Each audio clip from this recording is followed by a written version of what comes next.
Chapter 131. The place you're going to investigate isn't far, but Dragon Cloud City hasn't been very peaceful lately. Big Leatherbelt pouted and shook his head at Cohen and Miranda. You know, Prince Mariah disappeared for a month, and then there was news of his death in Constellation. Then, there were all kinds of rumors. The men were all gearing up for battle, waiting to be called up to fight the Empire in the south. Then, there was news that the war was over. And today, just now, the Prince of Constellation came to Dragon Cloud City to apologize. I heard that the King of Constellation swore that if anyone dared to harm his son, the two countries would fight to the death. Cohen and Miranda exchanged glances. The former's eyes were filled with worry, while the latter was deep in thought. Hey, what kind of joke is this? If he's here to apologize, he should look like he's apologizing. Can the Northlanders be threatened by him? If I were His Majesty, I wouldn't care so much. I'd hang the prince first, then gather all the soldiers in the country and attack Eternal Star City. Let's see what the Empire has to say then.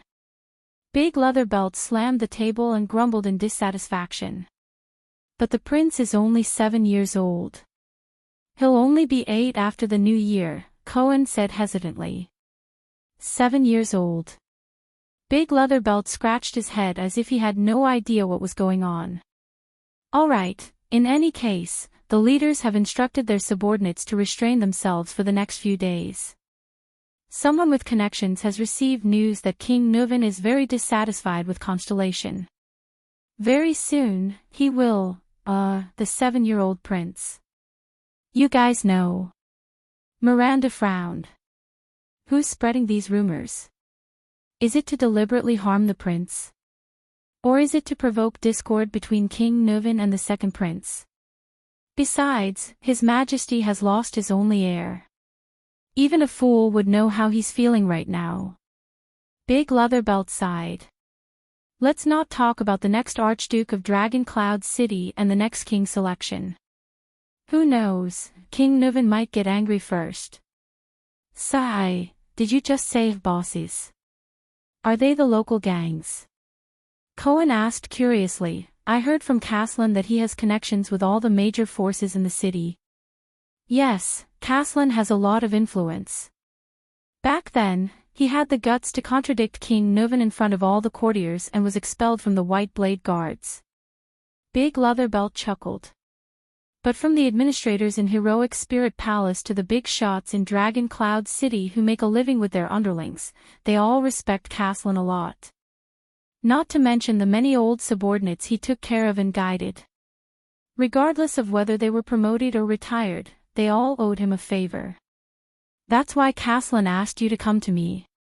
Big Leatherbelt nodded. I have a lot of contact with the local forces, so I should be able to help you. Before we depart, please tell us about the forces in Dragon Cloud City. Cohen's expression was solemn. This is very important. Big Leatherbelt looked at Miranda, who nodded slightly. Therefore, Big Leatherbelt spread his hands. All right, let's split into sections. First, the section we're in, Shield District and Hammer District, are inhabited by the natives of Dragon Cloud City. They may be poor, but this is Gleeward and his brother's territory. You don't want to provoke them. Gleeward, is he the leader of the gang? He controls these 2 districts? Cohen followed his professional etiquette and asked, even the officials and guards can't interfere? No, it's different. I mean, he's not a suzerain nor a bureaucrat, so he doesn't have the right to interfere. Gleeward wouldn't purposely provoke the dignity of the nobles or officials, Big Leatherbelt explained while waving his hand. But Gleeward was a famous veteran before he retired, so he has a high reputation here. Whenever something happens, you know, being cheated by foreigners, fighting among the locals, some nobleman taking a fancy to someone's daughter, or someone's family having a hard time this winter, his people will always be there to solve all kinds of problems. Because he's willing to stand up for the poor, many people in Shield District and Hammer District are willing to believe in him. The disciplinary officers have publicly said that Gleeward's existence is to help stabilize the two poorest districts, so they give him face. Although I think it's because of Gleeward's military service. He used to be a heavy swordsman, and many of his old colleagues are now working there, even in the inner city and heroic spirit palace. Gleeward doesn't have a specific gang or subordinates, but if he were to stand on the street one morning and say, "I need some help," I'm willing to bet that at least a dozen good men would put down their work to help, and another dozen would rush over from outside the city an hour later. If he waited until the afternoon, his men would be able to form a brigade. Half of these people have served in Dragon Cloud City's army before. They're strong, can eat, and can fight. Miranda frowned, while Cohen, who had experience as a police officer, nodded. He was digesting the completely different gang organization here and in Eternal Star City. As for Sword District, Bow District, and Armor District, there are many merchants, a lot of goods, a lot of residents, and a lot of profits, so it's a little complicated. The market in Sword District is filled with civilians from outside the city or even further away. There are even Constellation's merchant groups hawking their goods there. The person who has the most authority there is called Vlad. He has an official identity as the disciplinary officer in charge of Dragon Cloud City's market. At the same time, he also has subordinates in the dark, but not as many as Gleeward, nor as strong. Big Leatherbelt shook his head. Rumor has it that he has dealings with Constellation's Black Street Brotherhood. They do some gray business and rely on the embargo between the two countries to earn some profits. He doesn't show up often, but everyone is quite afraid of him. Black Street Brotherhood. Cohen's interest was piqued by the name. Their business has already expanded to Axtet. Yeah, I've never heard of this name a few years ago. At that time, we had to look for the Blood Bottle Gang to handle matters in the south. Big Leatherbelt shrugged helplessly. But one day, the Brotherhood suddenly popped out of the ground and swaggered into Dragon Cloud City. They sat down to negotiate with Vlad and Gleeward. At that time, we all thought that these outsiders, Southerners, and people from the Empire were coming in to fight for territory. But in the end, the two big shots didn't say anything. The Brotherhood didn't settle down in Dragon Cloud City either. They just started to have more channels in the local businesses. If you ask me, their businesses are expanding quickly by doing this, but they are not stable enough. Neither Vlad nor Gleeward trust them. Just like this time, when there were rumors of war between the two countries, Vlad shut down his smuggling channels.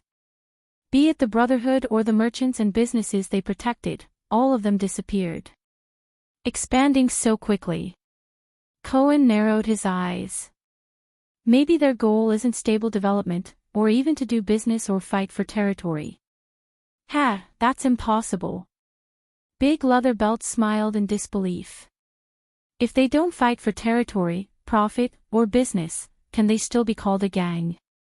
Dragon Wing Square in Sword District is a place where Camian traveling merchants and some quick-witted Northlanders gather from time to time. From noble suzerains to desperados, these people have a way to get in touch with them. Plus, their goods are very popular among the locals, so the rhythm of these places revolves around them. There are also many unique shops and locations. You know, Big Leatherbelt put on a wretched smile that all men would know. He stretched his hands horizontally and grabbed the air as if he was grabbing an apple. Soft and wet, Cohen lowered his head and smirked, while Miranda snorted coldly. Anyway, some Camian and Northlander merchant guilds have taken root in Dragon Wing Square. Bow District, especially along West Express Avenue, is a little more peculiar. To put it simply, Bow District has what other districts have: crude workshops, small shops, and so on. On the other hand, Armor District has a large number of workshops and local shops. The relationship between these two districts is very messy. It's hard to say if there's any power, but if anything happens, they always look for a Far Easterner to mediate. A Far Easterner? Cohen and Miranda cast a puzzled look at Big Leatherbelt. Yes, a Far Easterner. He's a butcher shop owner named Goo. He's been in Dragon Cloud City for more than 10 years. Big Leatherbelt shrugged, indicating that he did not understand. He doesn't seem to have much power, but he has a lot of connections. From Camus Union merchants to Northlanders, and even Constellations, he's able to talk to everyone. He's also the first to know if there's any movement. Hence, he's both a middleman and an information broker. As for places like Arrow District, Spear District, and Axe District, you'll have to walk a few steps up. Those who can live there are all powerful and influential people. They'll be patrolled by guards on their way back. Commoners like us have to be careful when we go to these districts, even if we become big shots. The place Caslin mentioned, which is also your destination, is Armor District, where the Far Easterner's butcher shop is located. Big Leatherbelt said, I heard from acquaintances that some unfamiliar faces have been coming there recently. I think they might be the people you're looking for. That was the place where Croche was ambushed during her investigation. Miranda pointed at the hilt of her sword at her waist. Is there anything suspicious about that place? Cohen asked nervously. For example, a battle. A battle between dozens of swordsmen in the middle of the night. Maybe even the swordsmen of eradication. Battle. Swordsmen of eradication. Big Leatherbelt pondered for a while. I've never heard of it. After all, it's not our territory. We don't have enough information. Big Leatherbelt exhaled. I suggest you ask Goo. Nothing can be hidden from that Far Easterner in his territory. Of course, you'll have to spend money to buy information. All right. Miranda nodded with a solemn expression. We'll depart immediately. Under Big Leatherbelt's instructions, Cohen and Miranda walked out of his house. The street and underground forces in Dragon Cloud City are a little chaotic. It's not as clear as the two major forces in Eternal Star City, and it's not as powerful as the Brotherhood and Blood Bottle Gang. But these are our most important sources of information. After all, the disaster swords are hiding in the dark, and the chaotic situation gives us loopholes to exploit. Cohen rubbed his chin worriedly as he walked on the street and watched the people talking about the Prince of Constellation's entry into the city. Bosses who stand up for the poor, smugglers who work in the dark, mercenaries from the Chamber of Commerce, and middlemen from the Far East. Unfortunately, Prince Thale's arrival has made the situation in the city more tense. The locals will be more cautious and restrained, and they'll also be more wary of outsiders. It won't be easy for us to find clues. We still have to ask that Far Easterner. Miranda's gaze flickered, and she changed the topic. You've met him, our second prince. Of course. In the Hall of Stars, that child's performance in front of the 6 archdukes. Cohen, who was beaming with joy, suddenly stopped talking. He realized that the person in front of him, Miranda Arun's identity, and her father. Cohen scratched his head awkwardly. Anyway, he's not bad. It should be a good thing that the Jade Star royal family has a successor, yes. Miranda's expression did not change. She walked past a shabby tailor's shop and nodded. That child left a deep impression. It was the same in Broken Dragon Fortress. The image of Thale's Jade Star, that black-haired boy, appeared before her eyes. Right now, he should be in Heroic Spirit Palace, negotiating with the ruler of Extet. And one day, he will become our king. Miranda furrowed her brows, and her right thumb and index finger slowly clenched. The king whom the Northern Territory was loyal to.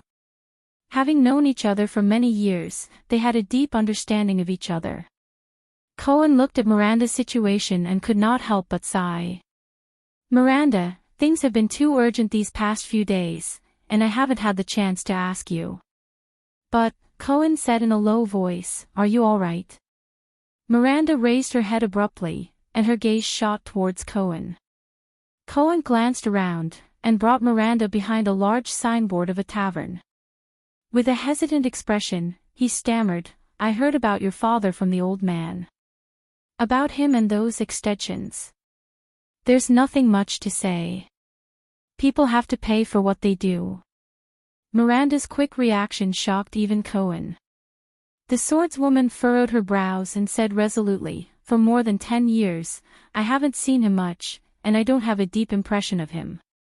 So, this matter doesn't affect me at all. Cohen did not say anything, and only looked at her quietly. Really? A long time ago, he heard from Raphael what the girl in front of him experienced during the Bloody Year. He also knew that she was sent to the Tower of Eradication by her father a long time ago.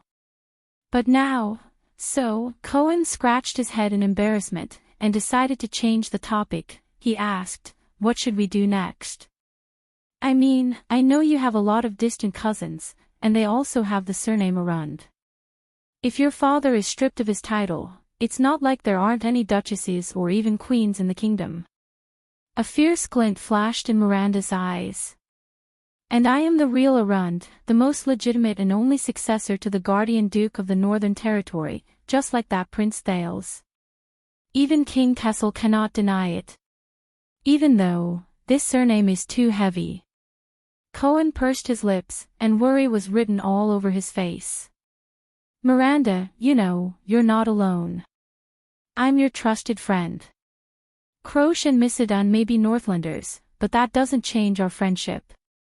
You still have Teacher Chartier, and maybe Lady Sonia in the fortress. And that brat Raphael. Cohen's voice instantly weakened. He realized that he had said the wrong thing again. The police's tone changed, and he said awkwardly, anyway, I know you're very strong, whether it's swordsmanship or something else, but you don't have to face so many alone. But Miranda's sharp gaze instantly landed on him. Ever since you came back this time, you've been deliberately avoiding Raphael's name, until now. Miranda narrowed her eyes. Cohen's expression froze, and his heart beat wildly. Why is this woman so sensitive? I'm not deliberately avoiding it. I'm just afraid that you'll be sad. After all, you grew up together and went through training together. He left without saying goodbye, but before he could think of an excuse, Miranda went straight to the point with a serious expression. He's back. He went to look for you. Of course not. He'll definitely look for you first when he comes back. After all, you're a couple. Cohen scratched his head and laughed.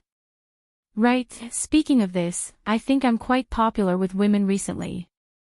Do you know, I met a very cool lady in the capital city, and she's as fast as lightning with her twin blades. You have the same habit as Master Zadie. Miranda sighed and interrupted Cohen's words. Every time you feel awkward, you'll scratch your head. Cohen's hand froze as he touched his head. Then, you'll use unconscious nagging to change the topic. The blonde police officer lowered his head in annoyance. Cohen Caribbean, after we settle the matter at hand, we have to talk. Miranda's expression was solemn. She grabbed her saber and tapped Cohen's shoulder with the hilt. About Raphael, and the things you're hiding. Cohen pursed his lips and slapped himself painfully on the forehead. Is this what Master Shao meant when he said that he weaved a cocoon and trapped himself in it? Let's return to our current mission. Cohen, do you feel it? Miranda said flatly. From the disaster sword, to King Nuvan, to the rumors in the city, and the murder of the Prince of Constellation, something's not right. Ha! Cohen, who was immersed in a sense of defeat, raised his head in confusion. Miranda tapped the hilt of her sword gently, lost in thought.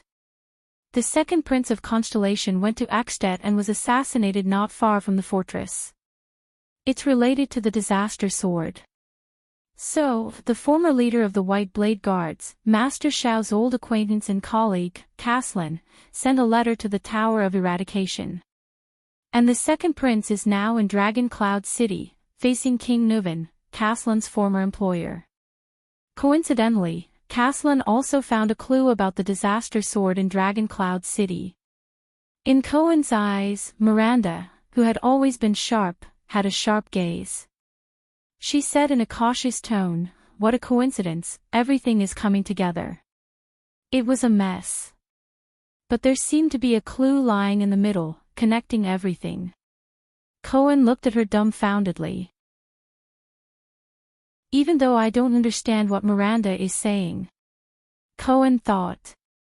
The swordswoman raised her head abruptly. "What do you think?" A second later, the police officer reacted and immediately coughed awkwardly. Oh. Yes.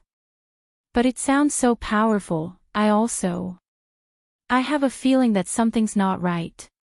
Anyway, all I have to do is nod in agreement." Cohen took a deep breath.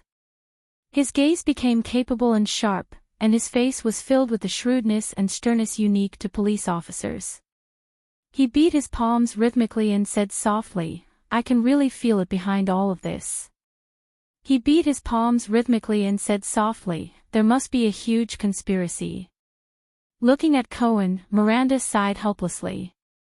She closed her eyes and shook her head. No, this idiot. It would be weird if he could feel it. The bearded man gritted his teeth and looked at Thales in disbelief. The man with the bowl cut looked at King Nuvan in surprise, then at Thales. The bald man and the long-haired man looked at each other and realized that they were both frowning. The brown-haired young man stared at Thales with a strange expression. He wanted to say something but stopped. "I made the right bet." Thales breathed a sigh of relief. He did not know what the current situation was. He was not sure if Nuvan's attitude towards him had changed. He did not understand the Archduke's personalities and characteristics, but Thales smiled. He raised his head and swept his gaze over the 5 archdukes aggressively. None of them dared to bear the blood debt of killing the Prince of Constellation alone. The shield that Kessel forged for him with the oath of the throne was still solid. Previously, when King Nuvan said that he wanted him to commit suicide, the archdukes looked like they were watching a good show. But if this honor fell on their heads, for example, if a class of people wanted to do something bad and wanted to avoid bearing the consequences, they would either do it secretly or openly cause a commotion. But no one would dare to do it alone. Jadestar's little brat. The bearded man's gaze was fierce, as if the hatred between him and Thales could no longer be resolved. "We have long heard of your story. Treacherous, cunning, and scheming beyond that of a child. It seems that we were right. Enough. Let's stop testing a 7-year-old child." The man with the bowl cut had a playful expression. "I dare to bet the 6 counties in Reformation Tower's territory that this brat will become a great threat to us in the future." Testing. Thales frowned. But the man with the bowl cut was immediately interrupted. "No. What an interesting idea." Under the astonished gazes of all the archdukes, King Nuvan broke the silence. His eyes glinted coldly. "Duel. Where did you hear this from?" Thales slowly regained the sense of stability in his heart. He steadied his breathing and said to King Nuvan, "Your King's Selection Congress and the duel for the succession of Black Sand Region." Black Sand Region, humph. Nuvan VII did not hide the hatred on his face. "Lampard, that bastard, even asked me to provide a station and supplies for the team that escorted you here from Black Sand Region." The archdukes quickly exchanged a few glances. This reminded Thales of the Archduke of Black Sand's collaborator. "Hypocritical and ridiculous fellow," King Nuvan said gloomily. "Doesn't he know that half of my blood debt lies with him?" The expressions of the 5 archdukes did not change. King Nuvan's expression was solemn. He slammed his palm on the table and the ring on his finger made a sharp sound. Asterisk thud. Asterisk everyone was taken aback by his words. A duel. Why not? Then, under the Archduke's extremely interesting expressions, King Nuvan turned to them. Who among you is willing to fight on my behalf to prove your loyalty to the king? If you are stained with his blood, you should be able to let go of your scruples and stand together with Dragon Cloud City, right? Thales clenched his teeth. But he seemed to have gradually grasped Nuven's rhythm. The Archduke's expressions became extremely strange. But King Nuven did not give them a chance to reply. Rabian Alcius, my loyal Archduke of Prestige Orchid. King Nuven turned to the bearded man who had always been filled with malice towards Thales and said casually, "Go, bring me victory and revenge in the duel." Prestige Orchid. Thales remembered him in his heart. The location of the Battle of Dawn 300 years ago. Archduke Alcius glanced at King Nuven, then at Thales. The prince watched as his expression changed again and again. "I thought you were just testing him just now." Nuven. Archduke Alcius furrowed his brows deeply. Our previous discussion was already very clear. Everyone is willing to eat Constellation's flesh, but no one wants to see an all-out war to the death. Don't tell me you really want to kill this prince here. Thales felt relieved. Testing, it's really a test. My life seems to be saved. But then he was stunned again. Based on these words, these 6 people have been discussing the matter of sending troops to war. Isn't that good? I even sent Nicholas ahead of time to tie him up and parade him through the streets of Dragon Cloud City. Nuven flashed a frightening and crazy smile. Since they have lost their legitimate heir, the Walton family is destined to decline. Isn't it good to do one last thing for Extet? The 5 archdukes' expressions became increasingly unpleasant. Thales tried to put himself in the archduke's shoes and understand their feelings. Constellation, which had no heir previously, faced almost the same situation. A king whose behavior is unpredictable. Alcius, after all, the sword in his hand is your sword, King Nuven continued to say faintly. Besides, more than 600 years ago, wasn't it Torment Jadestar who led his army and chased your family, Alcius, from the ancient chauvinistic land they had ruled for generations to the north, and built Eternal Star City on your family's old land? Killing him will bring glory to your family, won't it? Alcius chuckled sheepishly. If you raise your troops to war, Prestige Orchid region is willing to advance and retreat with Dragon Cloud City and be loyal to the flag of the Dragon Spear, your majesty. Alcius slowly stroked his beard and shook his head. But not in this way. You can't force me to carry this blood for you. My dear Archduke Alcius, you don't want to carry this blood. Thales sneered and replied to his words. After saying so much, aren't you just afraid of death? Alcius paused and looked at Thales with an increasingly hostile expression. King Nuven sneered and turned to the merciless bowl cut. What about you, Archduke of Reformation Tower, Porpheus Trentide? Kill him and we will stand together from now on. Reformation Tower. Thales suddenly recalled Lampard's story. I refuse. The bowl-cut Archduke Trentide reacted quickly. You can't ask me to do this. He shook his head warily and said, there is only one reason why Trentide supports the war against Constellation. Reformation Tower can reap the most benefits from the war. But if I kill this brat with my own hands and am forced to bear the enemy's hatred, it will obviously not be worth it. In the war caused by this, the one who benefits the most is definitely Lampard, and the murderer will always bear the blood debt. Trentide raised his hand and laughed. We will only send our troops when there are benefits and no risks. Otherwise, why would we want to get involved in this mess? You are really the most honest person I have ever met, Trentide. The bold Archduke sighed. Without waiting for King Nuven to speak, he replied, your words are selfish and shameless, but also reasonable and true. Therefore, I can't refute you. For the same reason, Rogers Letko from Defense City. The bold Archduke Letko said flatly. As he turned his head, the top of his head reflected a bright flash. Anyway, whoever wants to kill him can go ahead. Getting involved in an all-out war for no reason is a small matter. I don't want to be stained with the Jadestar's blood debt. Thales watched these archdukes argue in front of His Majesty and outsiders as if there was no one else around. Just like the neighbors' aunties who bumped into each other downstairs in his previous life. And this scene, Thales frowned.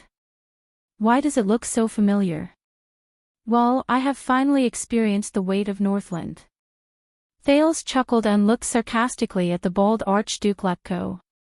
He replied with the same words, then looked scornfully at the bearded Archduke Alcius. And your Northland ways? The two archdukes did not answer him.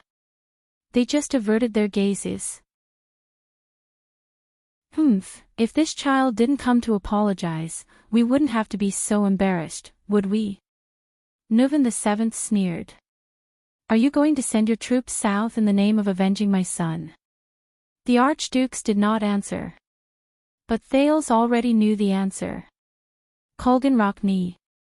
King Nuvan stared at the long-haired man and said slowly, kill him, and Dragon Cloud City will fully support the Rockney family in the benefits they can gain from the war.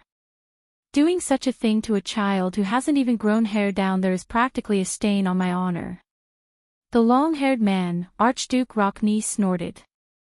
Although the city of faraway prayers is far away from the threat of constellation, the Rockney family also has its own pride. The more Thales listened, the more obvious his feeling became. The way the Archduke speak to the king, through direct and indirect contact, he quickly realized that the relationship between king and vassal in Extet and Constellation was fundamentally different. The archdukes and the common elected king were almost on equal footing. Those who were familiar with each other and had power would not even be polite to the king. Compared to Constellation. Thales recalled the time in the Hall of Stars when the vassals of the 6 great clans and the 13 distinguished families knelt down and kissed Castle's ring. It seems that the archdukes of Extet have really formed their own country. The power in their hands is far beyond our expectations. Thales remembered Putre's comment. It's probably the same in terms of power. Enough. The last brown-haired young man sighed. I am the suzerain of Beacon Illumination City, Concre Pofrit, your highness of Constellation. I am sorry that you had to see this. The brown-haired young man turned his head and smiled apologetically at Thales. Then, he said worriedly to King Nuvan, Your Majesty, I understand your anger, but please consider the future of the kingdom. The Prince of Constellation is already here. We have lost a legitimate reason to send troops. Killing him will only make things worse. Nuvan did not answer. He glanced at the archdukes and then at Thales before he spoke in a deep and sonorous voice. You really are a bunch of cowards, Nuvan VII said in a deep voice. Even I have given my consent, but you are still afraid of war and do not even dare to touch the blood of a child. It is precisely because of your consent that it is suspicious. Thales said quietly. Northland never takes pride in killing children, Archduke Rockney of the City of Faraway Prayers replied flatly. Very well, then the meeting is adjourned. King Nuvan's expression was cold as he ended this strange meeting. He looked at Thales, his eyes still filled with ruthless indifference and hatred. Put down that ridiculous sword, Prince of Constellation. You do not need it at night. Ha! Thales was stunned. At night? What kind of occasion? What else could it be? The king of Extet stared coldly at the 5 archdukes. Since these cowards are unwilling to pay the price, what other choice do we have? Go and get ready. We will attend your welcome banquet. Thales Jade Star. The king uttered these last words in a most disagreeable tone, and quitted his seat without looking round. The archdukes looked at each other and stood up with different expressions on their faces. Thales stared blankly at everything in front of him. It's over. The bearded Archduke of Prestige Orchid, Alcius, walked up to Thales. His expression was still unpleasant. How long are you going to hold my sword? Asterisk clang. Asterisk the sword in Thales' hand fell to the ground. His palm was already numb. When Thales walked out of the stone hall safely and saw Lord Merk waiting for him, he realized that he had unknowingly broken out in cold sweat on such a cold day. Even his legs felt like they were no longer his own. Thales pressed his knees as if he had just finished a cross-country run and exhaled deeply. Damn it. Northlanders. Please follow me, Your Highness, Lord Merk said expressionlessly. I will take you to your room and prepare for the banquet tonight. Your entourage will also be at the banquet. Thales suddenly raised his hand and stopped Merk. Before that, can you take me to Lord Nicholas and Marquis Shiles? Under Merk's meaningful gaze, Thales revealed a strange smile. They took care of me a lot on the way to Dragon Cloud City. Merk said softly, expressing his puzzlement. Thales' expression became very unpleasant. He raised his head and said firmly, for the sake of their great kindness, I must sincerely, solemnly, carefully, and energetically thank them in person. Chapter 132. Thales followed Merk and took many turns in the grand but monotonous heroic spirit palace. While avoiding the 5 archdukes' eyes and ears, Thales finally saw the 2 people he hated so much in front of an open-air observation deck. This calm demeanor. Looks like you've adapted quite well, young prince. The leader of the White Blade Guards, Nicholas, who had long removed his cloak and veil, had his back to the scenery outside the observation deck. He looked at the Prince of Constellation, who looked like he was going to condemn him, with a calm expression. If you mean that I was almost forced to commit suicide by cutting my neck in front of 6 old men with a sword that I couldn't even lift. Thales exhaled a long breath and said angrily, yes, I'm living quite well. Old men. I remember that Archduke Paufred of Beacon Illumination City is still very young, not old. Nicholas chuckled in a mocking manner, making Thales even more displeased. I'm starting to wonder if what you're conveying is really King Nuvan's will. Thales, who had a bellyful of anger, looked at the 2 with an unfriendly expression.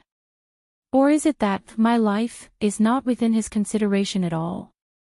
Marquis Shiles of Camus Union put on an embarrassed expression. About this. I've reminded you before that King Nuvan's attitude might be a little forceful and rough. Thales turned his head abruptly and stared at him. All right, from the looks of it, His Majesty might not only be tough, but he is also a little, Under Thales' angry glare, Shiles rubbed his staff and smiled awkwardly. After thinking for a while, he finally found 2 more appropriate words and blinked. Wild and uninhibited.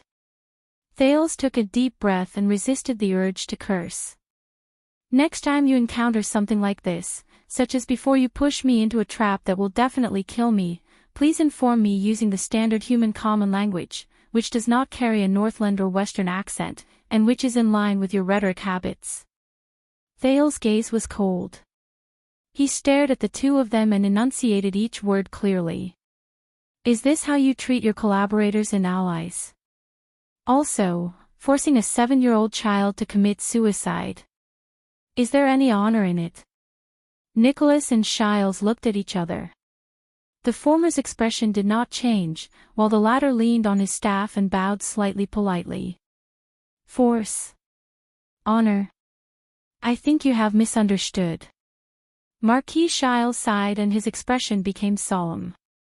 The archdukes, from the beginning to the end, what they were talking about was killing you, as well as the benefits and consequences that would be brought about. As for the method of killing you, and whether or not it goes against the honor, it's just a way for the chef to serve the dishes. It doesn't matter much. Thales furrowed his eyebrows tightly. So, you actually knew what kind of situation I would face from the beginning? Nicholas shrugged. And something like a 7-year-old and a child, Shiles said solemnly, I think perhaps you should experience it now. Because of your reputation and performance, no one dares to treat you as a normal 7-year-old child. Not only that, in Ekstet, you are a symbol, In the eyes of many people, you are the heir of Constellation. The Marquis of Camus Union took a deep breath and stared at the floor tiles of Heroic Spirit Palace in a daze. It is far more important than your age, your quality, your reputation, and even more important than yourself. No one cares if you are a child or not. With complicated emotions, Thale's face twitched, and he could not help but laugh.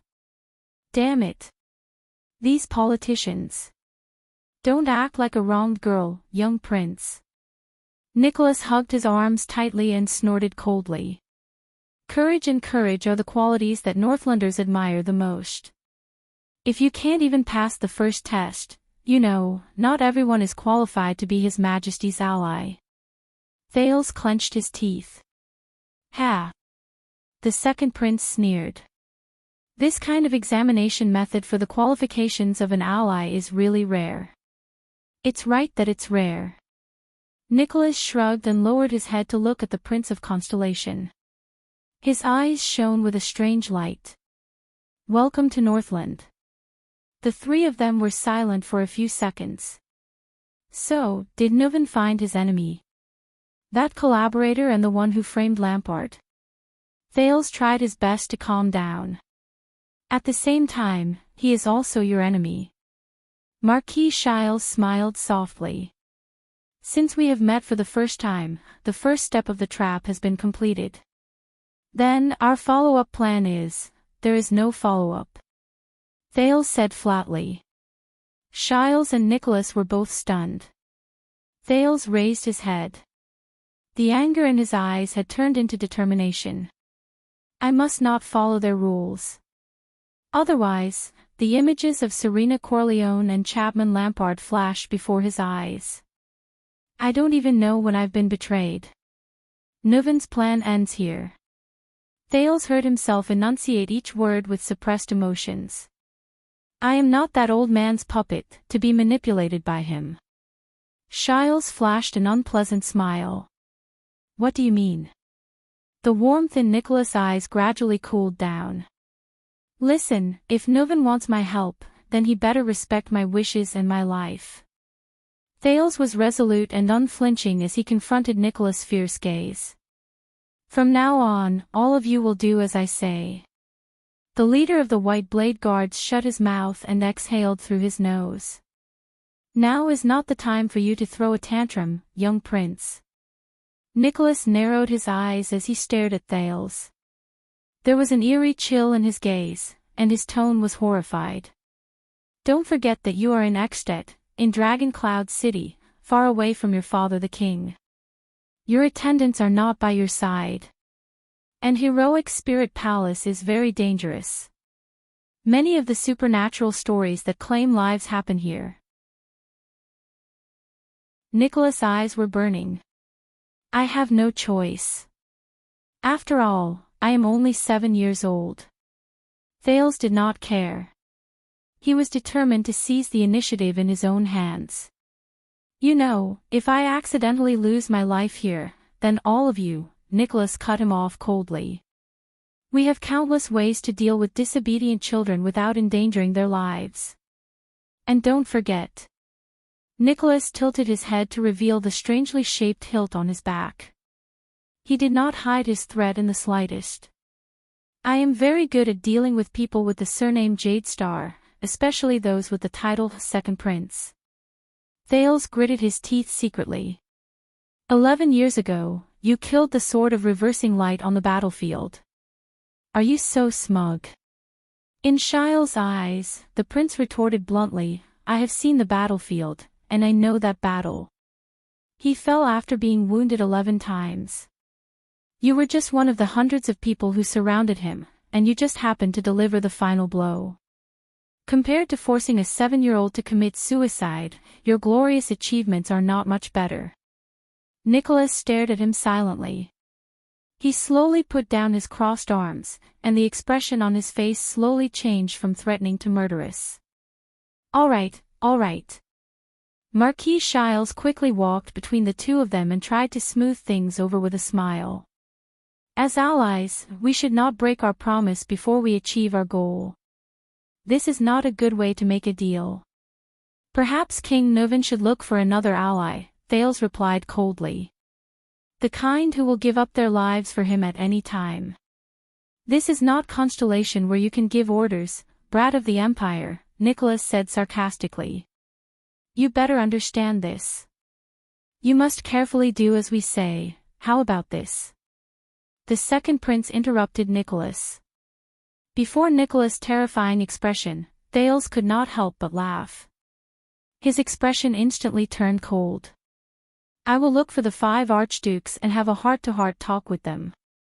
Shiles furrowed his brows. For example, King Nuvan is looking for the mastermind behind his son's death, and all of you are on his suspect list. Nicholas and Shiles' expressions slowly changed. Under Nicholas' murderous gaze and Shiles' tightly furrowed brows, Thales threatened faintly. And in the end, no matter who he confirms to be the mastermind, Nuvan will pull out his tendons and skin him alive. What will happen then? By the way, the mastermind will be even more vigilant, and Nuvan's revenge will fail, unless he wants to kill all 5 archdukes at the same time. The next day, the mastermind will return to his own territory and continue to roam freely. His hatred will only deepen. Then, in 10 or 8 years, when Nuvan dies, when the King's Selection Congress is held, when the new common-elected king is crowned. Thales narrowed his eyes. I wish the Walton family good luck. I look forward to representing Constellation in the future, establishing a good diplomatic relationship with the new king, and supporting him and the archdukes in dealing with Extet's internal affairs. For example, giving Dragon Cloud City, which has no heir, to another ruling family. Nicholas and Shiles' expressions became increasingly unpleasant. So, it is best to respect the future Supreme King of Constellation, the Northlanders. Thales snorted coldly. Using your words. Do as I say, carefully and according to my instructions. Also, don't call me a citizen of the Empire. Every time you remind me, it makes me feel like I'm not an Extet. Thales' expression was at ease. He raised his right index finger rudely and tapped the air lightly, leaving behind a sentence that made the leader of the White Blade Guard's face turn green. But in the great empires, Northland Province. The Prince of Constellation no longer paid attention to the 2 men, who had interesting expressions on their faces, and turned to leave. What are you looking at? On the streets of Armor District, Miranda turned to ask Cohen. Nothing. Cohen retracted his gaze from the alley and muttered, I saw a strange person in the alley just now. He had 2 swords on his waist. Swords. Miranda's expression turned cold. Could he be our target? What does he look like? He looks like. No, I didn't pay much attention to him just now. Cohen scratched his head desperately and furrowed his brows. I can't remember his face, Miranda sighed. Be more alert. Big Leatherbelt said that there are some unfamiliar faces here recently. Just like us. The 2 of them turned a corner and arrived in front of a quiet butcher's shop. Are you the boss here? Cohen knocked on the big wooden window of the butcher's shop and asked the busy Far Easterner inside, Mr. Goo. The Far Easterner who was chopping meat slowly raised his head. Medium build, flat brows, straight hair, and black eyes. He's no different from the Far Easterners in Constellation, Cohen thought. The Far Easterner glanced at the 2 of them, then lowered his head again and continued with his meat. Cohen was startled and continued to speak, hey, but the Far Easterner spoke directly and made him choke on his words. 1 silver coin in the city, 2 silver coins around the city, 1 more silver coin in the 3 upper districts, and 1 more silver coin for related nobles and officials. The butcher's shop owner chopped a large piece of bone on his chopping board and skillfully said, 2 silver coins for counts and above. 2 gold coins for archdukes, kings, and even temples. What? Cohen showed a confused expression. Miranda, on the other hand, looked at Goo's chopping board thoughtfully. The price of information. Without raising his head, Goose spoke in the common language with his unique Northland accent, no bargaining. Ha! Cohen frowned. 1 silver coin. Goo ignored him and hung a piece of sliced meat on a hook. His words did not linger in the slightest. It depends on who you offended. 9 silver coins for an ordinary person, 1 gold coin for Gleeward, 2 for Vlad, 5 for the merchants in Dragon Wing Square, 2 for soldiers, and 3 for nobles or officials. Those who are above the rank of count are powerless. If you offend the temple or the king. Goo wiped his hands and glanced at the two of them with his gloomy eyes. Hurry up and get lost. Don't bring bad luck here. Cohen asked with a puzzled expression, why do merchants need 5 silver coins? Even higher than the nobles. You know. The next moment, Goo raised his right hand and stopped Cohen from speaking. Then, the butcher shop owner quietly extended his left hand and spread it horizontally upwards. Cohen was stunned again. But before Cohen could respond, Miranda reached out and took the money pouch from Cohen's waist. We want to ask about what happened in this district recently. 2 groups of swordsmen once fought here. Under Cohen's resentful gaze, Miranda happily took out a Northland gold coin, a small metal disc with Rykura's head and a dragon carved on it. That's the money I asked Caslin for. Cohen rolled his eyes. Miranda calmly released 2 fingers and the gold coin fell into Goo's hand. Looks like a generous foreign customer. Goo narrowed his eyes and raised the gold coin in his hand. He flicked the edge of the coin and whistled. If it's just information. I don't have change. Take the extra as a tip. Miranda's tone did not change, but her gaze was sharp. As long as it's worth it. Tip. Cohen stared at the gold coin, then at Miranda. His eyes were filled with disbelief. Do you know how to count, my young mistress? Goo chuckled, but his next words stunned both of them. No. Miranda furrowed her brows. What do you mean? The information you asked about swordsmen fighting, I've never heard of it. Goo shook his head.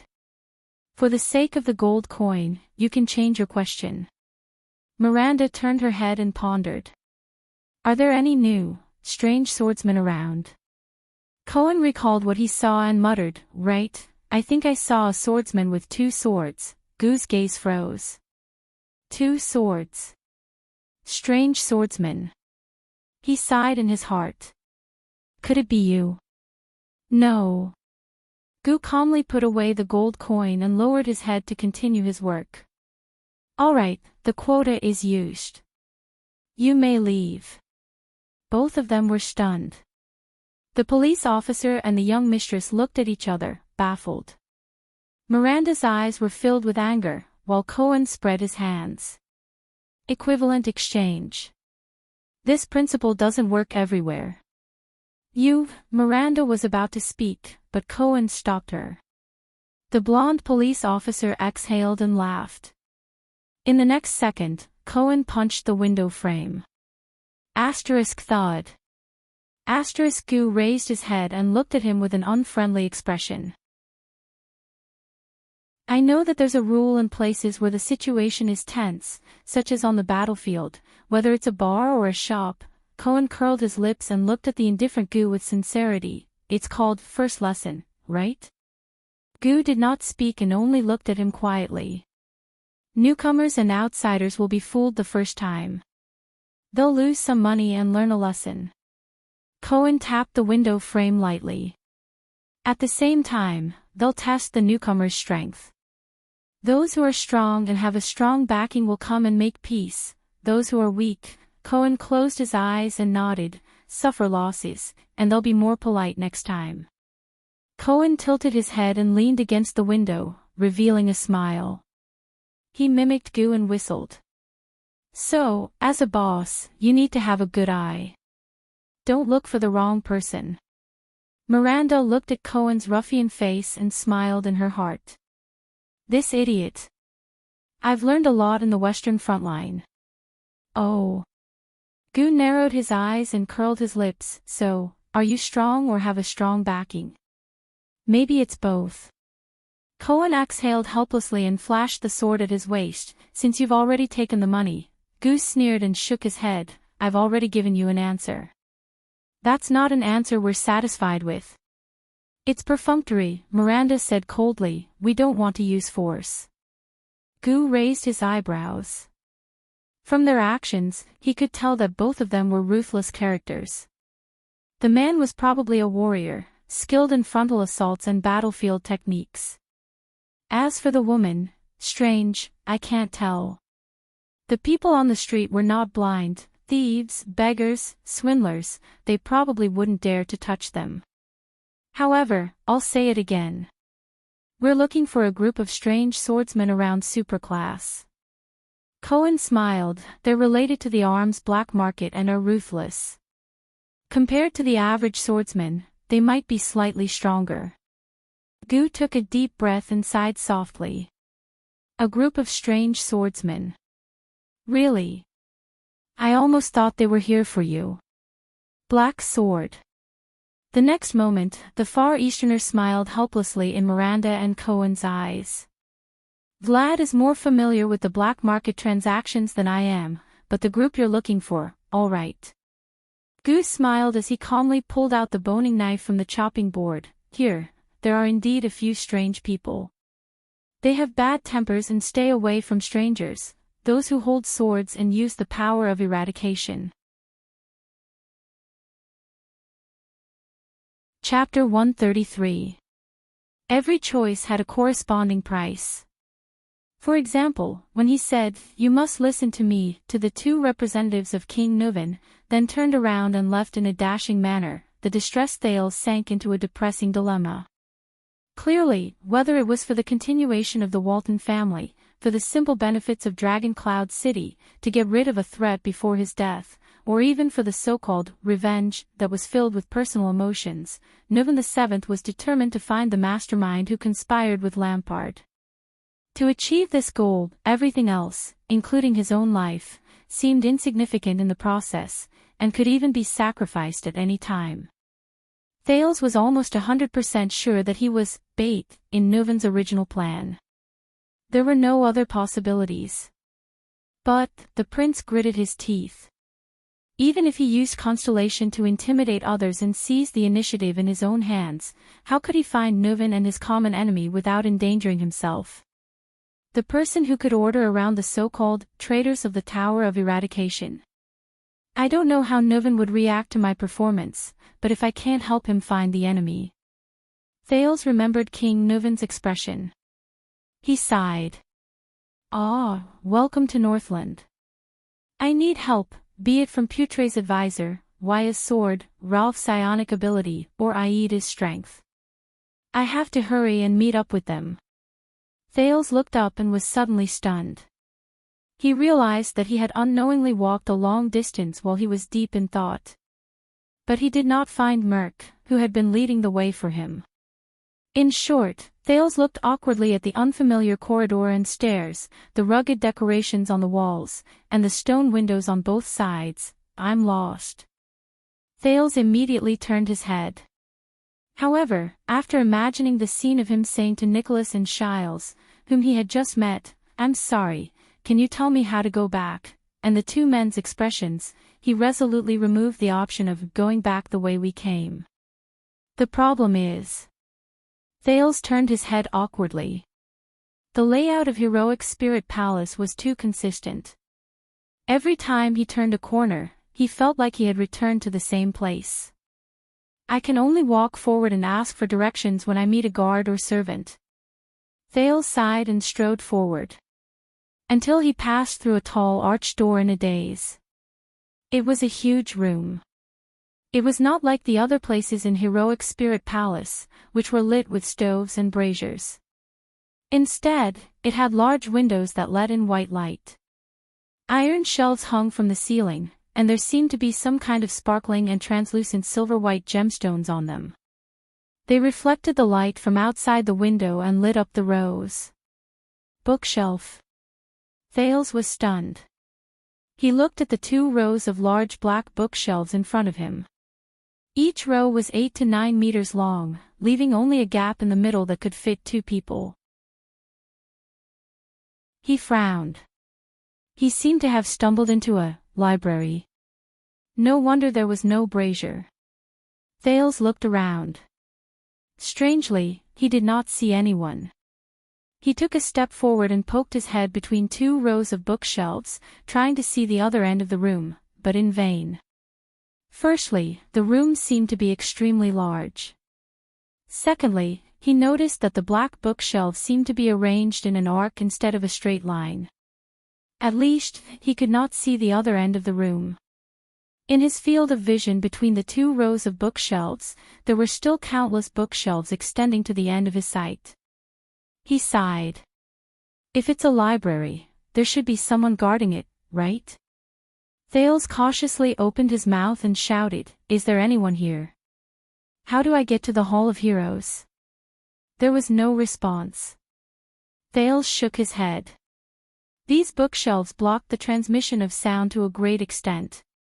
He had no choice but to walk between 2 rows of bookshelves and walk past rows of black wooden bookshelves. There were about 10 layers of these bookshelves, and each layer was separated by thick black wooden boards. From the soles of his feet to the ceiling, they were at least 7 to 8 meters tall. There were, of course, books on the bookshelves, thin side-bound books, heavy classics with hardcover covers, and even scrolls placed vertically. Many of the books were heavy and unadorned.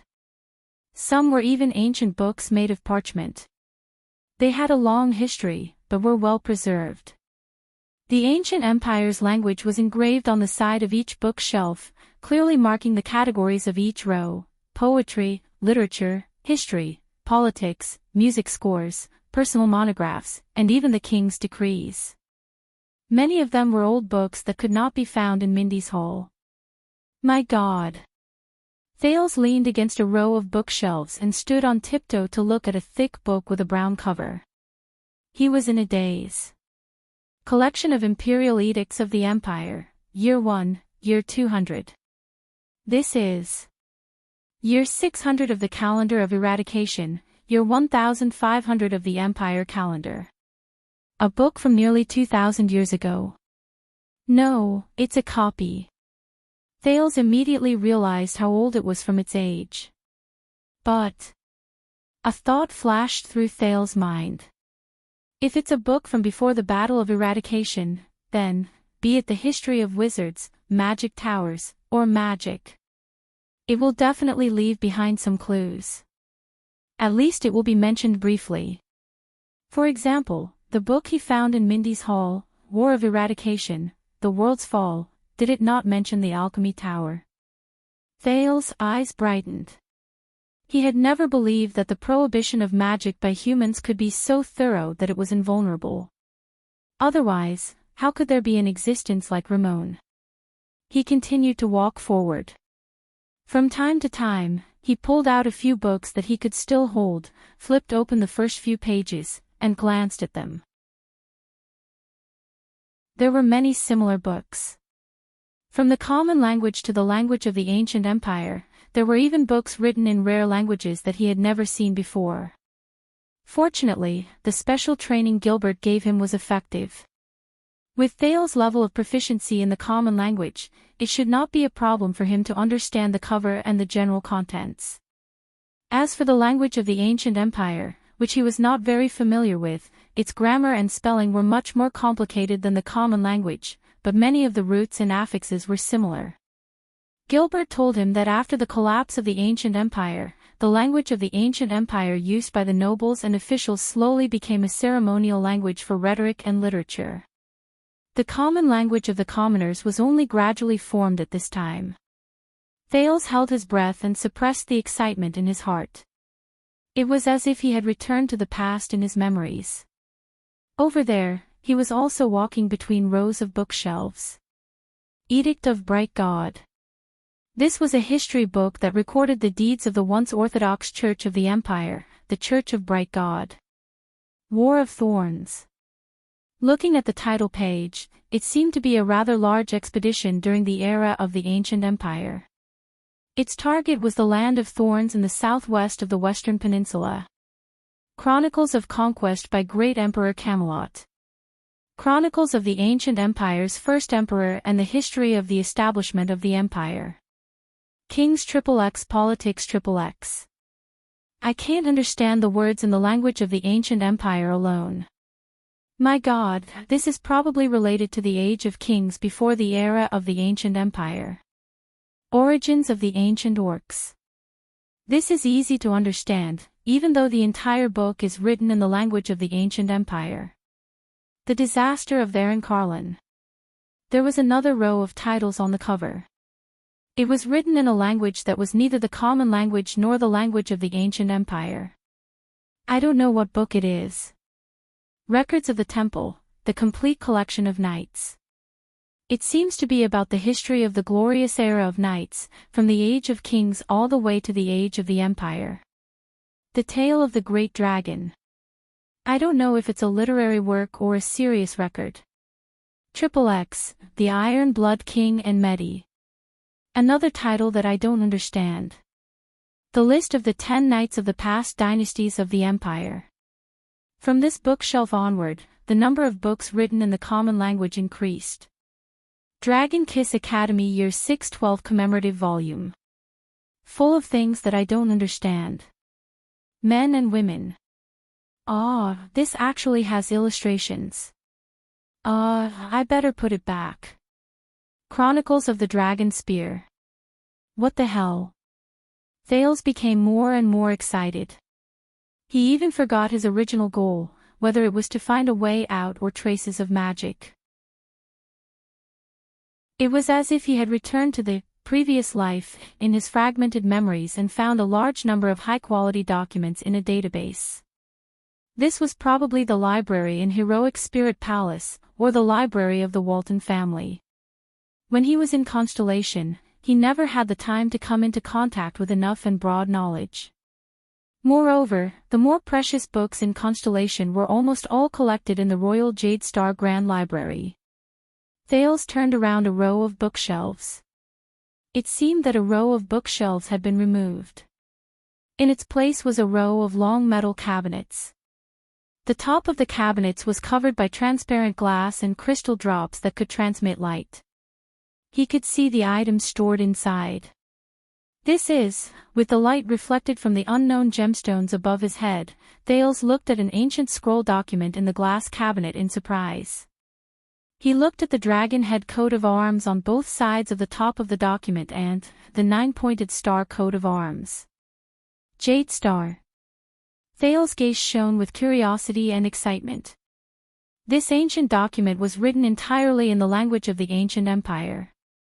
The writer was obviously very skilled in calligraphy. The classic cursive words he wrote were beautiful and pleasing to look at. However, it was different from the classic aristocratic language of the ancient empire that Thales learned from Gilbert in Mindy's Hall. It was different from the ancient, awkward-sounding, complicated words, and peculiar style of writing. The language of the ancient empire on the document was simple and straightforward. It was easy to understand, and it was mixed with many grammatical expressions and words that only appeared in today's common language. Even with Thales cramming for a month in the language of the ancient empire, he could still somewhat understand it. Obviously, this was a document left behind after the collapse of the ancient empire. The lingua franca gradually influenced, permeated, and even replaced the language of the ancient empire. Thales pressed his face against the glass cabinet. He could barely make out the contents of the yellowed scroll. At first, he was not used to it, but as he read on, it became easier and easier.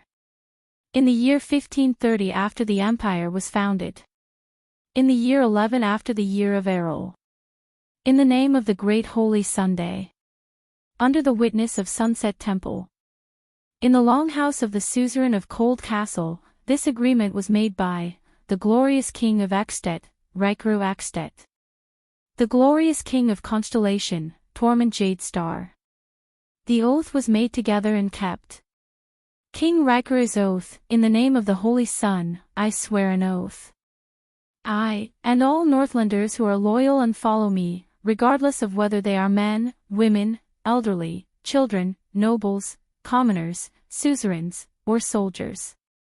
I will not interfere with King Tormund and his followers' battles in the ancient chauvinistic lands and the Great Desert. I will not hold King Tormund and his followers accountable for their previous actions. I will acknowledge King Tormund and his followers' rightful rule and rights in the lands they have already obtained in the ancient chauvinistic lands, the lands of South Coast, and Greenheart Hills. I will acknowledge the corresponding actions they took to obtain living conditions, defend the people, and protect their territories in the south, west, and other places, including but not limited to military actions. I will make Cold Castle the place of separation from King Tormund and his followers' territories. The south will belong to them, and the north will belong to us. I will show King Tormund and his followers tolerance and sincerity instead of hatred and suspicion. I will ensure that King Tormund and his followers will find the greatest degree of justice and equality in the land where the Northlanders live. These words and this oath will be effective from the day it is made, until the end of my and King Tormund's lives. Separation. King Tormund's oath. In the name of the Holy Sun, I swear an oath.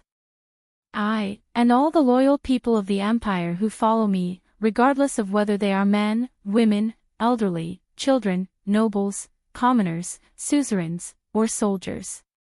I will give up my claim and pursuit of the lands around the northern plains and the pine forest. I will treat the remaining nobles in the Empire's former chauvinistic lands leniently and retain their rights. I will not pursue the Alceus family who sought refuge in the Empire's former Northland province. King Raikaru and his followers will have the corresponding rule and rights over the lands they have already obtained in the Empire's former Northland province and Empire's former West Billow province. On this basis, we will respect their rights to further acquire territory, people, and property in the former Empire's territories that do not go against our will and interests. Cold Castle in the Empire's former Northland province will serve as the boundary between the two sides. We will acknowledge that King Raikaru and his followers will have the corresponding right to dispose of the former Empire's lands, people, and property in the north. We will treat every Northlander and Redalians in our territories with kindness. We will treat them as citizens of the Empire. We will respect and acknowledge the existence and authority of King Raikaru and his followers in their territories, and they will be equal to the nobles of the former empire. These words and this oath will be effective from the day it is fulfilled, until the end of my and King Raikaru's lives. Separation. Here, as witnessed by those present, Head Ritual Master Kongda, Vice Ritual Master Rogs, Queen Chlorisis Nerman Daladosar, Soul Tower Advisor Bran Tabark, Suzerain Lasa Trentida, Suzerain Scott Stustel, Count Leinster Covendier, Count Cooper Cullen, Ryder, Viscount Halva Caribbean, Holy Day, Year 11 of the Calendar of Eradication, January 29th, noon. The appendices related to this treaty are as follows. Oh my God. Thales was engrossed in it, but he was extremely shocked. This is King of Renaissance Tormund Jadestar and King of Dragon Riders Raikaru Axtet, the treaty, signed more than 600 years ago. Thales chewed on the main body of the treaty and began to confirm it in his heart. This is a truce treaty between Constellation and Axtet, and an alliance treaty of non-interference. At this moment, his footsteps moved between the second and third glass cabinets. The light dimmed. From the corner of his eye, he saw the empty space between the two glass cabinets. There seemed to be something black moving there. Thales turned his head. In his line of sight, on the ground one step away from him, a person suddenly appeared, a person. Ah! Thales was so shocked that he fell backwards against the glass cabinet. Asterisk bang. Asterisk with a pale face, he took a few steps back and finally managed to grab the leg of the glass cabinet to regain his balance. The figure that suddenly appeared and was lying on the ground seemed to be shocked as well. The other party sucked in a breath and took a step back. Thales patted his wildly beating heart. When he saw that there was indeed a living person in front of him, he panted and relaxed. That? Thales asked while panting. The other party finally raised her head. Thales was stunned. That person was very thin, very short, very mini. To be precise, it was a girl with platinum curly hair, dressed in a long gray dress, and a frightened expression on her face, a little girl. She looked to be only 8 or 9 years old. Thales looked to his left and right, puzzlement rising in his heart. There's no one around, but why is there a little girl here? And, why is it a little girl again? Thales first thought of the little girl he met by accident next to a coffin, and then he thought of Nicholas, supernatural legend of heroic spirit palace. He felt a little creeped out. He swallowed a mouthful of saliva and took a closer look. The other party's gray dress was covered in dust. She was lying on a thick book that was at least a meter wide.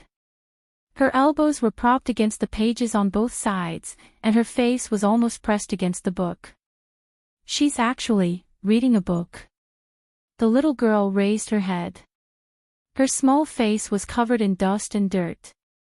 Her platinum hair was stuck to her forehead, and there was a hint of confusion on her frightened face.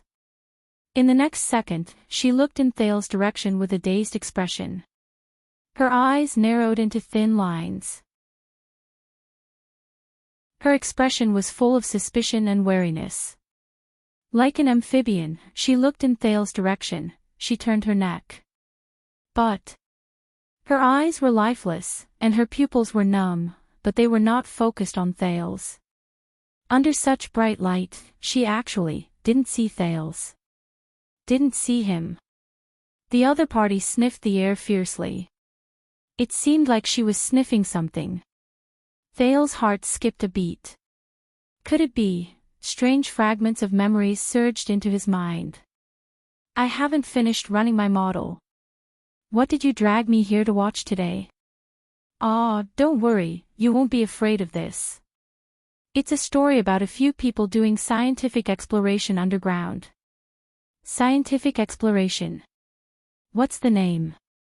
The opening title is the _descent. Descent? Oh, it's really an adventure film.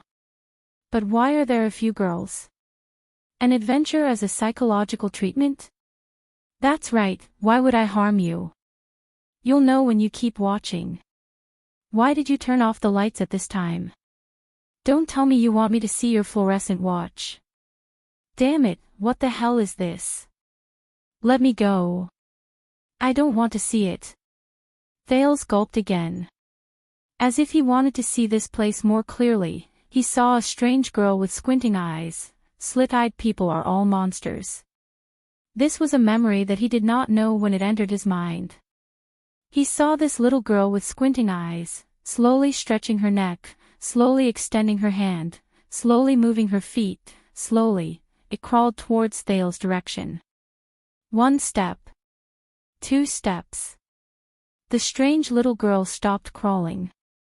Facing his direction, she turned her neck again and scrutinized him for a full 3 seconds. Thales' heart skipped a beat. In an ancient room full of dust. In the antique exhibition hall. A little girl who could not see. Squinting her eyes, on all fours. Crawling over like an amphibian, Thales felt his skin crawl. He could not help but mutter in his heart, no way. What a 100-year-old girl who crawled out of a coffin. Once is enough. He suddenly remembered that he was in Dragon Cloud City, next to the ancient Riker Treaty Cabinet, which was empty and uninhabited. As he thought of this, his legs went limp, and he bumped into the glass cabinet. The little girl with squinting eyes immediately noticed it. Her head shook violently. Her expression was ferocious. Thales' heart sank. In the next second, she keenly opened her mouth in Thales' direction, but the terrifying scene he expected did not appear. A clear child's voice was heard. Ah! Thales was stunned. The little girl's face was full of shock, and she kept shaking her head. She's alive. As long as she's alive. Thales exhaled and patted his chest. But why can't a living person see me? Soon, he knew why. The little girl with squinting eyes reached out and groped around the open book under her for a while. Then, the little girl brushed away the hair on her forehead, making her already dirty face even darker. She then squinted and grabbed a pair of round glasses with black frames. She wore it on her face. The little girl who wore the glasses raised her head. This time, her eyes finally opened. It was a pair of emerald green eyes. Thales opened his mouth, but he did not know what to say. Hence, in heroic Spirit Palace, between the gaps of the thick bookshelves, next to the glass cabinet that preserved the treaty between the two legendary kings, a little girl with platinum hair and a dirty face, wearing round, thick black glasses, lay on the ground in a daze. She stared blankly at Thales, who sat on the ground with his back against the glass cabinet. Chapter 134. Cohen and Miranda stepped on the slushy ground. In winter, the streets of Dragon Cloud City were messy and random compared to the meticulous and orderly streets of Eternal Star City. Sometimes they were straight, and the width of the roads varied. The houses on both sides of the streets were stacked on top of each other irregularly. Sharp icicles formed under the eaves, and the signs were piled with snow that fell from time to time. But Cohen felt that although the former was orderly, it always gave people a sense of coldness and seriousness, while the latter seemed to be random and messy, but there was a kind of harmonious order in it. This feeling was especially obvious when he saw the Northlanders walking through the streets and alleys skillfully, working and living in the twisting and turning areas. The Armor District was one of them. Loud voices with Northland accents could be heard from afar in the cold weather, accompanied by hearty laughter and curses from time to time. The Northland men, wrapped in thick winter clothes and carrying loads of goods, hurried back and forth. The women carried or hugged baskets and stopped from time to talk to the people on both sides of the street. They were as fierce and shrewd as the men when they bargained. The children on the street ran happily in groups. This seemingly chaotic yet unique Northland characteristic made Cohen feel as if he had returned to the Great Desert, to the Western Frontlines, to Blade Fang's Dune Camp. That chaotic land where soldiers, terrorists, criminals, scum, thugs, desperados, mercenaries, and adventurers gathered. It was just as chaotic and messy, but it did not have the darkness, violence, and brutality of the latter. Instead, it was bright, secure, and peaceful amidst the chaos. Miranda Arund, the Northlander, could only frown slightly. As someone who was used to the sternness of the Tower of Eradication and the tidiness of Constellation, the lifestyle of her fellow Northlanders made her feel particularly uncomfortable. A group of Dragon Cloud City soldiers walked toward them on the street. The leader of the group greeted the civilians around him from time to time. "It's the disciplinary officer," Cohen said in a low voice. "There aren't many outsiders in the Armor District. We're already very conspicuous. Let's find a place to hide." Miranda nodded slightly and turned on her heel. She and Cohen naturally and skillfully turned into an alley between two houses. They cut into the narrow area and continued to search for their target. His short career as a police officer had given the workaholic Cohen rich experience in patrolling and searching the city. He skillfully moved along the outer walls of the houses, occasionally looking for possible hiding spots. Miranda looked at the empty alley in front of her and listened to the still noisy street. She frowned and asked, "Where is the place that Gu mentioned?" "It should be nearby," Cohen muttered as he searched. "What we need to do is to confirm which of these houses has." Right at this moment, both of them were stunned. Then, they all turned their heads. In the alley they were in, a person with light footsteps appeared. He slowly walked toward the two of them. Cohen looked puzzled, and Miranda's pupils shrank. It was a young Northland man with a gloomy face and slightly dark skin. He was dressed in a dirty and tattered robe. He was just an ordinary poor man in Dragon Cloud City. The young man seemed to have encountered some kind of setback and sadness. He lowered his head and walked towards them, as if he didn't see them. In the alley, Cohen and Miranda looked at each other and moved aside to make way for the young poor man in tattered clothes. The latter passed between them. The moment he passed the two of them. "Hey, you!" Under Cohen's questioning gaze, Miranda suddenly turned around and called out to the man. The young poor man was stunned and turned around in confusion. "Are you going to assassinate someone in secret?" Miranda said slowly with narrowed eyes. "What? Assassinate what?" The young man looked even more puzzled. Cohen furrowed his brows. Miranda would never do something without a reason. Miranda's eyes flashed. She gestured with her chin and raised her eyebrows. "If it's not to assassinate someone in secret, then why are you so careful to hide the sword at your waist under your clothes, and you're still pretending to be walking normally?" The young man's expression froze.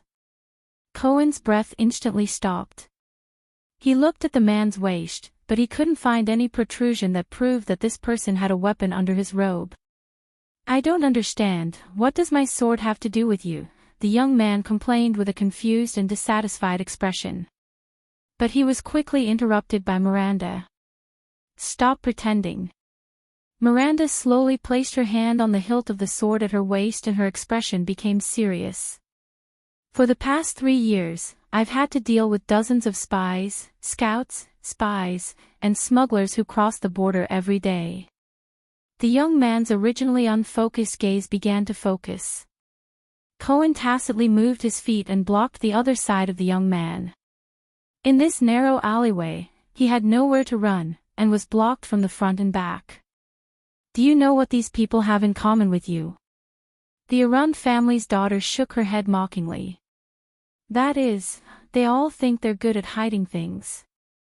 The young man slowly straightened his body, his expression becoming colder and colder. Miranda sighed. "And I thought that as long as their eyes were calm and their expressions were calm, no one would be able to discover their intentions." Cohen chuckled. "My God, Miranda's observational skills, she's definitely more suitable for the police than I am. With a little more effort, it's not like I can't join the kingdom's secret intelligence department." When he thought of the secret intelligence department and Raphael, who was in the secret intelligence department, Cohen's heart sank again. "Don't be impulsive, sir." Cohen, who was in a bad mood, placed his hand on the hilt of his sword and said in a low voice, "We just want to confirm something. This alley is not suitable for drawing a sword." "What a pity." The young man also sighed regretfully. "If only I had another second to walk to the most appropriate position." In the next moment, the battle began. The young man's right elbow shot backward like an arrow released from a bow. With a whistling sound, it instantly attacked Cohen's head. Cohen's pupils twitched. Instead of retreating, he calmly moved forward.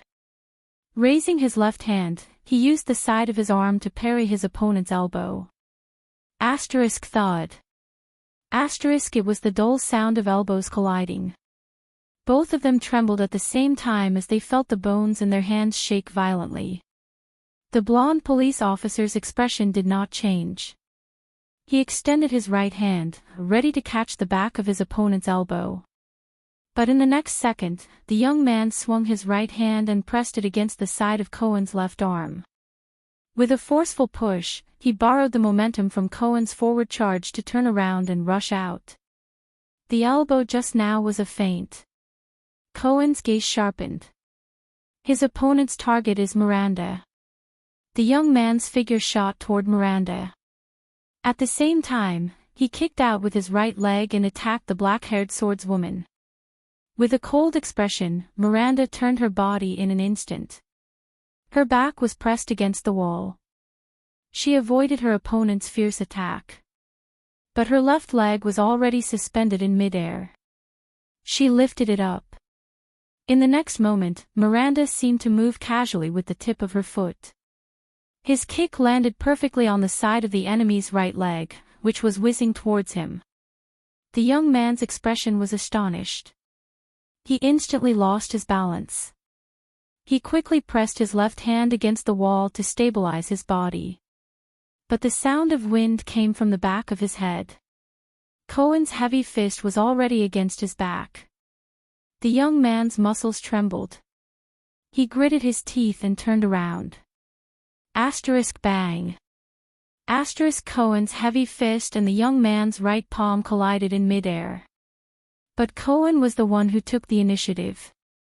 It was obvious that he had the upper hand. The young man who hastily received the punch trembled and took a step back. On the other side, Miranda's hand was already aimed at his neck. In the nick of time, the young man quickly turned around. Under the robe around his waist, there was a sword hilt with a brass ball on it. A surge of energy exploded in the young man's body. In an instant, he exploded with astonishing strength in his joints and dodged Miranda's swift and fierce hand knife. In the next moment, a short and nimble sword was unsheathed as the young man turned around. In the narrow alley, he slashed vertically at Cohen from top to bottom. Cohen's sword was too long. It could not be used in the alley. Left with no choice, the police could only use the half-unsheathed sword to block his opponent's vertical slash. Clang. Cohen's expression changed. A familiar violent fluctuation came from his opponent's sword. Cohen instinctively activated the power of eradication. The glory of the stars immediately rose from the police's body and repelled the violent power. At the same time, the strength of Cohen's arm muscles increased rapidly. His long sword trembled violently and shook off his opponent's sword. The enemy seemed to be surprised by Cohen's calmness and decisiveness in the face of his power. However, he did not hesitate when he missed his attack. Miranda's footsteps were already behind him. In the next second, the enemy leaped up.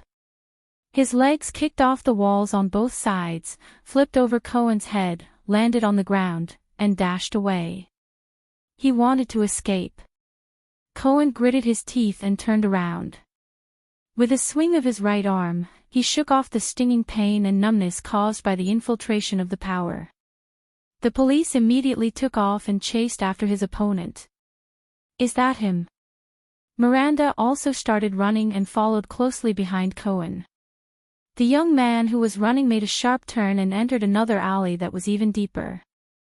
"I swear on my life." Cohen followed the figure in front of him. As he turned the corner too quickly, he crashed into a wall. However, the police, who had a strong physique, did not care. Without hesitation, he got up and followed. As he ran, he yelled anxiously, "It's that power of eradication. Don't forget your mission." Miranda, who was behind him, had a cold expression. She nimbly leaped with her right hand and grabbed onto a window at the corner. Her body swung like a swing through the sharp turn. She landed, rolled, got up, and ran out. Her movements were smooth as she reminded her companions. "Investigate, not fight. The disciplinary officer is still patrolling."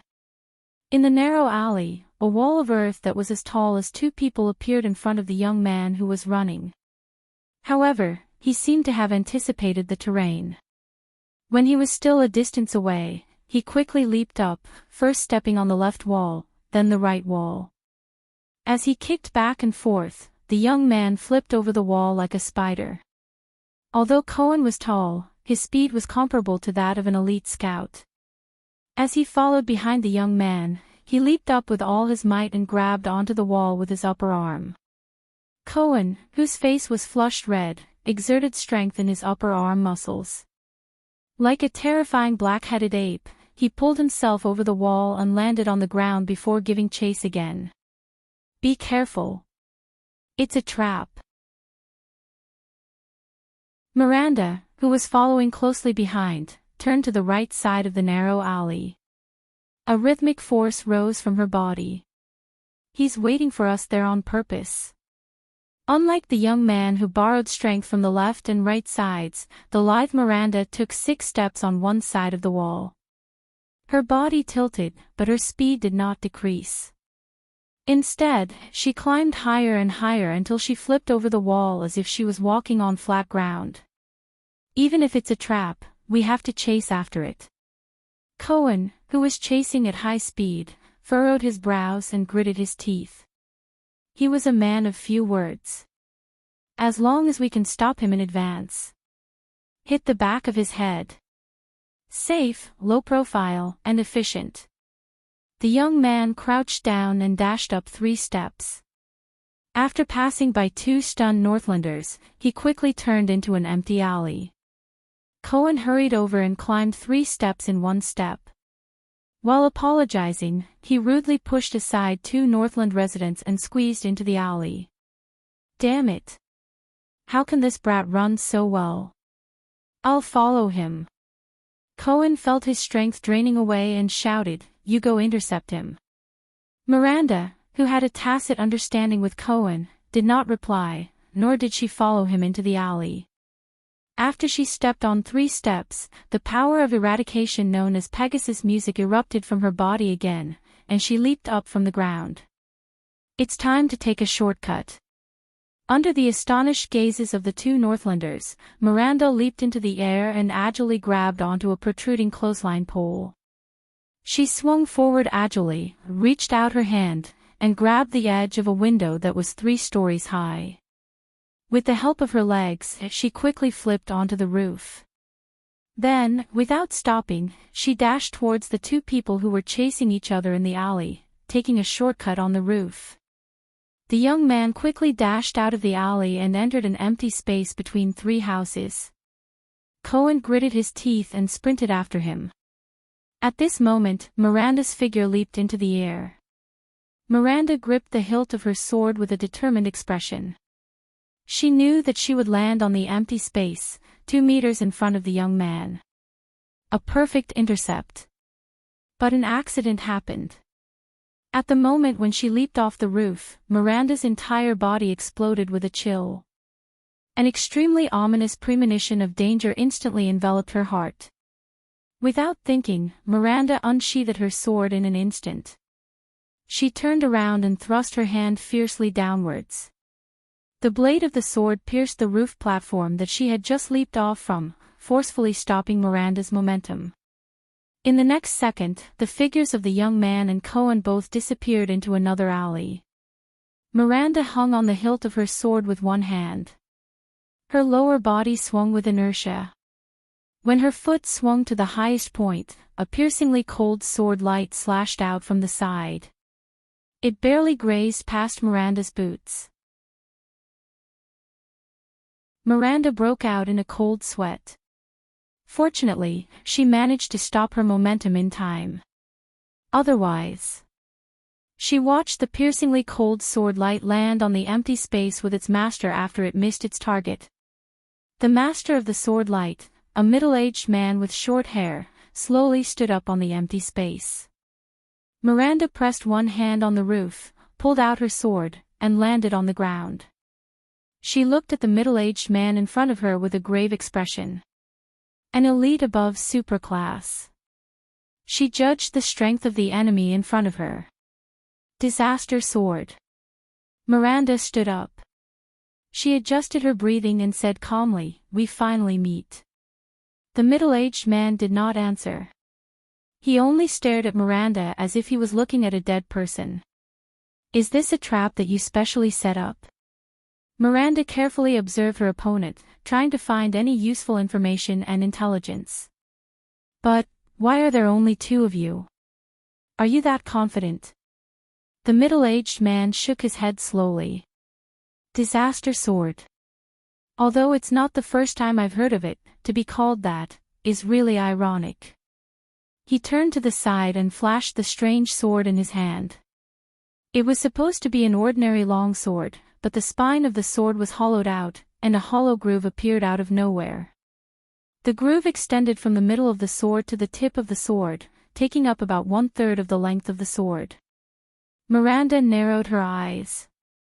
It was common to have a groove on a sword. The groove on a sword was not for the purpose of bleeding, but to reduce the weight. Hence, the groove would start from the base of the sword and end at the center of the sword. However, there were two things different about the middle-aged man's sword. First, his sword had a hollow groove. This would undoubtedly greatly reduce the weight of the sword, but it would also cause the quality of the sword to decrease. Second, the groove started from the tip of the sword and ended at the center of the sword. This meant that it was very likely that the groove was forged for the function of bleeding. To achieve these two things, the swordsmiths had to have extremely high forging skills. Miranda was certain that she could only find such excellent swordsmiths in the Tower of Eradication, elves and dwarves. "You're very good." The middle-aged man's expression was indifferent. He spoke in a hoarse voice, "You actually managed to find your way here from Constellation. It seems that the Tower of Eradication has also improved. They know that we're Constellations." Miranda was acutely aware that something was wrong. "How did we get exposed? Is it really like what Caslin said? In the eyes of experts, there's no way for us to hide our origins. So, why did you become the lackeys of a certain Archduke of Ekstedt?" Miranda was not in a hurry to draw her sword. Instead, she tried to continue gathering information. This was what the Fortress Flower had told her, the most important principle as a commander: know yourself and know your enemy.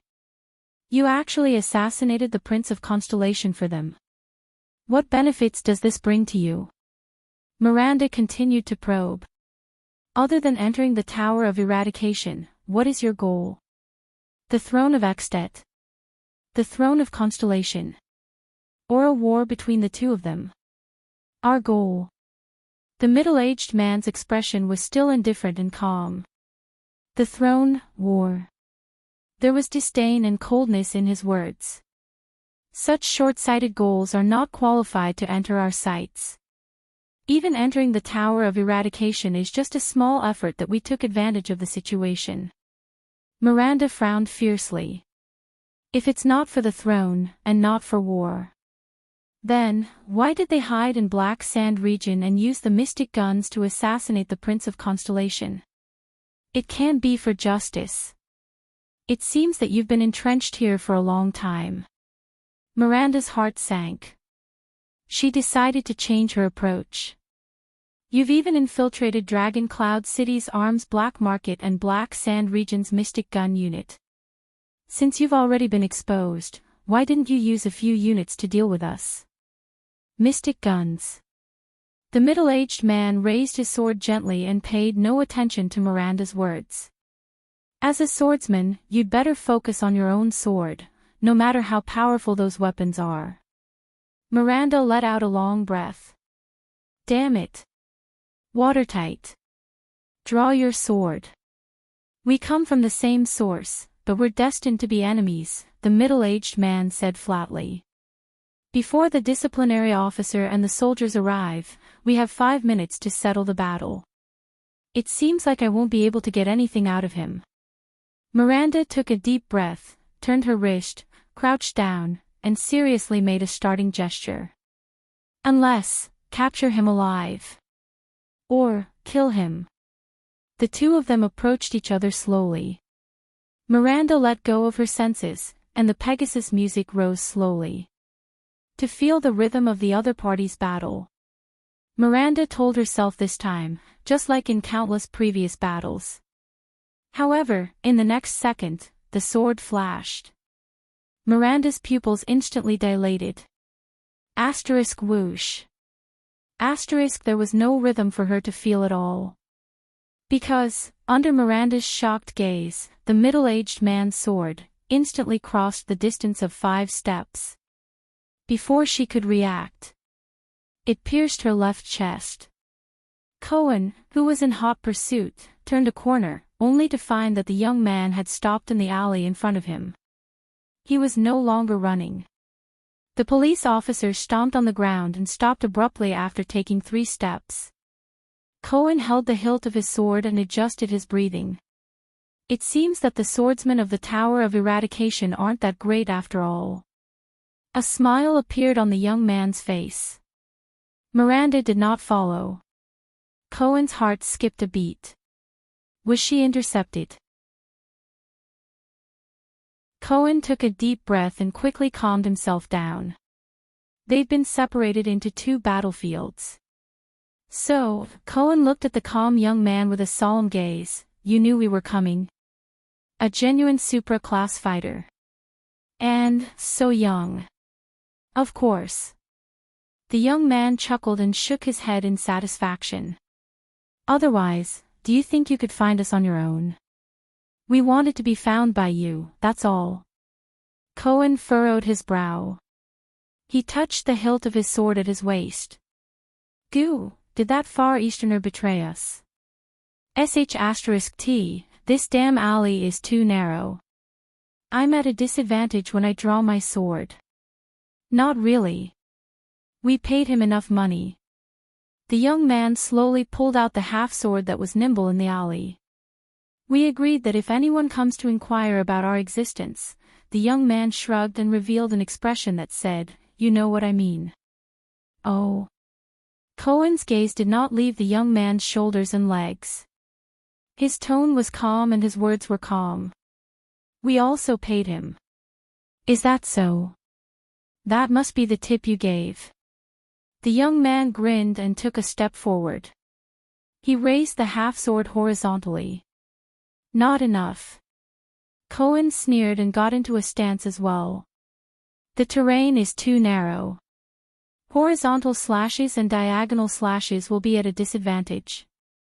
Looks like I'll have to relive the swordsmanship taught by one of the Scions, Collator, a long time ago. I hope I haven't forgotten everything. So, we're the first contact between the Scions inside and outside the tower in the past 40 years. The young man snorted and drew closer to him. The Tower of Eradication and the Disaster Sword?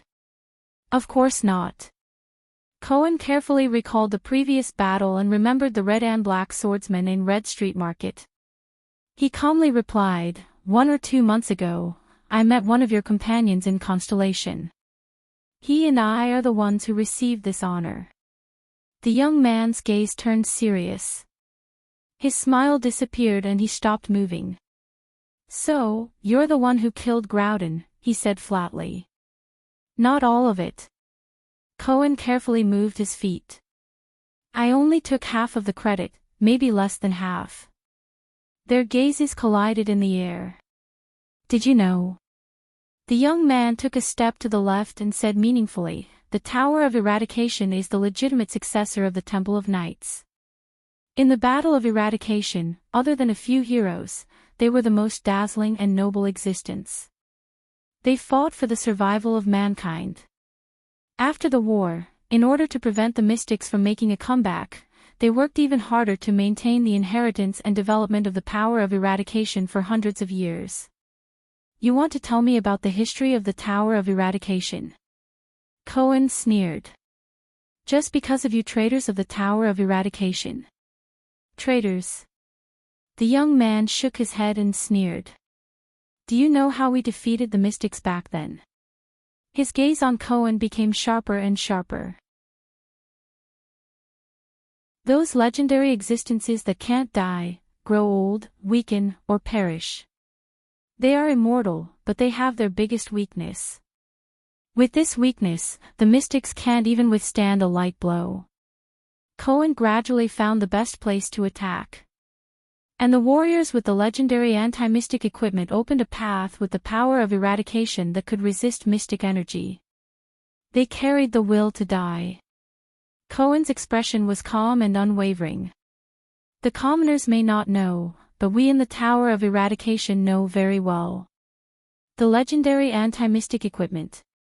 The power of eradication that can resist mystic energy. Ha! The young man laughed. Suddenly, his expression turned cold. No, you don't know. You live in the shameless lies of the Tower of Eradication. Ordinary power of eradication cannot resist mystic energy, the young man said solemnly. And the legendary anti-mystic equipment. Before it was invented, what did you think we relied on to resist and survive in the face of such an immortal existence? Humph, Cohen's gaze became sharper. He did not care about the young man's words at all. Instead, he actively locked onto his enemy's every flaw. The last disaster sword I met didn't talk as much as you. The next moment, the young man moved his feet and thrust the half-sword in his hand forward. The violent power of eradication erupted from the young man's body. The half-sword in his hand flashed. I can't even feel where the blade is pointing. Cohen gritted his teeth. Does the other party's power of eradication change the path of the sword, obscure my senses, or speed up the sword? *T. *Ding. At the last moment, Cohen relied on his instincts and intuition, which he had trained on the battlefield, to block the sword. The half-sword in his hand pressed against Cohen's saber, only 2 inches away from his throat. But what was even more terrifying was his opponent's power of eradication. Compared to the swordsman in Red Street Market, this young man's power of eradication was as brutal as ever, but there was an unbearable piercing pain. It attacked Cohen's sword and arm.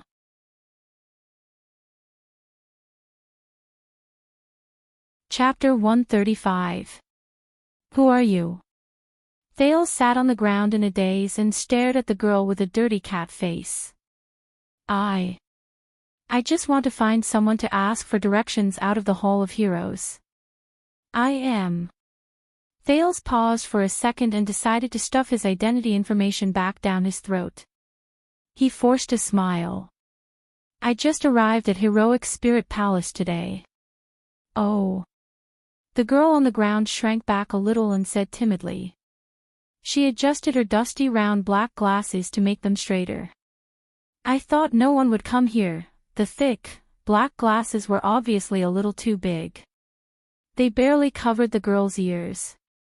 Coupled with her dirty little face, she looked especially comical. Then, may I ask who you are?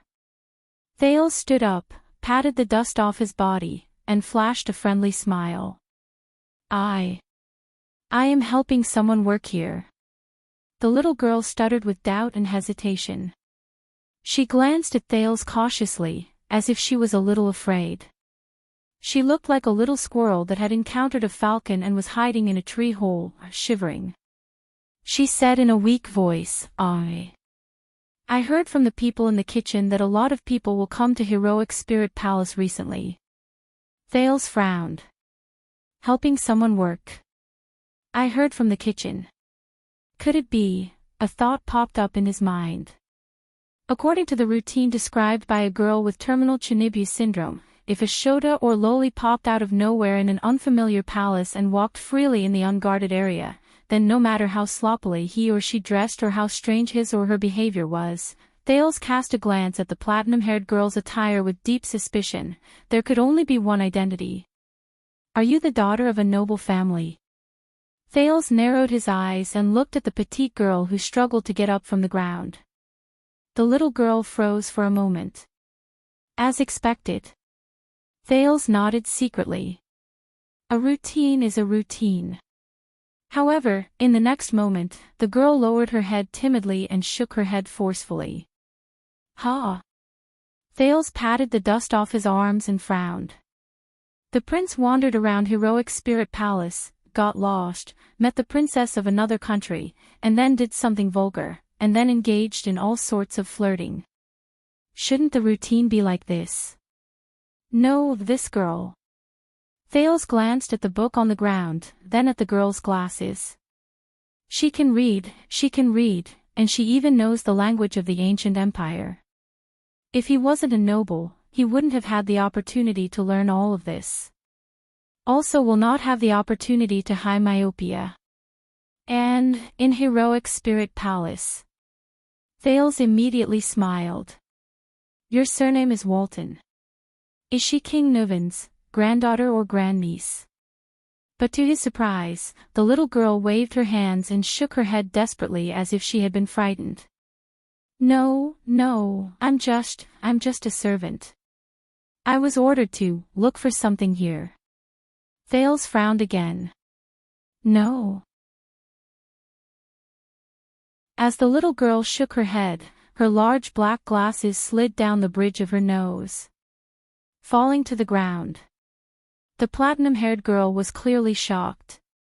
She squinted her eyes and tried to grab her glasses in midair, fluttering about in a flurry. Perhaps it was due to her poor eyesight or something else, but in her panic, her hand, which she had stretched out recklessly, sent her glasses flying. The wind blew. Thales was shocked. He subconsciously reached out and caught the strange object that flew into his arms, the girl's glasses. Oh. Thales curled his lips. Looks like my reflexes have improved. Glasses. The little girl crouched down, narrowed her eyes, and searched the ground in panic. My glasses. Don't be nervous, they're here with me. Thales comforted her while he curiously raised the round black-rimmed glasses in his hand. The frames of the glasses seemed to be made of metal. No wonder they were so heavy. Unfortunately, a lot of them had been damaged. The lenses were not thin, and they were covered in dust. There were even cracks. He wondered if this world had accurate optometry technology and glasses manufacturing technology. Moreover, the black-rimmed glasses were not as round as they looked from afar. Instead, they were slightly rectangular, like the glasses worn by some important person, prophet. Thales chased away some boring memories. Excuse me. The little girl seemed to be very pessimistic about her eyesight after losing her glasses. She crouched on the ground, her eyes lifeless, and nervously groped in Thales' direction. Don't move. Thales slowly walked in front of the girl. He looked at the pitiful little fellow who was squinting her eyes and trying her best to see clearly. He sighed. He crouched down in front of the girl.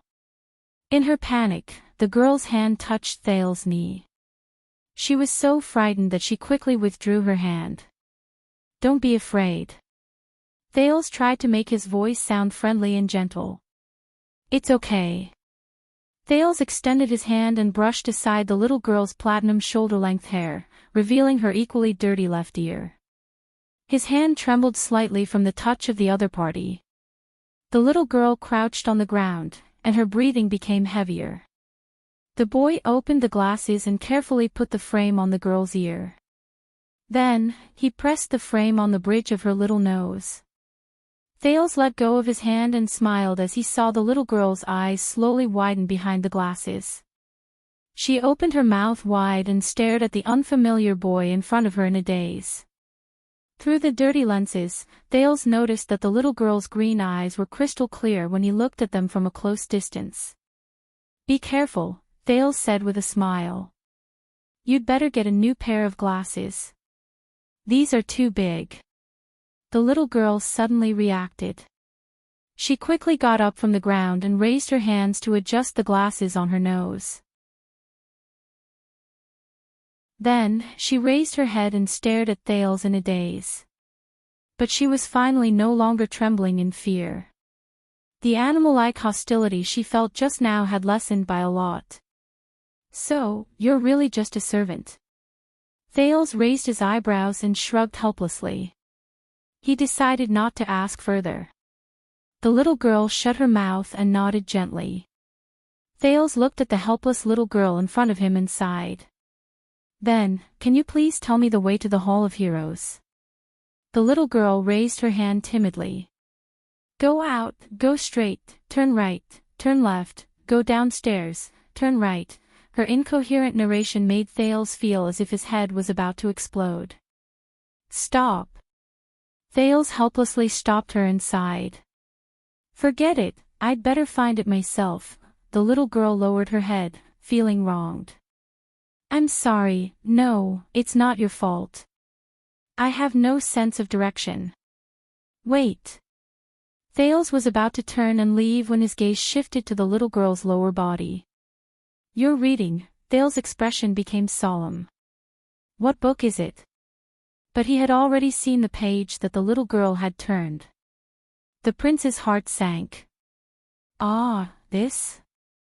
The little girl pulled the large book out from under her body in a flurry. With a tense face, she lifted the cover with great difficulty and faced it towards Thales. Thales quickly extended his hand to help her. Dawn of Heroes. At that moment, the little girl's eyes behind her glasses suddenly became lively. Her words became confident and fluent.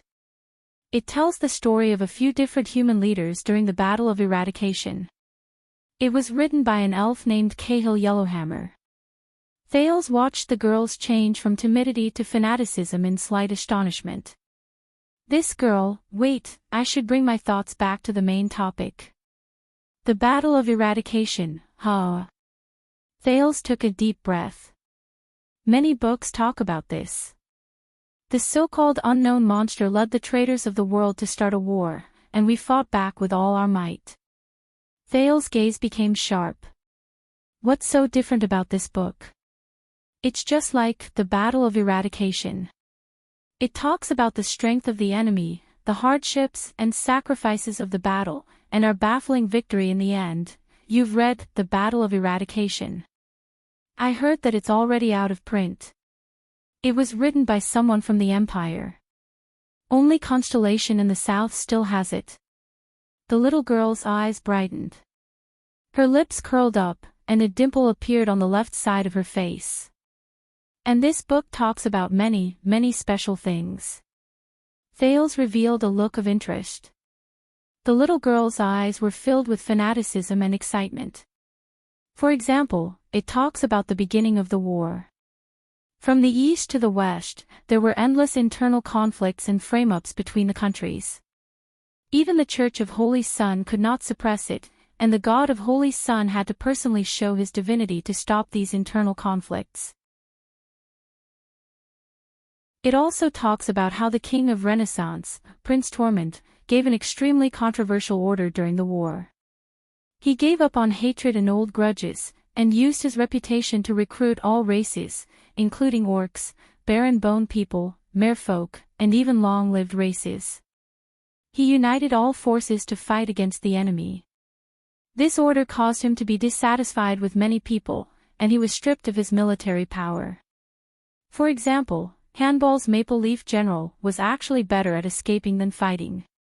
The ones who fought against the army of disaster head-on were actually Prince Xingxian and Qinjian. The Maple Leaf General led his remaining troops in the east and hid for a whole 6 years. Through sneak attacks and schemes, the troops actually became stronger and stronger as they fought. For example, Chen Jian, the King of Peaks, who was later rumored to be a god, was just a captive before the war. He was imprisoned in the capital of Triumph and was about to be executed soon. On the eve of the war, a suspicious person broke into the prison cell and released Chen Jian and his companions. It was said that during the most precarious time, someone opened the gates of hell and signed a contract with the 7 terrifying sovereigns. They successfully brought the demons into our alliance to fight against the calamities. Thales was bombarded by information one after another until he could barely handle it. But he still maintained his objective and calmly asked, then, did it mention how those powerful monsters and calamities came about? It was said that they were the enemies of God. I don't know the details either. The little girl patted the cover of the book, her face glowing. The book said that there was nothing that could fight against those monsters. Thales revealed a puzzled expression. Then how did we win? But the little girl did not seem to listen to him. She continued to narrate happily. The book said that during the early stages of the war, we were completely powerless against those monsters. It did not seem to mention how powerful those monsters were. We could only use blood and sacrifice to slow down the enemy's pace, until some terrifying weapon was invented, Thales sighed. And the little girl pointed at one of the pages of the book, her eyes sparkling. Until a defector appeared among the enemies, Thales' heart instantly froze. With the same great power.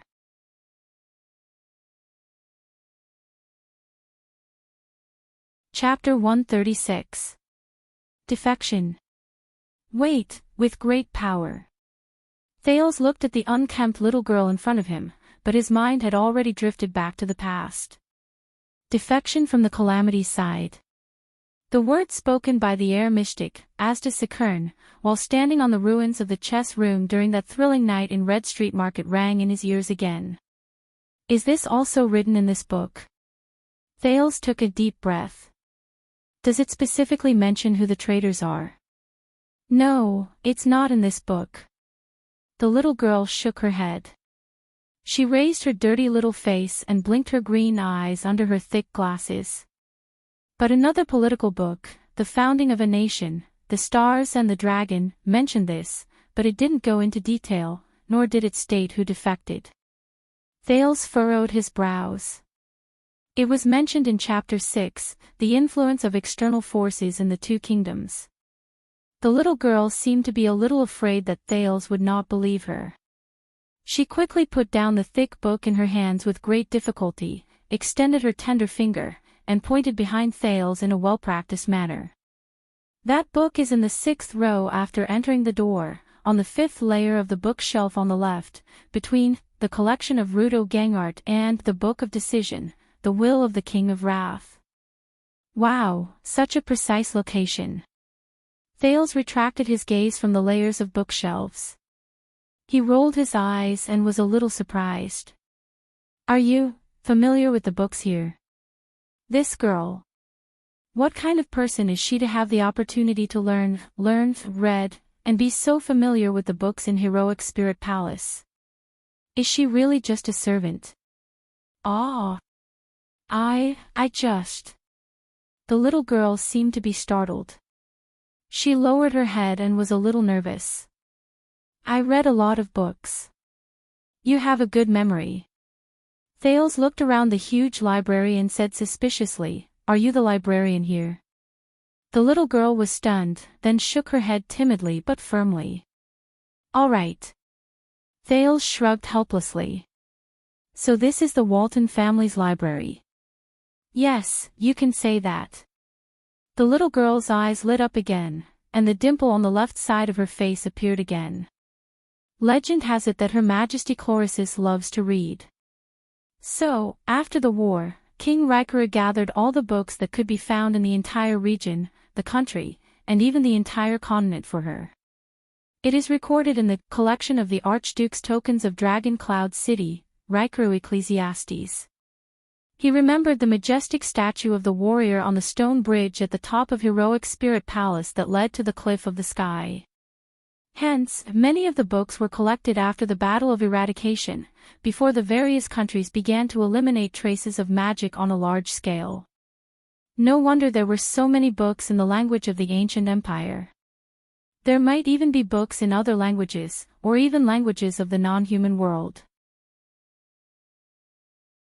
So, even though there had been a large-scale purge, there were still more clues about calamities and magic in these books than in other places. I wonder how Constellation's famous Jade Star Grand Library compares to this place. The little girl seemed especially happy when she talked about these things. She also forgot her nervousness and fear. She continued to chatter on. Until Archduke Shalon was in power, Dragon Cloud City stopped collecting books and filling up the library because no one had seen Her Majesty for many years. This place was originally a corner of Heroic Spirit Palace, so it became more and more desolate. Wait a minute, Chloris. Thales finally reacted. He looked surprised. You mean Rykara's Queen of the Sky? The female great dragon who married a human. Hearing Thales' way of addressing her, the little girl seemed to become nervous again. Do not be disrespectful to Her Majesty the First Queen. She shook her head, and her glasses looked like they were about to fall off again. The little girl was so frightened that she quickly raised her small hands to protect her cheeks and held the frame of her glasses tightly. Use the honorific, Your Majesty, and call her by her first name. Thales was stunned. Don't worry. That queen can't hear you anyway. Thales looked at the funny girl who was protecting her small face with amusement. He said indifferently, "It's not too late to talk about it when I see her with my own eyes." "No, if it's your first time seeing Her Majesty, it will be a different set of etiquette." The little girl shook her head and pouted. Great dragons are noble and sacred. They naturally hate rudeness and disrespect. If mortals are lucky enough to meet her, they must kneel down on one knee, bow their head, and respectfully report their full name. They can only get up after the other party agrees. Or else. Thales was amused. Or else the great dragon will hate you. The little girl with platinum hair and glasses stared straight at Thales. There was a serious expression on her small face that resembled a tabby cat. Thales burst out laughing. Under the little girl's angry and aggrieved gaze, Thales tried his best to restrain his smile. All right. If I really meet her, I will definitely follow your instructions.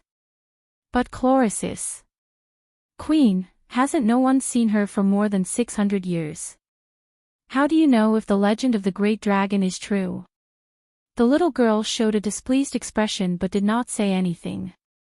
Thales narrowed his eyes. If they, Raikuru and his queen, really fought that earth-shattering battle of eradication, there should at least be some evidence. For example, what kind of enemies did she defeat?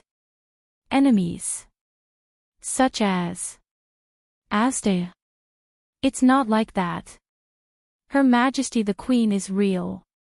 The little girl who was covering her face seemed a little angry. The evidence is behind you, in that glass cabinet. Thales turned his head and looked at the glass cabinet he had just seen, the agreement between Tormund and Raikuru. This is year 11 of the calendar of eradication, Raikuru and Tormund, Extet and Constellation's agreement on dealing with border issues. The little girl propped up her glasses and moved closer. It was signed by the two kings in the suzerain's longhouse in Cold Castle. It is the earliest agreement between Extet and Constellation in history. The two kings agreed not to interfere with each other and expand their territories separately. Year 11 of the calendar of eradication, Raikuru and Tormund. Thales finally gave up on repeating the awkward-sounding title. He frowned. Such a long name. The appendix to the treaty is even longer. The little girl pouted and pointed at the long glass cabinet. The paper is 3 feet long. Her Majesty Chlorosis' signature is right before the two kings. Thales walked past the appendices to the first formal agreement in the history of the two countries, which were contained in 3 glass cabinets. From the land at the border, the people, the time to hunt, the religion they worshipped, and the relationship between the suzerains, the agreement had regulations and explanations. Just as Thales' eyes were about to blur, he finally came to the last glass cabinet and found a few names with different handwriting. It was obvious that they were personally signed. Witness, Chlorosis Nermandala dos Sal from the other side of the sea. Look. The little girl pressed her face against the glass cabinet. This is the first queen's signature. It was a thick and powerful signature. The connection between each letter was natural and smooth. But the signature of another witness next to it attracted all of Thales' attention. Witness, Bran Quills Tabark from the Soul Tower. It was the same skillful and elegant cursive signature. However, Soul Tower. Thales remembered Ramon's words and engraved the name in his heart. Also, Tabark. One of the 6 great clans of Constellation. He ruled Blade Edge Hill in the southwest of the kingdom for generations. He had a blood moon as his family emblem, Tabark. The cold and arrogant figure in the Hall of Stars appeared before Thales' eyes. That valiant and heroic young duchess, Lyanna Tabark. Then, his gaze shifted downward again. It was the signature of the two kings. Signatories, the common elected king of Extet, the king supported by the Northlanders, the suzerain of Dragon Cloud City. Raikuru Brewster Extet. Signatories, the supreme king of Constellation, the legitimate descendant of the Empire's imperial family, the suzerain of Eternal Star City. Tormund Camelot Carlos Jade Star. Both signatures had one thing in common: ugly. Ugly. Not just any kind of ugly. Riker's signature was like that of a child who had just learned how to use a pen. Stroke by stroke, he slowly scratched out from the paper. It was childish and stiff, as if he was afraid that he would make a mistake if he wrote too fast. Tormund's signature was a series of rapid handwriting. It was so sloppy that the spelling was almost indistinguishable. It was like a person who was self-aware of his own handwriting and used rapid handwriting to cover it up. Thales looked at his ancestor's sloppy signature, which was like an octopus tentacle. He suddenly felt that the handwriting he learned in a month was at least legible. King Riker's background is mysterious, but many people think that he is a commoner, so he did not have the opportunity to receive education. His handwriting. The little girl noticed Thales' gaze and said sheepishly, "And King Tormund is just an illegitimate child of the imperial family." It is said that he was ostracized when he was young, probably. Thales could not help but laugh. It seemed that the founding monarchs of the two kingdoms were boorish people who could not even write their own names properly. Compared to the neat and beautiful signatures of the witnesses on the first row, Thales could even imagine the hesitation and embarrassment of the two kings when they signed their names, as well as the affection and appreciation they felt for each other after they saw each other's signatures. But at this moment, Thales was slightly stunned. Tormund Camelot Carlos Jade Star. Tormund's full name. Even though Tormund's handwriting was sloppy, Thales could still make out the initial letters of each name. T, Tormund C, Camelot K, Carlos S, Jade Star. Thales shuddered violently. The little girl noticed Thales's abnormality. She reached out to wipe off the stain on the glass that was smeared by her own face. Then, she raised her head curiously. "What's wrong?" At this moment, another voice came from afar. "Little rascal. Little rascal." Hearing this voice, the bespectacled little girl's face trembled. Like a mouse that had encountered a cat, she could not stop herself from trembling. Thales raised his head in surprise.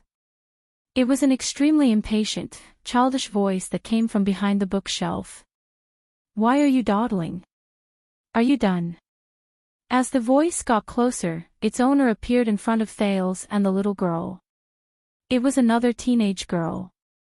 She looked to be a head taller than the sloppy bespectacled little girl. This new girl had brown hair and blue eyes. Her face was exquisite, and she wore a gorgeous handmade dress. The sleeves and collar were exquisitely decorated. She even had a beautiful hair accessory in her hair. If it was not for the angry expression on her face, she would have looked like a perfect doll from his previous life. The new girl saw Thales, but she only glanced at his clothes, which were covered in dust due to the fall. She then turned around arrogantly and looked at the trembling, thin, bespectacled girl. "Little rascal." The bespectacled little girl's face was full of panic. "Miss, the homework that the teacher gave me for etiquette is due tomorrow. Why aren't you done yet? If I find out that you're secretly reading." The new girl's dissatisfied voice paused. Her eyes drifted to the stack of books behind the two of them. She first showed an expression that said, "I knew it." Then, she frowned and glared at the bespectacled girl whom she called Little Rascal. Little Rascal trembled and cast a pleading look at Thales, who did not know what was going on. "Okay."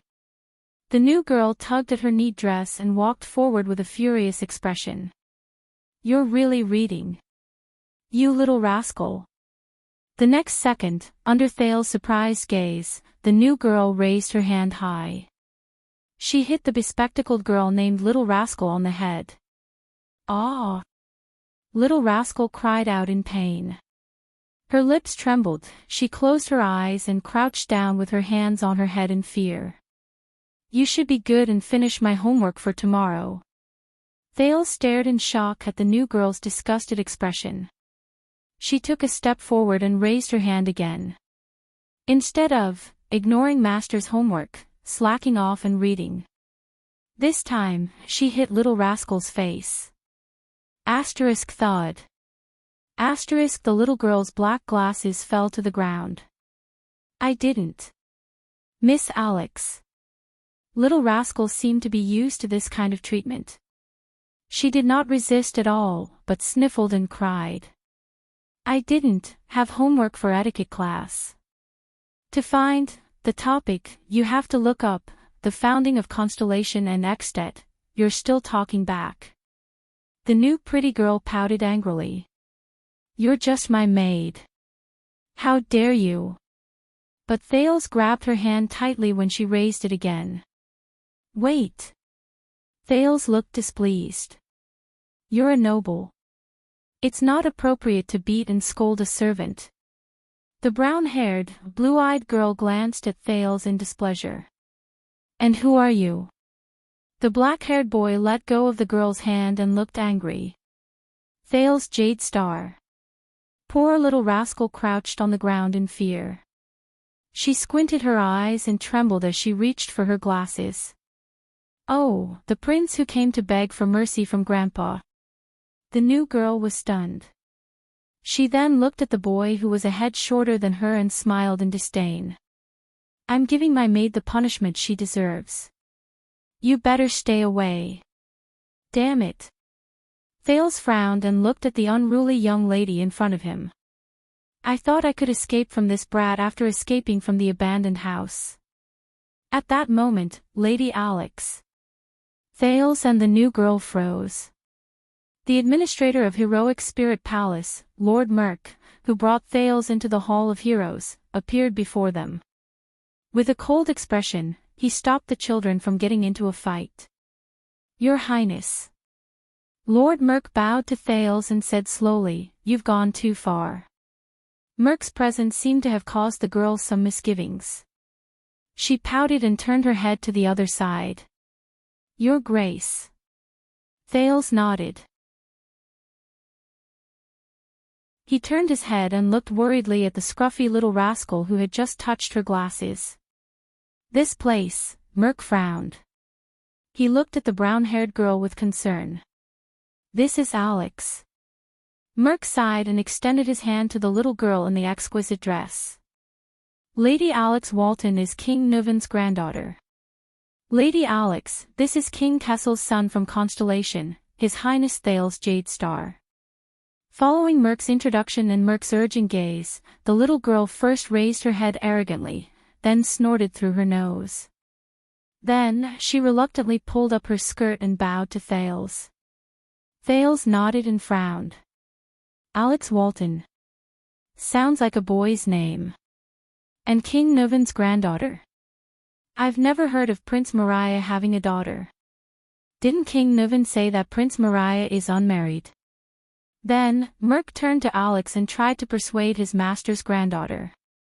My lady, what you're doing isn't appropriate, especially in front of Prince Thales of Constellation, Merk. Nuven the Seventh's granddaughter, Alex pouted in dissatisfaction. She's my maid.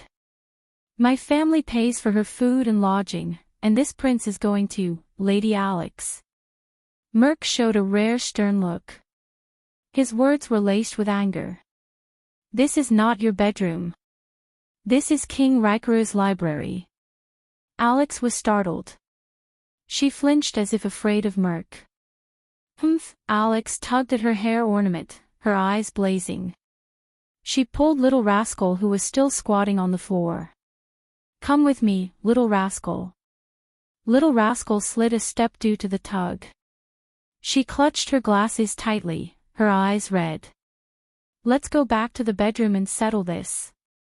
Alex said fiercely. She glanced at Thales and Merk, then turned to leave. Little Rascal looked uneasy. She lowered her head and followed, trembling. She turned to look at Thales, her eyes filled with fear. Thales clenched his fists. Merk heaved a sigh as he watched the two girls walk away from him. He picked up the books that Little Rascal did not have time to tidy up and stuffed them into the bookshelf. Lady Alex is Prince Mariah's elder brother, the daughter of Prince Soria, the late king's eldest son. Since she lost her parents and King Nuvan dotes on her too much, so, Merc shook his head. Thales flashed an ugly smile. I see. The late King Nuvan's eldest son. So, with Prince Mariah's assassination, the suzerain of Dragon Cloud City, the Walton family of Cloud Dragon Spear, does not have a direct male heir. How did he pass away? Thales stared at the emblem of a dragon head in the glass cabinet. He said quietly, that. Prince Soria. Merc lowered his head and frowned. More than 10 years ago, during a hunting accident. In Thales' eyes, Merc's gaze was gloomy, his tone dispirited. I was still in the White Blade Guards then. I was supposed to be responsible for his safety, but I failed to protect him. Merc shook his head numbly. Thales shifted his gaze. Please follow me back to your bedroom. Merc seemed reluctant to talk more. He quickly adjusted his expression, turned around, and added sternly, I believe your attendants are waiting anxiously, and you still have to attend the banquet tonight. Thales was shocked. He looked up. Right, I have to find Putre. Tell him exactly what happened here, and ask for his wisdom and help. Especially, also, His Majesty asked me to bring you a message in reply to what you said through Nicholas, Merc said flatly. Thales' gaze froze. King Nuvan. Lord Merc narrowed his eyes. His Majesty agreed to put aside his original plan for the time being. Please do as you wish, as long as His Majesty wishes.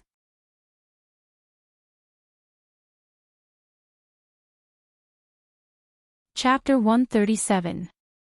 The sun was setting, and the sky in Dragon Cloud City had begun to darken. But in this narrow alleyway, the sound of metal colliding could be heard, and the continuous flashes of sparks illuminated the two people in the middle of a fierce battle. Clang! Cohen gritted his teeth, lowered his body, and raised his saber. Relying on his instincts, he once again narrowly blocked his opponent's slash. No! He couldn't sense the direction of his opponent's attack. If this went on, he was going to lose. Cohen took a deep breath and took 2 steps back, increasing the distance between him and the enemy. At this point, the police and the enemy's swords had already clashed 6 times. Cohen focused all his attention on his opponent's hand and sword, thinking about the effect of his opponent's power of eradication and concealing the direction of his attack. But that was not what worried him the most. The police officer's right hand could not stop trembling. The glory of the stars shone with a silver light on his skin, trying his best to neutralize the ruthless power of eradication that invaded his arm during the fierce battle. That was terrible. It was the same as the previous encounter. The power of eradication would automatically transmit itself through the force on the sword. Without warning, it invaded, infiltrated, and destroyed all human tissues that could host the power of eradication. Cohen tightened the muscles in his right arm, his face as cold as ice. It's a good sword, but it's a pity it's not suitable for this kind of terrain. The young man looked at Cohen's silver sword with a black hilt and smiled happily in the narrow alley. Does it have a name? The young man was very confident. The narrow alley restricted Cohen's saber, and his hand-and-a-half sword was nimble and unhindered. Coupled with his terrifying power of eradication, the young man gritted his teeth. In this battle, be it the environment, strategy, strength, or technique, he had the upper hand. And these are the people the Tower of Eradication sent to hunt us down. The young man looked at Cohen and smiled while shaking his head in his heart. Cohen Caribbean, Cohen replied coldly. Just like Groudon in Red Street Market, the young man's power of eradication was also filled with a suffocating violence. Apart from that, when they exchanged blows, the police officer felt as if he was being pricked by needles. This severely affected Cohen's movements. So, ruthlessness and madness are common characteristics, while the sense of pain and the ability to conceal one's direction are personal attributes of the power of eradication. If that's the case. Cohen sighed and clenched his fist. "Oh, I'm not asking for your name." The young man narrowed his eyes and pointed his sword between Cohen's eyes. "I'm asking for the name of your sword. My trophy." Under the gaze of the young man, Cohen heaved a sigh of relief. He lifted the blade with his left hand and said helplessly, "You were asking about this sword." "Oh, this is a family heirloom. As for the name..." Cohen's expression turned solemn. "It will tell you." The next moment, the silver sword was already in front of the young man's eyes. This was the first time Cohen took the initiative to attack after 2 rounds of defense, a dangerous thrust. The young man cast his doubts out of his mind and swung his arm confidently. The power of eradication, which had almost become one with him, surged up violently, as if he was being stabbed by needles. Amidst the wonderful feeling of exhilaration and pain, he raised his sword towards Cohen. A smile appeared on his face. The young man knew that the power of eradication he possessed was far more powerful than the so-called conservative swordsman of eradication, regardless of whether it was a trainee who had walked through the tower of eradication or a powerful swordsman who had been immersed in this path for many years. Its destructive and amplifying power, the young man felt the pain from the power coursing through his body, was almost unimaginable, especially when it surged into his opponent's body like a violent beast. The victor would be decided at that moment. But the young man's expression suddenly froze. He realized that his opponent this time was different. Asterisk clang. Asterisk Cohen's long sword touched the young man's sword. He did not have the slightest intention of parrying, blocking, fighting, or locking his blade.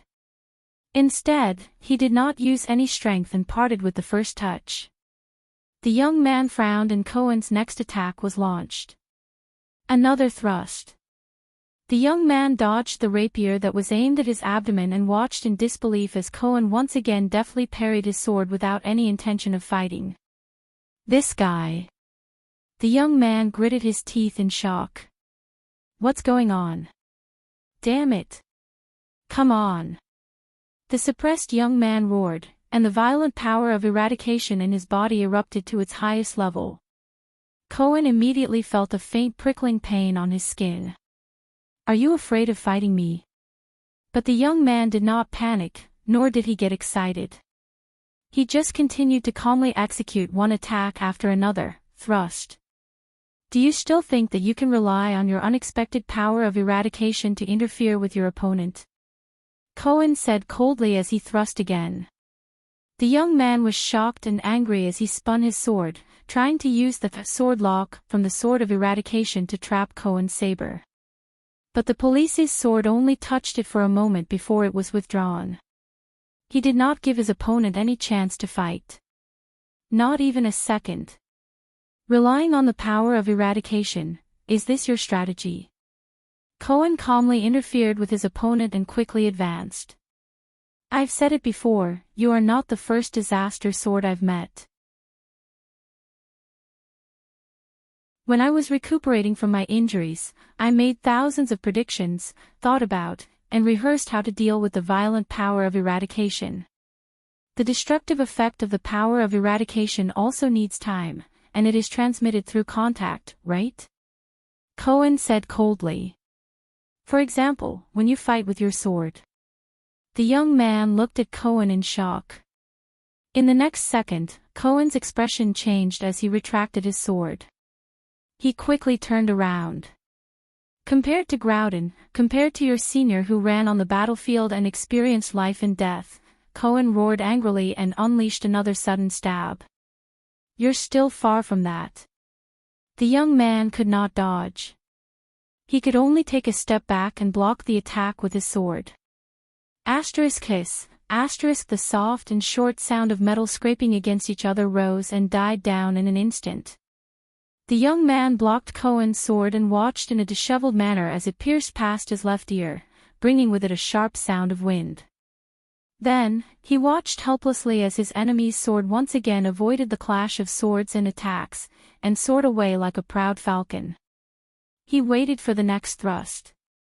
As for using the terrain to suppress my overly long sword. Cohen's voice sounded especially detestable in the young man's ears. What a childish tactic. One thrust and it'll be over. Simple, direct, and effective. The narrow alley might have restricted Cohen's sword and swordsmanship, but it also prevented the young man from displaying his agility. Faced with a straight thrust that could usually be easily dodged, the young man could only raise his sword again and again to block and defend. It was not that the young man had never thought of giving up on defense and going on the offensive, forcing Cohen to fight with him. The problem was that his hand-and-a-half sword was shorter than Cohen's sword. If he forced himself on Cohen, it was very likely that he would be pierced through the heart by Cohen's sword before he could execute his killing move. The hand-and-a-half sword, which was more suitable for swinging in the narrow alley, instantly became the young man's shortcoming. Damn it! The young man looked at his opponent's rapier with indignation. I actually became the passive and disadvantaged party. Cohen, who had gained the upper hand, calmly turned his body to the side. With his right foot in front of him, he quickly followed up with a twist of his wrist. His sword did not stop. It was another sudden thrust. The young man retreated pathetically as he continuously parried. How lucky! Cohen chuckled in his heart. In this narrow alley, when I can't slash or slash. Master Curator, thank goodness you didn't forget your swordsmanship. One of the 8 great inheritors of the Tower of Eradication, Stink Curator of the Olumbia Kingdom in Thornland specialized in the thrusting sword technique. The thrusting sword technique originated from the era of the Final Empire. It was an elegant duel between southern knights wielding light swords. The key to this fencing technique was to test the opponent's movements and deliver a fatal blow. It was once widely spread in the south, even if it was once ridiculed by many generals and knights as the maiden sword. But now, Cohen had given up on using normal swordsmanship in the narrow alley and switched to the thrusting sword technique, turning the disadvantage of his sword's length into an advantage. It also prevented his opponent from using their power of eradication to gain the upper hand. In the next thrust, the young man struggled to move. He finally relied on a protruding window to avoid Cohen's attack. Every type of power of eradication is different. Cohen sheathed his sword again and calmly walked past the window, which had obviously been lengthened by its owner. He stared at his enemy with a determined gaze. Even the same power of eradication differs from person to person. Different people will have different subtle changes. The young man looked at the narrow alley on his left and right, then at the exit in the distance. He was extremely anxious. I don't know what effect your power of eradication has, to be able to conceal the direction of your sword in a fierce fight. The police officer snorted. But you must have heard of my power of eradication. Cohen grinned and gave what he thought was his most handsome smile. The glory of the stars. The young man's expression changed. The glory of the stars. The 4 primitive transcendents. No, the power of eradication. In the next moment, Cohen roared and charged forward. A faint starry blue light shone on the skin of his arm. The police officer's sword continued to thrust forward without stopping. The young man gritted his teeth and twisted his wrist as much as he could, trying to use a fan-shaped sword style to block the endless thrusts. Damn it! He must be one of the 8 seeds in the Tower of Eradication. The young man who bore the hope of the Tower of Eradication's future. Ding! Ding! Ding! The fleeting sound was like the sound of rain falling on the ground, lingering in the ears. My glory of the stars can balance the rhythm of every movement and every breath in my body. Amidst the endless thrusts, Cohen pressed forward. Even though he was clearly in the midst of a high-speed attack, his words were surprisingly coherent, as if he did not need to take a breath. Like the bright stars in the night sky, shining one after another, rising and falling one after another. Ding! Ding! Ding! The light of the sword danced. The thrusts and retractions were casual and coherent. The young man frowned. He could only retreat as the sword in his hand trembled. It seems to be irregular and indistinct. Cohen pressed forward. To the young man's ears, his words were as fatal as the ferryman's bell in Hell's River. In reality, it is continuous and never stops. Cohen's expression did not change. He parried the young man's sword, and under the latter's shocked gaze, he thrust the most threatening sword without stopping. Rip. As the young man roared, his left shoulder was finally wounded. Affected, his movements became unstable, and he was instantly stabbed in the right side of his ribs. Then his left leg, right elbow, and the side of his neck. Under Cohen's relentless attacks, the young man staggered 6 steps back in pain. He tried his best to widen the distance between them. With wounds all over his body, the young man panted heavily. His face was filled with disbelief as he stared at Cohen, who was walking towards him step by step. This is my power of eradication. Compared to your despicable, violent, and meaningless power that only knows how to destroy, the glory of the stars is like another sword of mine. It's fused with the deepest part of my body, allowing my movements to be seamless and without pause. Cohen sighed. From there, I can release the most dazzling and unparalleled attacks. The young man used his sword to support himself on the ground and watched in despair as Cohen approached. You ended the swordsmanship of a seed, Cohen said flatly. It's time to pay the price. Expressionlessly, he raised his sword at his enemy. Cohen flashed a friendly smile and said slowly, or, do you want to tell me why you assassinated the Prince of Constellation? And, which archdukes or the nobles under them do you serve? But the young man, who was covered in blood, laughed out loud. What a joke. We never serve anyone. The young man laughed hoarsely. Blood flowed from his left shoulder, which was the deepest wound, and dyed the snow red. Even if it's just a temporary collaboration, we only listen to our own will. Cohen furrowed his brows. Collaboration. Why do they want to collaborate with an archduke? For power. Wealth. Status. Survival. Common goals. Or something else. As for you, do you think you've won just like that? You old men from the academy. Before Cohen's eyes, the young man trembled as he flashed a ferocious smile. In this short amount of time, my teacher would have already taken your companion. You're here to hold me back. I know this very well. Cohen cut him off with a calm expression. A superclass rookie. The young man's expression froze. So that your companion, that old man who seems more powerful, can quickly finish off the weaker enemy and rush over to support you, right? The police officer was like a battle-hardened warrior. He sighed helplessly. But what exactly gave you the illusion that that girl is weaker? That girl. Under the young man's surprised gaze, Cohen chuckled and shook his head. She's our batch's final assessment in the Tower of Eradication. Among the 8 seeds, Chief. When Thales finally met Putray and the others in the room specially prepared for him in Heroic Spirit Palace, the second Prince of Constellation and his followers all heaved a huge sigh of relief. You mean, in their territory, you refused to cooperate with King Nuvan without hesitation, and were prepared to use your own method to help him find the murderer? Putray frowned as he stood by the window and stared at the snowy scenery outside. His thoughts raced. Should I say that I'm extremely daring, or that I don't know what's good for me? When there were no outsiders around, Putray's attitude towards him had always been impolite.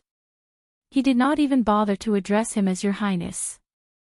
However, this overstepping of his authority seemed to have improved a lot after Broken Dragon Fortress. At least, the sarcasm when he used the title of Little Prince was reduced. More or less. Thales lay on the chair in an inelegant manner. He looked exhausted. What happened just now tells me that the gloomy old man with the crown won't have any good plans. For example, pushing me to the 5 archdukes and seeing if anyone wants to kill me in private. Thales leaned against the chair in an inelegant manner. In any case, I've already deeply understood the brutality and directness of the Northlanders. Thales sighed. Observing the Archduke's attitudes and reactions towards killing me to find the murderer. Only he could come up with this. So, now that you're the one doing this task, what are you going to do? Putre turned around steadily and walked past Ralph. The latter was adjusting the splint on his arm due to his broken bone and reinstalling a spare hidden blade on the mechanism of his wrist. Among the 5 archdukes who have a long history of inheritance, are cunning, and are more powerful than the 6 great clans of Constellation. All of them are expected to choose a king. Putre muttered. Find the conspirator who murdered Mariah and attempted to assassinate you. Good question. Thales flashed a friendly and sincere smile.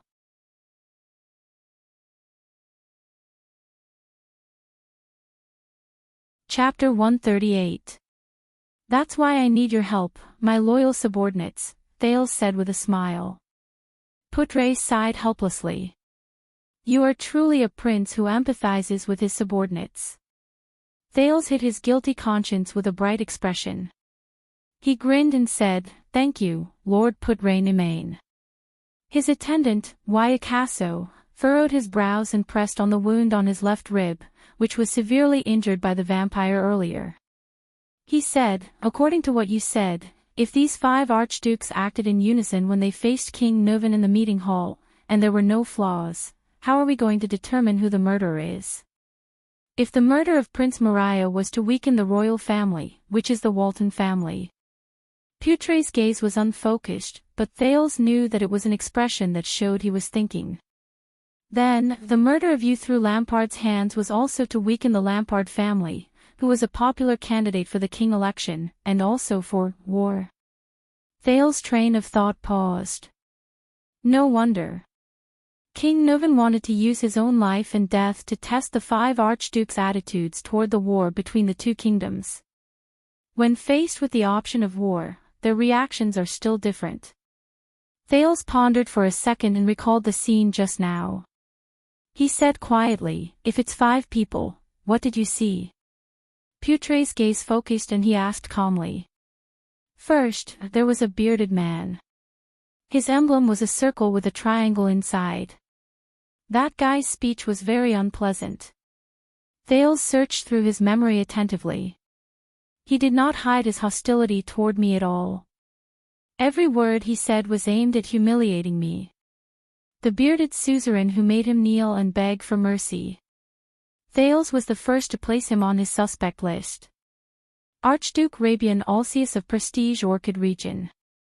Among the 3 southern archdukes, he has the best relationship with King Nuvan, Putre replied quickly. The Alcius family is not one of Rykara's 9 knight families. In fact, only 6 of the 9 great clans are still archdukes.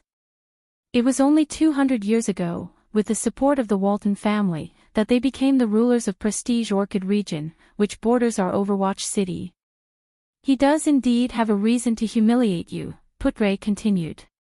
The land in Constellation Central Territory is the former chauvinistic province of the Empire. That was the territory that the Alcius family was ordered to rule since the ancient empire, until the army of the King of Renaissance chased them out of their hometown. From this perspective, the Alcius family and the Jadestar family are mortal enemies. That's strange. Wyatt shook his head. Is there really someone who is hostile to you because of the family feud from more than 600 years ago? Maybe he deliberately put on an act because of his family's reputation. But it's hard to say. After all, there are still people who still hold a grudge against the ancient empire from 1,000 years ago. Thales shrugged helplessly and ignored Putre's cold expression. How patriotic. Wyatt nodded as if he was deep in thought. The second person is a middle-aged man with a bowl cut. His clothes are embroidered with glowing blades. He speaks in an eccentric manner and is trying his best to provoke King Nuvan's disgust towards me. Thales rubbed his chin and pondered. From mockery to laughter, he speaks in a strange tone. But I always feel that his sarcasm is too forceful and not up to standard. The Archduke with the bowl cut, Thales thought to himself. The Archduke who dares to tell everyone clearly that he will not send troops without benefits. When Thales thought of this, he snickered. He is not as natural and perfect as Duke Cyril Falkenhas, nor is he as direct and incisive as you, which makes people feel helpless. Putre did not know if he was indifferent or if he pretended not to hear the prince belittling him. He nodded and replied, "That is Porphyus Trent Ida of Reformation Tower. He is also one of the 3 archdukes in the south.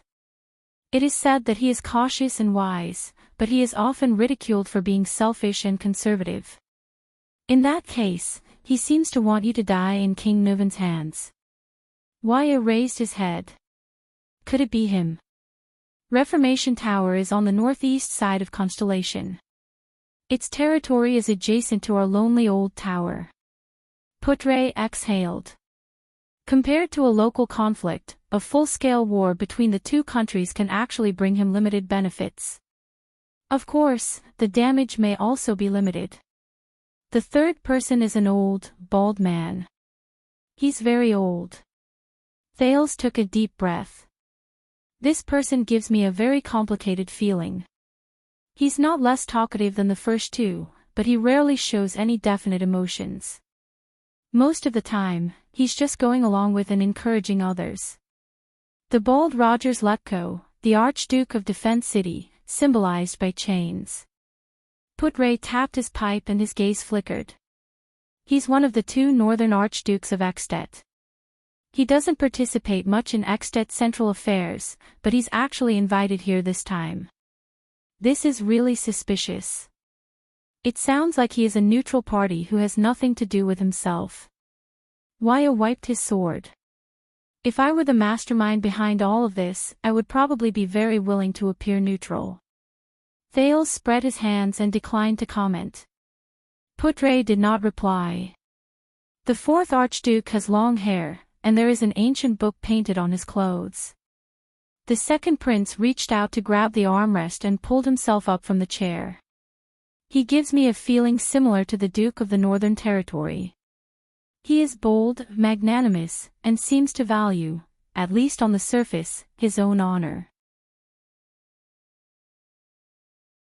The long-haired man who is unwilling to tarnish his family's honor seems to have no reason.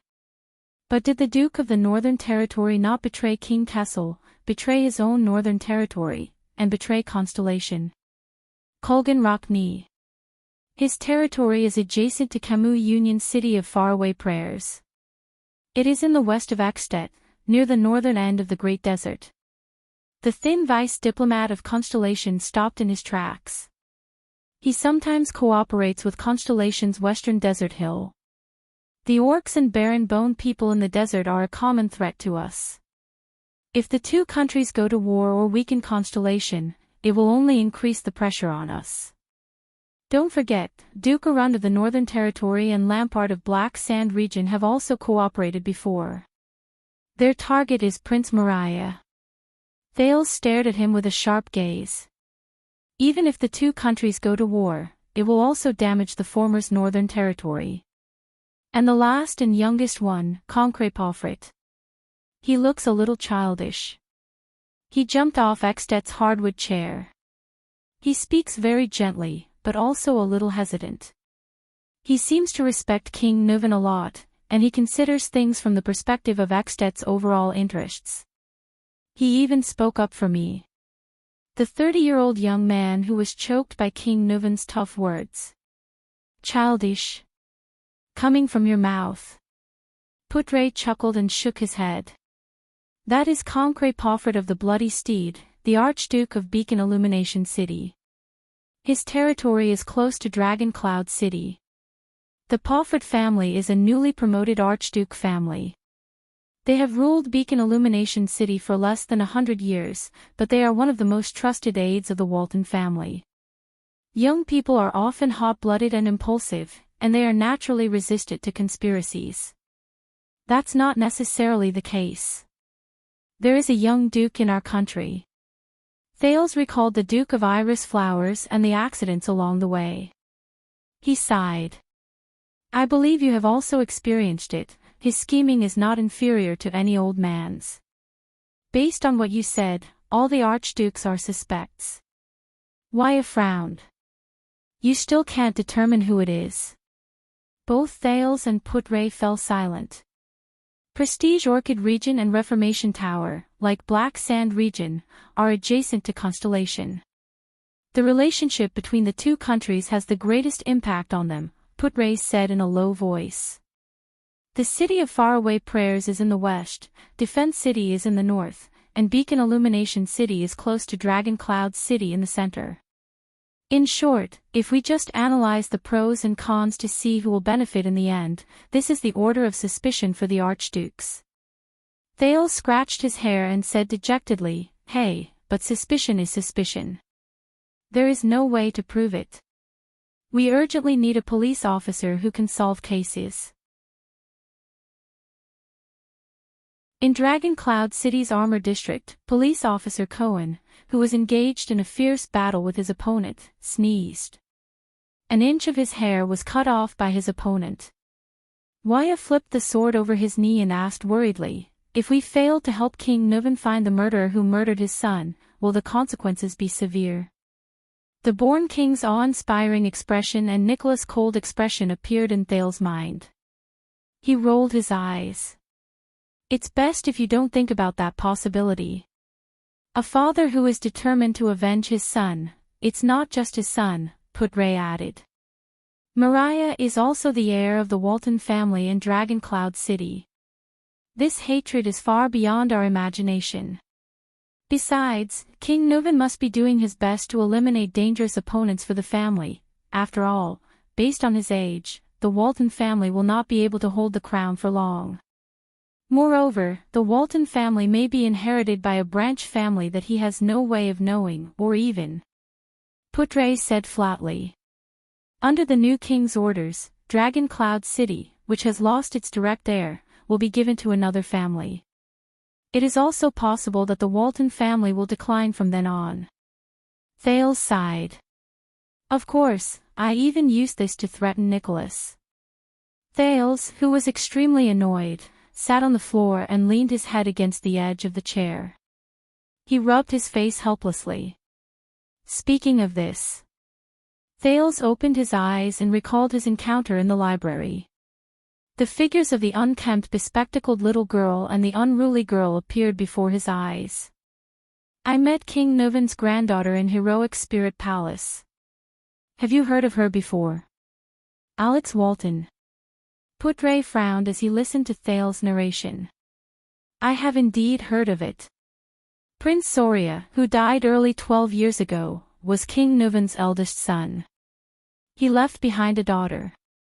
But perhaps because of what happened to her father, King Nuven has always been very protective of his granddaughter. If you didn't mention it, I'm afraid many people wouldn't even know her name. She can't inherit the Walton family. Thales exhaled and thought of the gorgeously dressed little princess. Just because she's a woman. Putre shook his head. In that damn Northlander's ideology, women are just accessories and property. They only have value when they become mothers and give birth to children. The three of them turned their heads in unison and saw Ida sitting on the bed that should have belonged to Thales without a care in the world. She wiped her exquisite machete, and there was a rare chill in her tone. It has never changed since a few hundred years ago.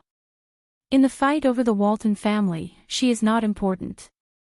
Putre shook his head. Let's think about how to deal with the problem at hand. Thales closed his eyes and pouted. Fortunately, we are not in a hurry. At this moment, there was a sudden knock on the door. Ralph frowned and opened the door. The recruit Thales saved, Willow Ken, stood at the door. He scratched his head and smiled. That Marquis of Camus Union sent someone to pass a message. Willow seemed to be very happy to have the opportunity to meet the prince. He chuckled and said, according to his subordinates, "It seems to be quite important." Thales frowned. He said that 2 archdukes will be leaving Dragon Cloud City tomorrow morning. They will be leaving Dragon Cloud City due to business. Willow finished the message with a smile.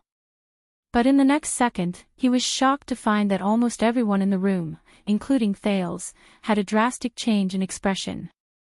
Ming. God. 1. Morning.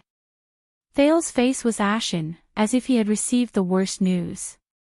It can't be, right? The archdukes came over to take a look at me and then immediately left.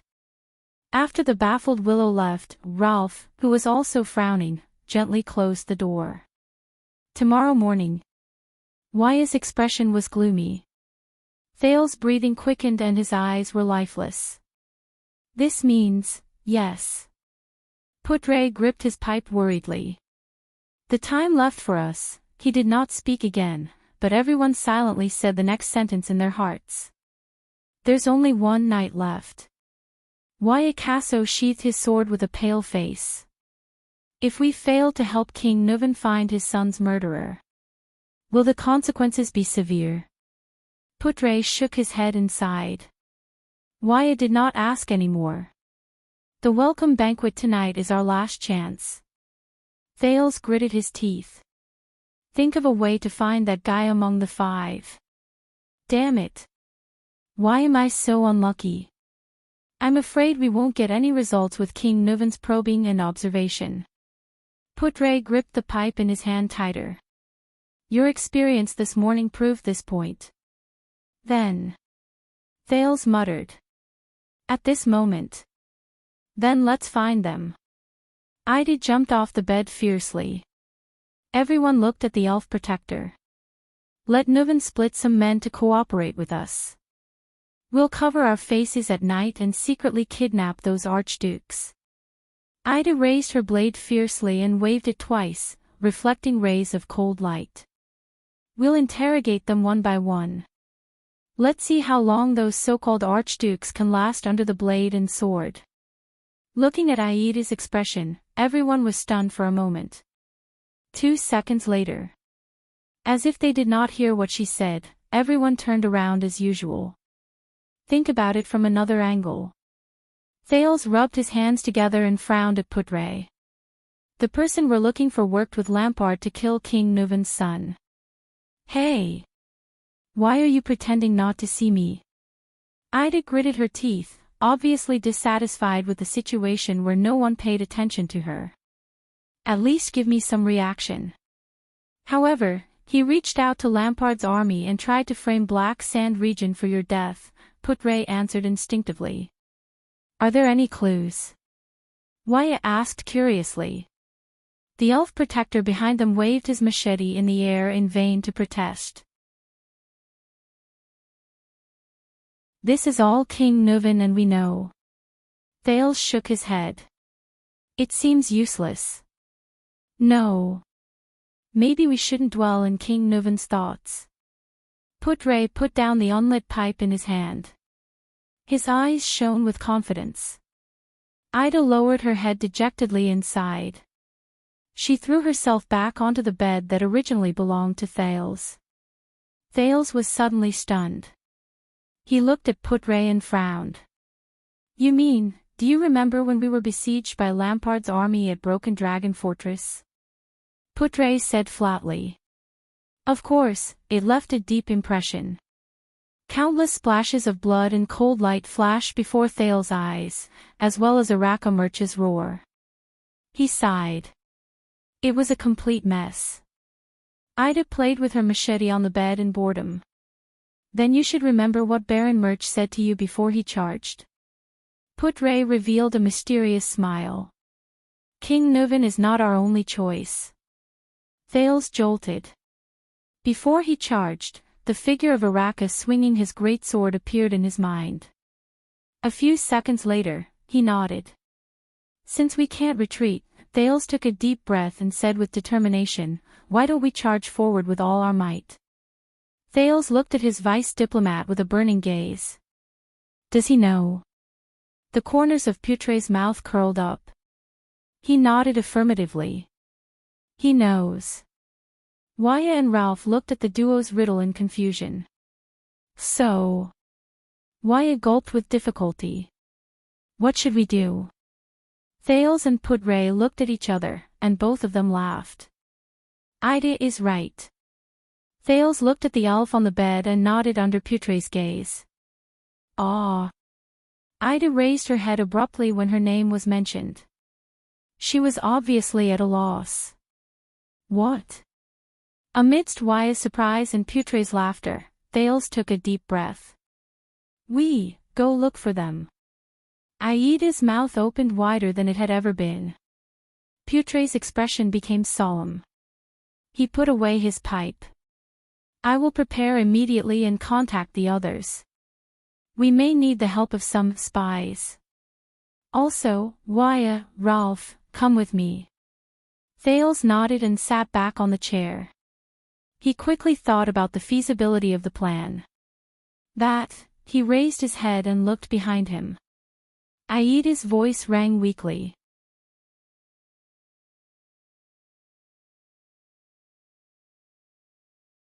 Chapter 139. It's so cold. Where's Mother? Aunt Fina. They'll come back, right? She thought about it in a daze. She could not help but shiver in the snow. The cold wind blew past her exposed face and neck, bringing with it a pain that felt like knives were cutting into her. She could not even feel her limbs. What about my younger brother and sister? What about Uncle Enzel? She missed Talia's hot pies a little, even though she hated the garlic on them every time. She walked past a person lying in the snow. That person was sleeping soundly. His body was curled up and he did not move, but he had the happiest smile on his face. He did not even know that his eyebrows and hair were covered in ice crystals. This is a smiling person, she told herself. Yesterday, when she tried to help them sweep the ice crystals off their faces, Uncle Enzel laughed and told her that they were smiling people. They loved to smile to sleep in the wild during winter and would only wake up in spring. Good girls should not disturb them, and it was best not to go near them. She obeyed and continued walking forward. Her dress was slightly torn. She was very depressed. This was the dress that Lycia's aunt gave her before she left for the capital. She walked past the second, smiling person. This smiling person seemed to be an older sister who was the same age as the maid Talia, but she wore very little. She leaned against a rock with a grin on her face and held a baby in her arms. However, the baby did not smile. He only shut his small eyes and mouth tightly and did not move. This made her very unhappy. Why is he not smiling? Everyone in the Northern Territory should be smiling, shouldn't they? This was what Uncle Nolaner had told her. When they left the stable in Cold Castle with the other two uncles, Nolaner laughed as he did in the past and pulled himself into his arms. Then, as she protested in dissatisfaction, he poked her face repeatedly with his stubble. All right, Nolaner. Her thoughts were in a mess. She thought of her youngest uncle and could not help but curl her lips. If you appear now, I will be merciful and forgive you for your beard. She continued walking and met a third, a fourth, a fifth, a sixth person on the snow. There were so many of them that she could not even count. Smiling people. At this moment, a person who was not a smiling person finally appeared before her. She raised her head with lifeless eyes and looked at the unfamiliar boy in front of her. The ragged boy was lying next to the other laughing man, rummaging for something. The boy noticed her approach and raised his head like a wild beast. His eyes were a deep red and frightening. Scram! The boy subconsciously protected the thing in his arms tightly and glared at her fiercely. His voice was vigilant and fierce. I found this place first. Food, clothes, everything is mine. Get lost. Get lost. Go search the other bodies.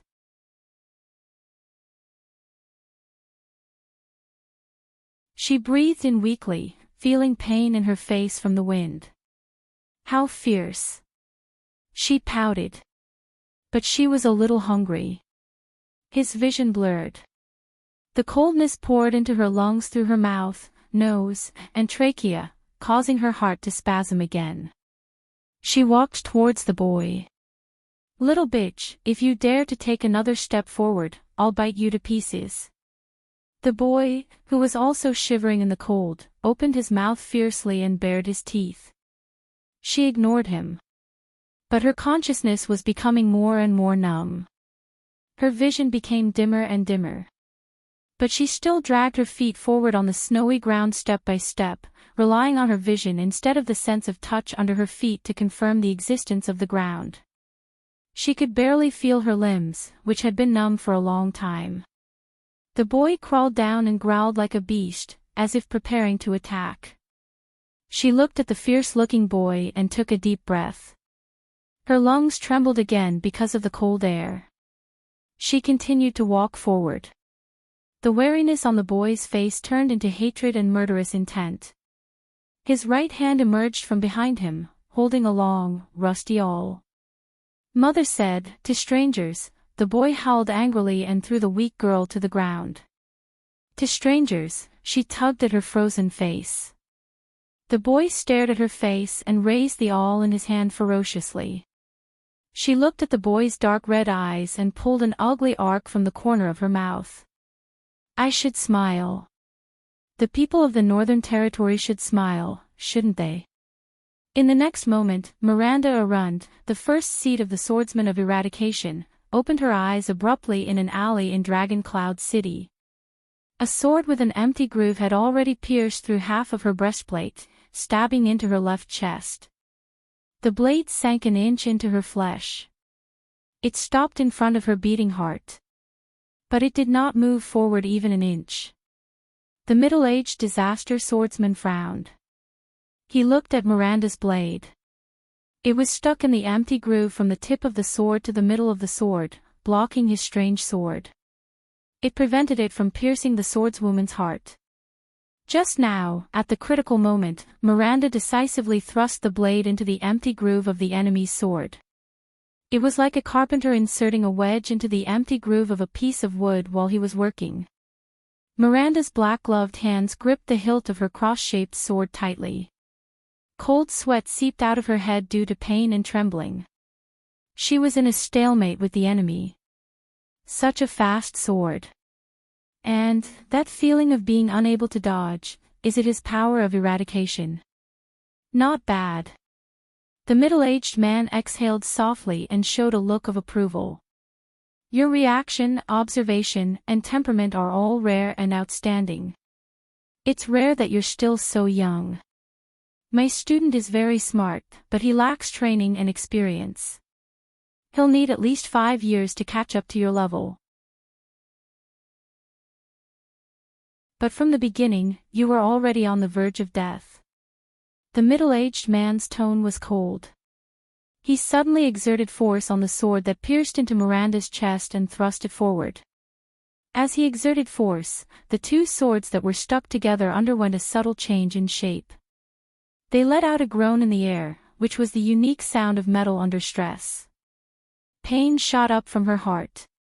Miranda's face contorted slightly. If the tip of the sword went in an inch more, it would reach the blood groove. The swordswoman gritted her teeth and held her breath. She tried hard to get rid of the double effects of the physical pain and the psychological worry. She listened to the enemy's rhythm and felt the rhythm of the enemy's movements. She forced herself to enter the zone. She was suppressed by the enemy's sword in the first strike. She had to find a chance to turn defeat into victory. Miranda resisted the enemy's sword with all her might. She widened her eyes and observed the motionless enemy under the setting sun. The middle-aged man sighed. You know, I originally didn't want to use this move. But based on the current situation, it seems that pure swordsmanship and sword speed won't be able to take you down immediately. There are only 4 minutes left before the patrol team arrives. The next moment, the middle-aged enemy's face revealed a pained and unbearable expression. A ferocious power of eradication seeped out of his arm muscles and invaded the two swords that were stuck together. Miranda's expression changed. This is the violent and crazy power of eradication that Cohen mentioned. The middle-aged man's arm trembled. As if he had released a ferocious beast that was about to devour a human, explosive power rose from his sword. The two swords simultaneously let out a groan as they trembled faster, like two patients who could not bear the burden.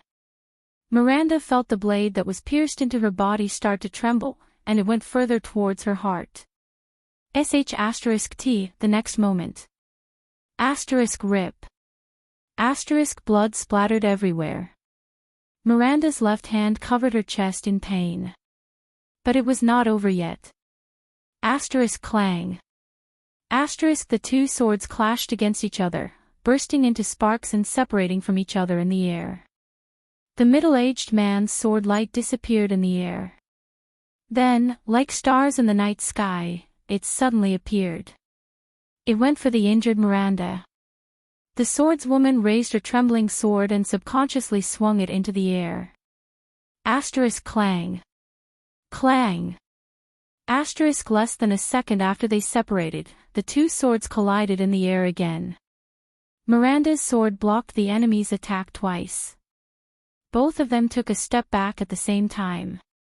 Miranda leaned against the wall behind her, her face pale, and stared at the middle-aged man with wide eyes. "May you die in peace, swordswoman." The middle-aged man sighed and shook the blood off his sword. But the middle-aged man's expression suddenly froze. He noticed the blood on his sword. It was just a small amount of blood. How could it be? Her heart should have been pierced through by now, but was it a right-handed person? Or was it equipped with a protection that could resist the power of eradication? The refined crystal drop board of the dwarves. The elven royalty's exquisite silver chain mail. Silicone. The middle-aged man raised his head in disbelief and looked at Miranda, who leaned against the wall weakly. That strange power of eradication didn't work, did it? The swordswoman took a deep breath and moved her left hand away from her chest.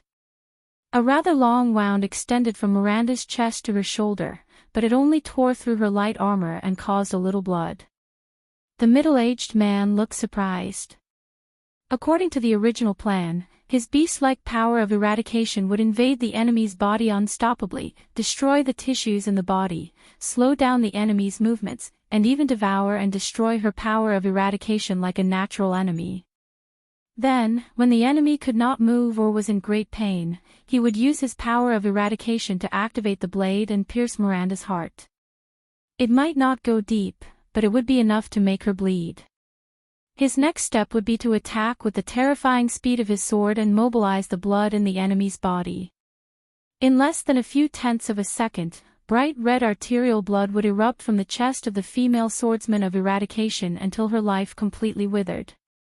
But she actually blocked the sword that was destined to pierce her heart. The middle-aged man looked at the girl in front of him in confusion.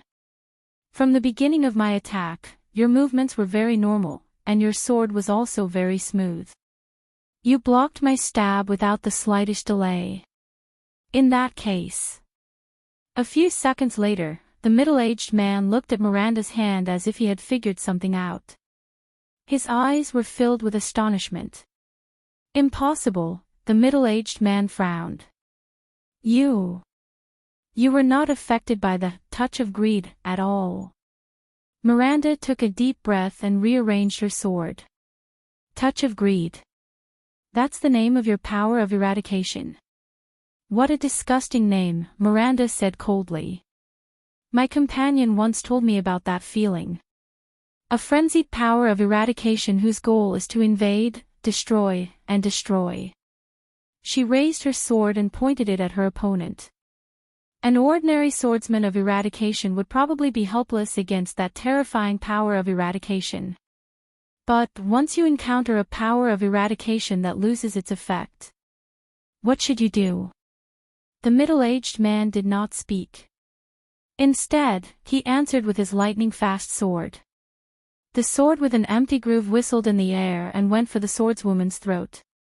Miranda, who was already prepared, turned serious. Turning her wrist, the power of eradication surged and supported the strength in her hand as she faced the middle-aged man.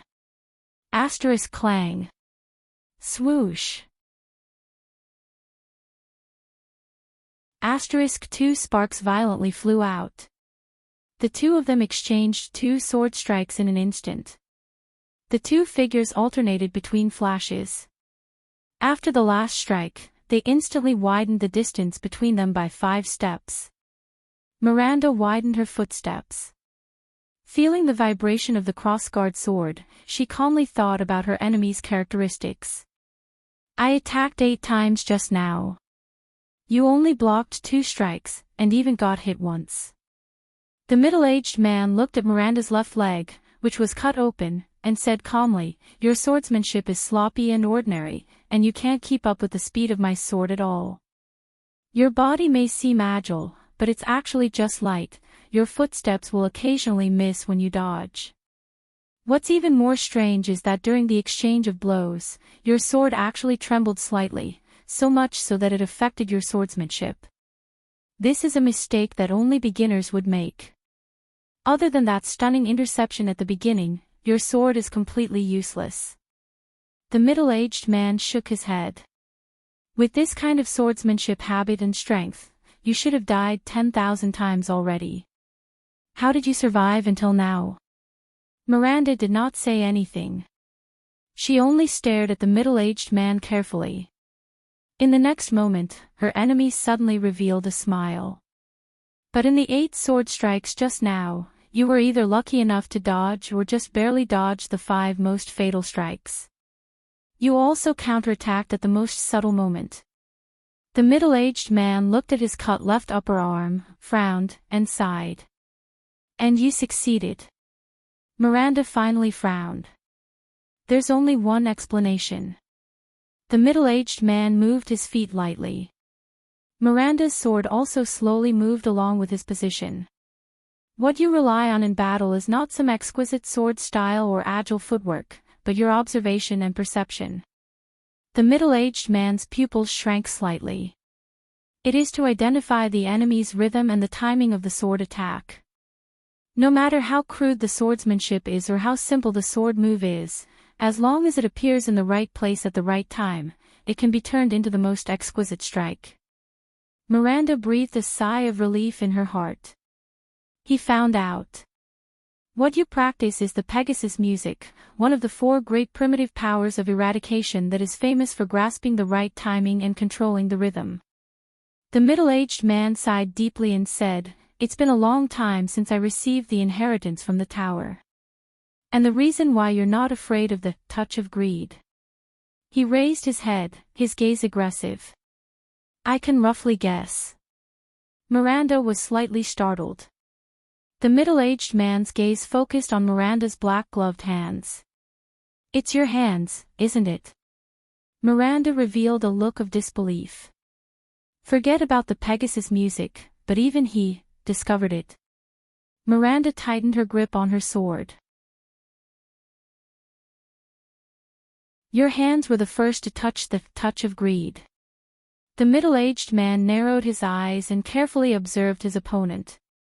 But there was no reaction. Is it because of that pair of gloves? Miranda was silent for a few seconds. The scene from many years ago appeared before her eyes. That kind of freezing coldness. No, it's not the gloves. Miranda exhaled softly, then raised her head and generously admitted, it's just my hands. The middle-aged man frowned. A long time ago, my hands were severely frostbitten. A vast expanse of white snow appeared in front of Miranda's eyes. When I recovered, I lost most of my sense of touch and pain, Miranda said flatly, as if she was talking about something that had nothing to do with her. I couldn't master it, and I couldn't use the most exquisite and unfathomable sword skills either. In the beginning, I couldn't even lift a teacup. No matter how terrifying the pain brought by your power was, I couldn't feel it with my hands. And what can your invasive power of eradication do against my hands, which have been numb for many years? Miranda slowly raised her sword. Her hands trembled visibly. What can you do against my hands, which have been numb for years? There was silence. Soon, the middle-aged man stared at Miranda's hands. His eyes were filled with shock. Those hands that held the sword, there's no pain, and they can't be touched. The middle-aged man's gaze on Miranda was already filled with pity and admiration. A pair of hands that can't feel can actually hold a sword, he said slowly, but his voice was filled with admiration. This young girl, in order to let a pair of hands that can't feel hold the sword hilt, she had to swing it in the air tens of thousands of times. She must have gone through a lot of pain. So, you were taught the Pegasus music. Of course, this is also the power of eradication that suits you best. The middle-aged man nodded. His gaze was filled with affirmation and excitement. To abandon the feeling in your hands, to ignore the specific sword moves, to follow the rhythm of the battle, and to entrust the sword to your own observation, cognition, and judgment, your teacher must be a genius. Miranda did not speak. She only stared at her gloved hands in a daze.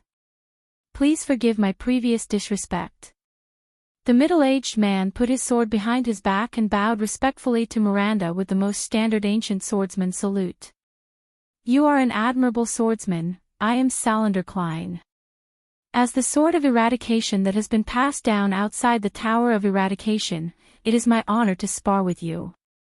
Miranda also put away her sword and returned the salute with an expressionless face. Miranda Arund, chief seat of the 134th batch of the Tower of Eradication. In view of what you did to my friend's right hand, please forgive me for not being able to say, it is my honor to spar with you. Klein smiled faintly. Right hand, is it? The two of them straightened their bodies and their swords reappeared by their sides. In the next moment, the two of them approached each other again. Asterisk clang. Clang. Asterisk Klein's swift sword and Miranda's ingenious figure moved back and forth on this small piece of ground. In a dozen or so seconds, Miranda once again dodged the enemy's 4 fatal strikes and counterattacked at the most crucial moment. Blood flowed from Miranda's right waist, the side of her ear, and Klein's left forearm. What a deep impression.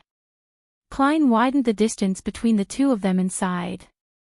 Given time, you will definitely reach supreme class. Miranda nodded and accepted the other party's acknowledgement. No matter how fast you are, you cannot omit the process of drawing your sword. With a process, there will be a rhythm of high and low, movement and stillness. There will be openings that can be grasped and exploited.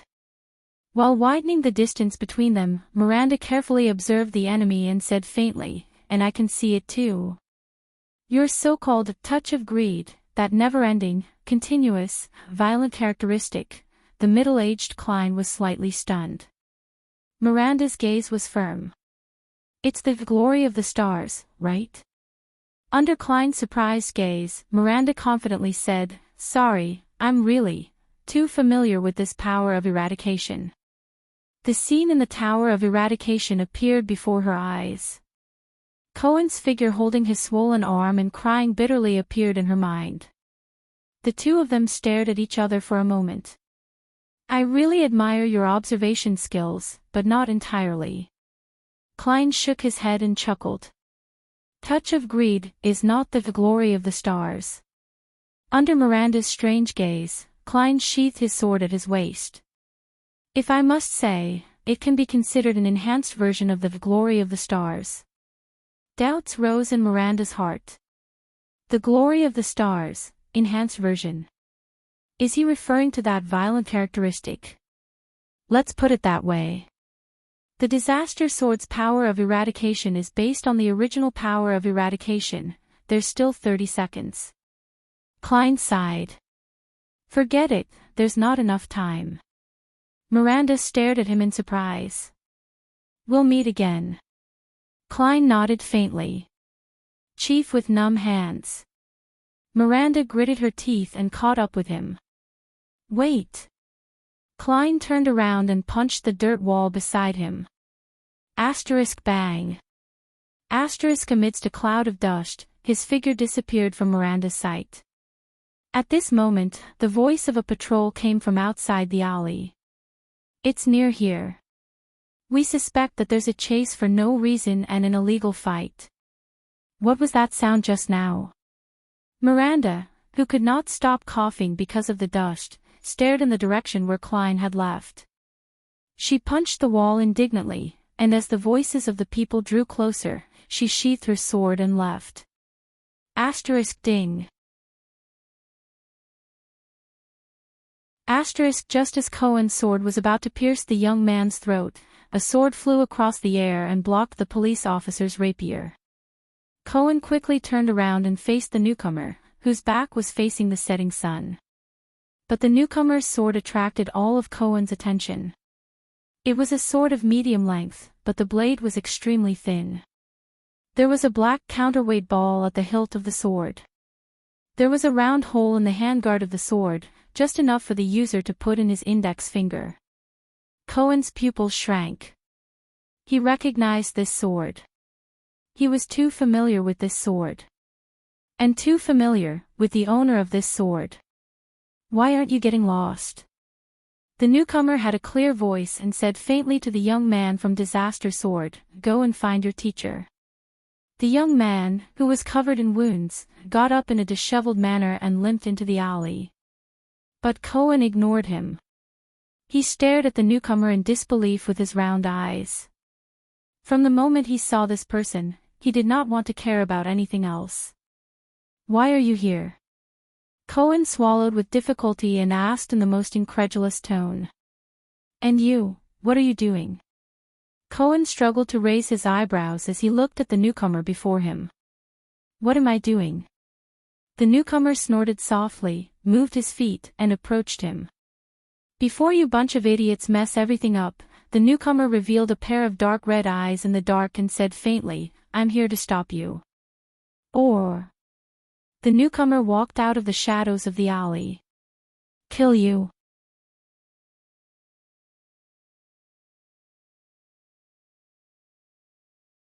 Chapter 140. Are you sure I don't need to wear this? Madame Gines said that during the banquet. In the room, Thales frowned and held up a small embroidered vest as he asked Putray. And this is also the luggage that the diplomat group risked their lives to carry along with the flag, isn't it? This is Axted, in Northland. Putray, who was dressed neatly, looked at him in disdain. Even at banquets, they hate pretty boys and sissies the most. If you really want to put that thing on, I think you will be the strongest contender for the position of banquet clown. Thales stuck out his tongue and threw down the vest. You know. Sitting by the window, Ida snapped out of her daze and sighed with a regretful expression. A banquet without a clown is very boring. His nerves had been tense for almost a month, and Thales had no time to care about anything else. From the abandoned house to Red Street Market, from Mindy's Hall to Renaissance Palace, and then from Broken Dragon Fortress to Dragon Cloud City, the new second prince did not even have time to warm his own bed before he was hurriedly chased into a noble's carriage, put on the prince's shackles, and faced a different kind of challenge he had never experienced before. So, when the servant and Merc came to remind them, Thales suddenly realized that he did not have any experience and knowledge of attending a noble's banquet. He had not lost his composure when he faced the Blade soldiers, the Blood clansmen, and the mystics, but he suddenly became a little nervous. Don't worry. Putray nonchalantly lit the Northland tobacco he asked for from the servant. Compared to the standards of Constellation and Enlenzo dukedom, Extet's banquet is like a military picnic for soldiers. If you have experienced Hornbowl and May Nocturne style, My God, their banquet etiquette is practically a torture. Etiquette, decorations, fashion, and style. These are the things that differentiate people's identities, statuses, and social classes. The effort to categorize people into different categories has never stopped. Thales tried his best to calm the anxiety in his heart with small talk. He squatted down and adjusted his shoes in front of a simple and crude dressing mirror. He sighed and said, "After tonight, I must take a bath. Let's think about tonight's official business first." Putre seemed to be not used to the choking Northland tobacco. He coughed and said with difficulty, "Cough, cough, damn it, they send us inferior goods." Putre's words seemed to have magic power. It made Thales immediately forget the awkwardness of the banquet and seriously think about the situation at hand. There was a knock on the door. Ralph stepped on the metal plate prosthesis that he was getting more and more familiar with as he walked in. It seemed to be his first time encountering such an occasion. His face, which was not covered by the silver mask, was a little pale. Waya, on the other hand, was calmer, as if he had seen such a scene before. Thales' attendant nodded solemnly. "Your Highness, everything is ready." Beside him, Ralph gestured with his hands. "They're here." Thales nodded. The second prince took a deep breath. Under Putre's confused expression, Waya, and furrowed brows, he gestured back. "Let's go." Before the sun completely set, Eksted's welcome banquet had already begun. Led by the king's administrator, Merk, and a group of servants, Thales walked beside Putre. Ralph and Waya followed behind him. As for Ida, everyone agreed that she was not suitable to participate in such an operation. "Your Highness, I don't know how you understand Northland's banquets, but I have to remind you that Constellation's distinguished guests may not be used to our banquets," Lord Merk said expressionlessly. "And tonight is a little special," Thales responded with a friendly and understanding smile. The group of them stepped on the rough tiles of Heroic Spirit Palace and walked up the stone steps. The banquet hall is where King Rykuru hosted the 9 nights. It is said that the Northland Heroes' banquet lasted for 3 days and 3 nights, and they ate almost all the spoils of war. Merk introduced the place they were about to go to respectfully. It was also here, amidst the cheers from both inside and outside the castle, that Rykuru Eksted was elected king. Thales stepped on the last stone step and arrived at the corridor on the 6th floor of Heroic Spirit Palace. Lively and noisy voices could be heard. The floor on this floor was almost 7 to 8 meters high from the ceiling. There were many braziers here, and they were propped up on racks. They were evenly arranged throughout the entire corridor, burning fiercely. After the sun set, Heroic Spirit Palace was as bright as day. Unlike the corridors on other floors, which were filled with rooms, there was only a thick wooden double door in the middle of the corridor. Servants came and went with happy faces, carrying plates or wine barrels as they went in and out. Thales took a deep breath and exchanged glances with his subordinates. Under Merk's lead, he stepped into the banquet hall of Heroic Spirit Palace. Noisy discussions, the sound of wine glasses clinking, the sound of knives cutting flesh, and even the sound of a quarrel grew louder and began to assault and torment his ears. Thales raised his head and took a good look at the hall. It was a ring-shaped hall. The triangular flag with the symbol of the cloud dragon spear hung on the wall. There were burning braziers in every corner, and several bright everlasting lamps hung from the ceiling. Thank God, Thales thought that braziers were the only source of illumination in Heroic Spirit Palace. Servants appeared from the side door and the barbecue grill from time to time, sending waves of food and wine to the hall. The banquet hall was large enough to accommodate hundreds of people, and it was now. At least 100 to 200 people sat around a dozen parallel rectangular tables. These rectangular tables were perpendicular to the direction of the door, leaving a passage in the middle of the hall that was large enough for servants and guests to pass through. Thales frowned and looked around. Due to his height, he could not see the farther parts of the hall. It was Putre who whispered into his ear. But the atmosphere in the hall was very lively. There were servants who were busy carrying plates, boorish nobles who argued loudly at the table until their faces were red, guests who had drunk until their ears were red, and lecherous nobles who used the excuse of being drunk to touch the buttocks of female servants who passed by from time to time, causing a commotion. The 5 archdukes each had different expressions on their faces.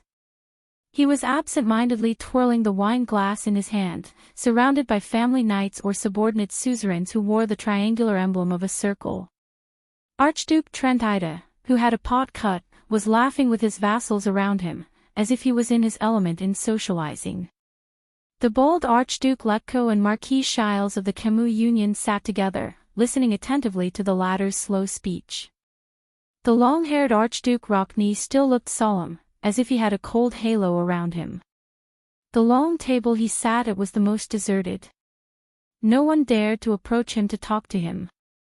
Only the servants and subordinates behind him served him food or wine from time to time. The young Archduke Pomfret smiled and raised his wine glass. He spoke to the various nobles who sat around him, either their vassals or their attendants. The latter nodded frequently and downed the wine in their glasses in one gulp. What a scene!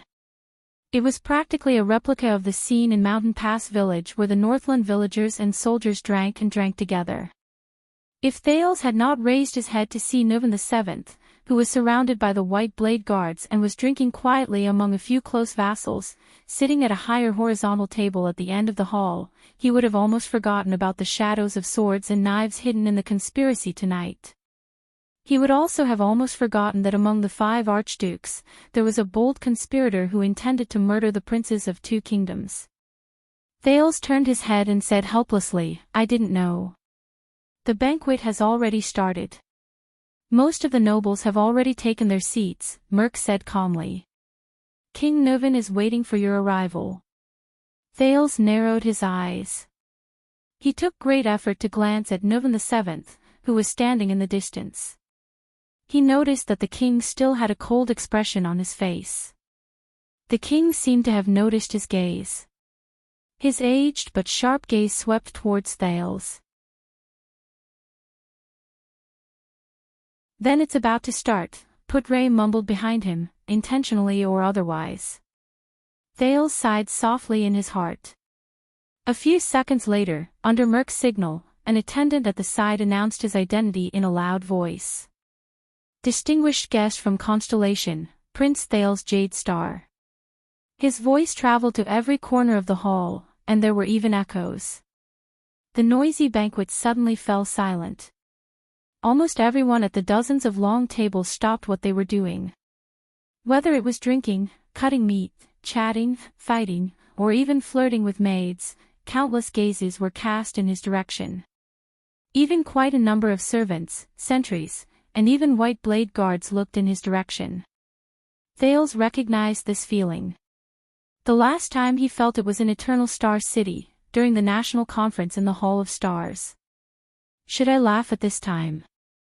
Thales' expression did not change as he felt the various gazes, ranging from malice, murderous intent, to curiosity and friendliness.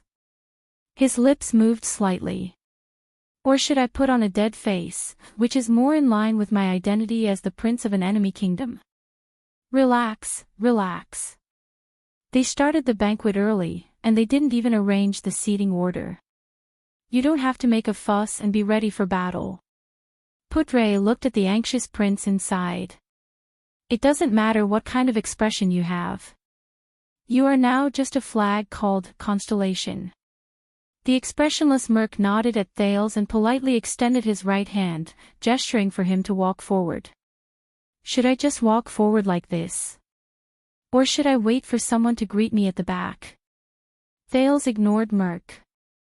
Under the pressure of everyone's gazes, he frowned and asked Putre behind him in a low voice.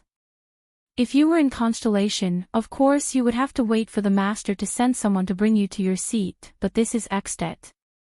Putre frowned as he glanced at the messy hall. Many guests seemed to have given up on the temptation of curiosity, and had even started to tear into the food that was served. Don't expect so much etiquette. Just walk to your seat without looking sideways. I guess it's the one beside King Nuven. Thales put on a smile that was neither servile nor overbearing, and amiable, as he imagined a prince should have, and walked forward. Unlike Constellation, which was particular about rules and etiquette, the banquet hall was not even carpeted.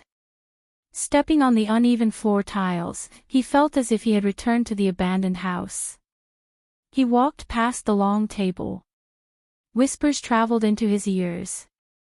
His good hearing showed its usefulness at this moment. That's the prince who is still wet behind the ears.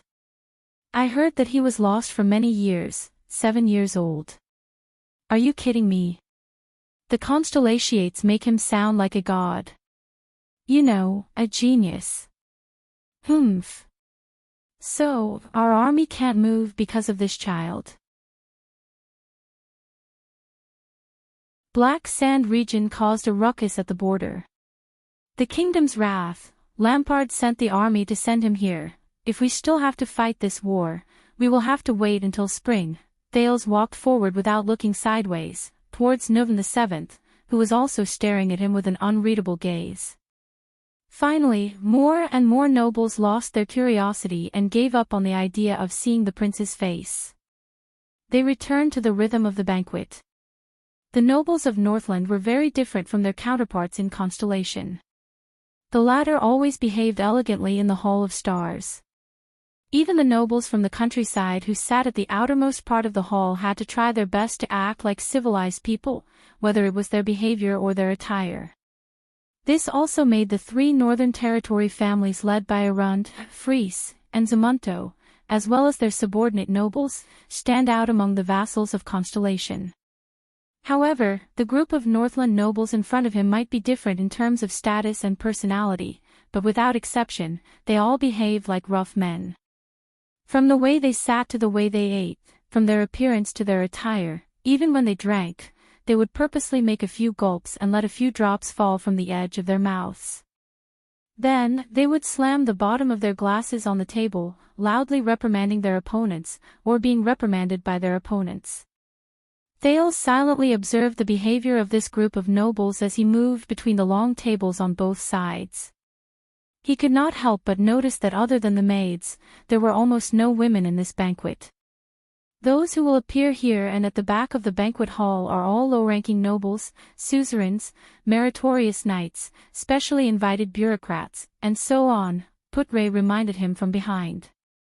The well-dressed one in front of you on your left is just a servant who delivers the food. The one in the corner to your right who is roasting meat on the stove may look like a servant, but he is actually the gossamer officer in charge of meat cooking. Usually, only the suzerains who are more trusted by the suzerains can hold this position. Asking a close vassal to roast meat. Gossamer officer. Why? Thales did not turn around. He asked in puzzlement, shouldn't it be something done by the kitchen? Or should I say, this is a kind of honor? Humph, my prince, Putre said indifferently without batting an eyelid. Do you know how many assassinations and poisonings in the history of the empire originated from that corner where meat was silently roasted? Thales shut his mouth and did not speak. They walked past the middle of the long table.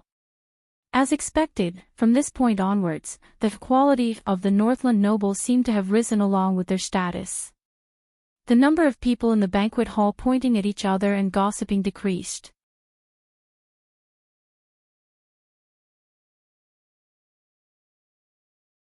Lastly, Rabian Alceus, when you live in other people's castles and palaces, eat his food, drink his water. Maybe even *CK him. Archduke Trentide cast a glance at a female servant who was dressed in a brothel and flashed an amused smile. Then it's best not to criticize your master's arrangements. Some Northland nobles let out unintelligible laughter. Alceus shook his head in disdain and sat back in his chair. Thales finally arrived in front of King Nuven and bowed slightly to him. King Nuven stared at him. His emerald eyes were filled with complicated emotions. This made Thales extremely uneasy. From the moment he stepped into Ekstedt, Archduke Lampard, Viscount Canvita, and even the 5 archdukes present, every suzerain he met was not a simple character. However, Thales, who had been through many trials and tribulations, could now calmly face their hostility, coercion, oppression, and even killing intent. Because Thales knew exactly what they wanted. Only this old king in front of him, this king who stood at the peak of Ekstedt's power, was something he could not figure out. The strange emotions hidden in the other party's eyes, his act of forcing him to cooperate with his revenge, and his words and actions in the meeting hall all made Thales feel a chill down his spine. Even though they had only exchanged a few words. Unpredictable people were always scary. King Nuvan slowly stood up and gestured to Nicholas, the leader of the White Blade Guards behind him. Nicholas nodded and walked to Thales. "Please take a seat. Your seat is at the end of His Majesty's left-hand side." Thales turned his head and looked at the seat at the end of the row of horizontal tables that no one cared about. Although it was in the same row as the king, it was really far from King Nuvan. It was almost in the corner. Behind him, Putre sighed. Thales shrugged and walked to his seat indifferently. Ralph and Waya followed closely behind him. However, before he could warm his seat, a familiar yet unfamiliar old voice rang in the hall. "Everyone, raise your glasses." Thales turned his head in a daze. Beside him, Putre did not change his expression and passed him a cup of rye wine made of iron in a very experienced manner. "A toast," the thin vice diplomat said flatly. Thales turned his head and watched as King Nuvan, who had just lost his son, left his seat. He raised his wine cup high and said loudly to everyone, "Let us welcome our guest, the second prince of Constellation, Thales Jadestar." The noise in the hall, which had risen again, fell silent again. The old king slowly walked out of his seat and walked to the front of the hall. Like an old lion taking dangerous steps, he walked out of his territory and stepped into the territory of another pride. The 5 archdukes stared at him without blinking and raised their glasses from afar. Their expressions were different. May the northern wind test his courage, and the ice and snow wash away his perseverance. King Nuvan looked around. His expression was firm and his words were cold. "Because of a reason that you all know, I cannot welcome his arrival happily. But he is already here." All the nobles in the hall listened quietly to their king's speech. Many gazes were cast towards Thales' corner. Then do not let anyone doubt the passion of the Northlanders and the tenacity of the Ekstedtians, even if they are mortal enemies. King Nuvan knocked on his wine cup. His wrinkled face revealed a dignified expression. His tone was still as forthright as when he was young. "Even if we have to fight to the death tomorrow, we must first fulfill our tradition." Under everyone's gaze, King Nuvan shook his wine cup and roared, "For Ekstedt." At that moment, everyone in the hall raised their cups and roared in unison. "For Ekstedt." King Nuvan's gaze was sharp. He opened his mouth again and roared for the second time, "For Northland." The guests responded to him with a solemn roar, "For Northland." The surging roar filled the entire hall like thunder. It was deafening. In the next moment, King Nuvan moved swiftly and downed the wine in his cup in one gulp. Following his action, the nobles in the hall became solemn and opened their mouths to drink. For a moment, only the sound of gulping could be heard in the banquet hall. Thales frowned. He held the heavy iron wine cup with both hands and took a sip reluctantly under the watchful eyes of many behind him. After King Nuvan finished his wine, he turned around angrily and slammed the bottom of his wine cup on the long table. Thud.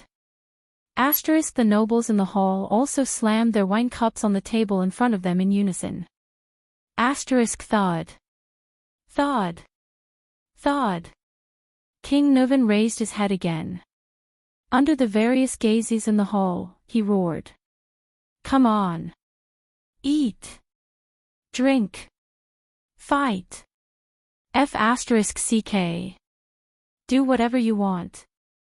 In that second, Thales was completely stunned. What kind of toast is this? Nuven the Seventh's face was filled with fanaticism. With a deep and old voice, he shouted at all the guests in the hall in the common language, which was filled with a Northland accent, until all of you are lying, rolling, limp, crawling, and being carried out of my palace. Bastards! After a second, the guests in the hall responded with the same fanaticism. Their voices reverberated throughout the banquet hall like a tidal wave. Many Northlanders waved their fists and howled like wild beasts, expressing their support for the king's banquet. The guests resumed the banquet, where they drank and drank to their heart's content. The entire hall was instantly restored to chaos, noise, and liveliness. The noise was even louder than before. A distinctive toast, Putre whispered in Thales' ear. A Northland specialty. I don't need you to remind me of that. Thales rolled his eyes and revealed a helpless expression. I can tell. At this moment, King Nuven, who had returned to his seat, suddenly turned his head and gave Thales a profound look. Thales felt a chill in his heart. He read the message from the king's gaze. He also knew that the king did not want him to enjoy the banquet. But before he could turn around and discuss with his subordinates, an unexpected guest came to his seat and paid a visit to the second prince of Constellation. Thales was stunned. Standing in front of him was a kind old woman dressed in a red robe. Good night, Your Highness. The woman narrowed her eyes. Her voice was very gentle, and her smile was filled with a reassuring warmth. My name is Kalshan. For some reason, Thales flashed a friendly smile. But before he could answer, Putre, who was beside him, spoke first. May I ask if there is anything special? At that moment, Thales noticed that Putre's expression was extremely pale. His body had even stiffened as he stared fixedly at the old woman in front of him. Wyatt, the attendant behind him, also held his breath. Thales had a question. They seem to know this old woman named Kalshan. Before Putre finished speaking, his face was pale, and he seemed to have difficulty breathing. He opened his mouth and said, Your Highness, the Red Witch. The Red Witch. Thales stared at the kind old woman in front of him, puzzled. Witch? What the hell? Oh, it's just that I miss my family. I especially wanted to ask Your Highness. The kind Kalshan narrowed her eyes and shook her head slightly. She seemed a little embarrassed. How is my son doing in Constellation? Son. Thales was startled again. The second prince responded faintly with the perfect smile he learned from a certain young duke. May I ask who your son is? Kalshan, who was known as the Red Witch, smiled gently. Ah. Look at my memory, I forgot to mention it. My son, his name in Constellation is. In the next second, under Thales' puzzled gaze, this kind Granny Kalshan seemed to be afraid of the cold. She kept rubbing her hands. She uttered a name that instantly changed his expression. Yodel.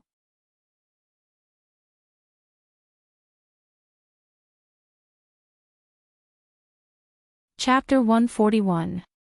If Thales were to make a list of the people he trusted the most in the Constellation Palace, then Yodel, who never showed his true face, would undoubtedly be at the top of the list.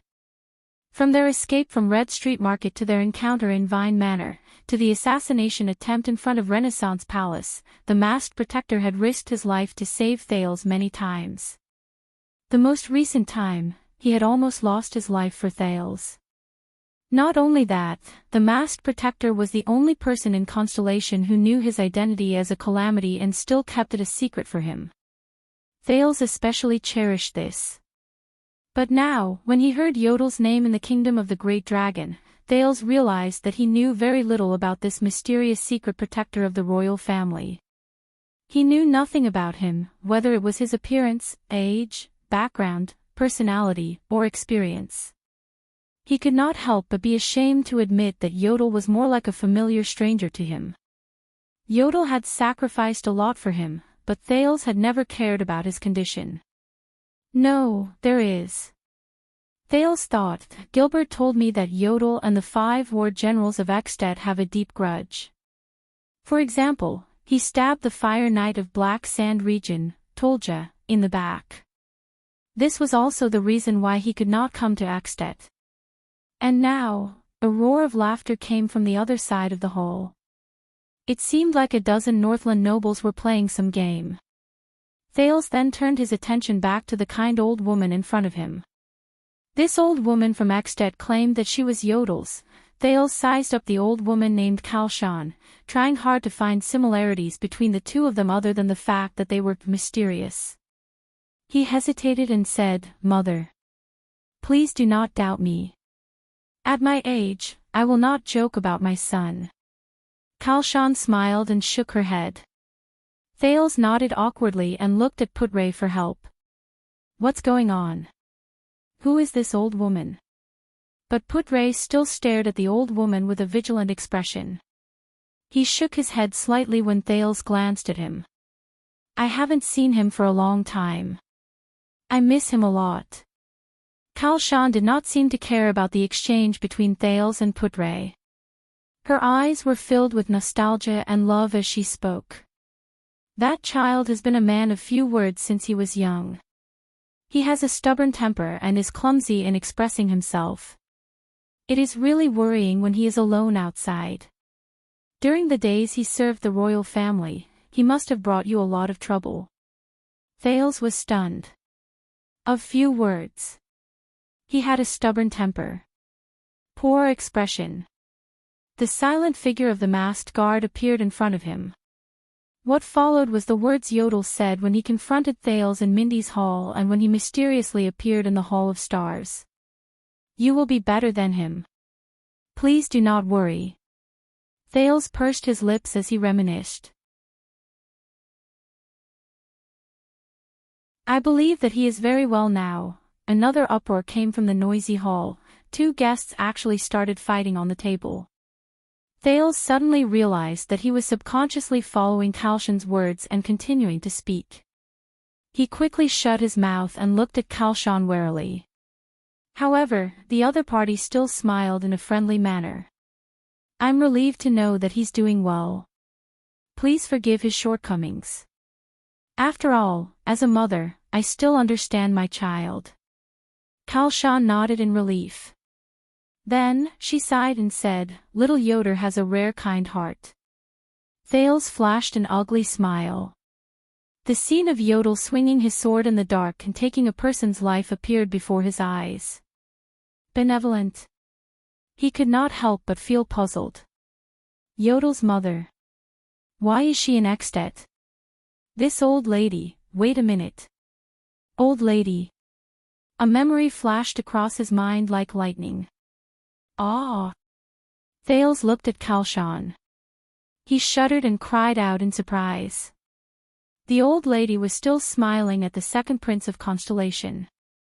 Her posture was elegant and her expression was kind. Thales remembered. On the day he left Eternal Star City and set off for Ekstedt, the king and suzerains came to see him off. The last person who came forward to talk to him was a terrifying old man dressed in black and holding a walking stick. "When you reach Ekstedt, please help this old man pass a message to an old woman. You will know when you see her. Don't tell me you are." Thales widened his eyes. Kalshan was still smiling kindly.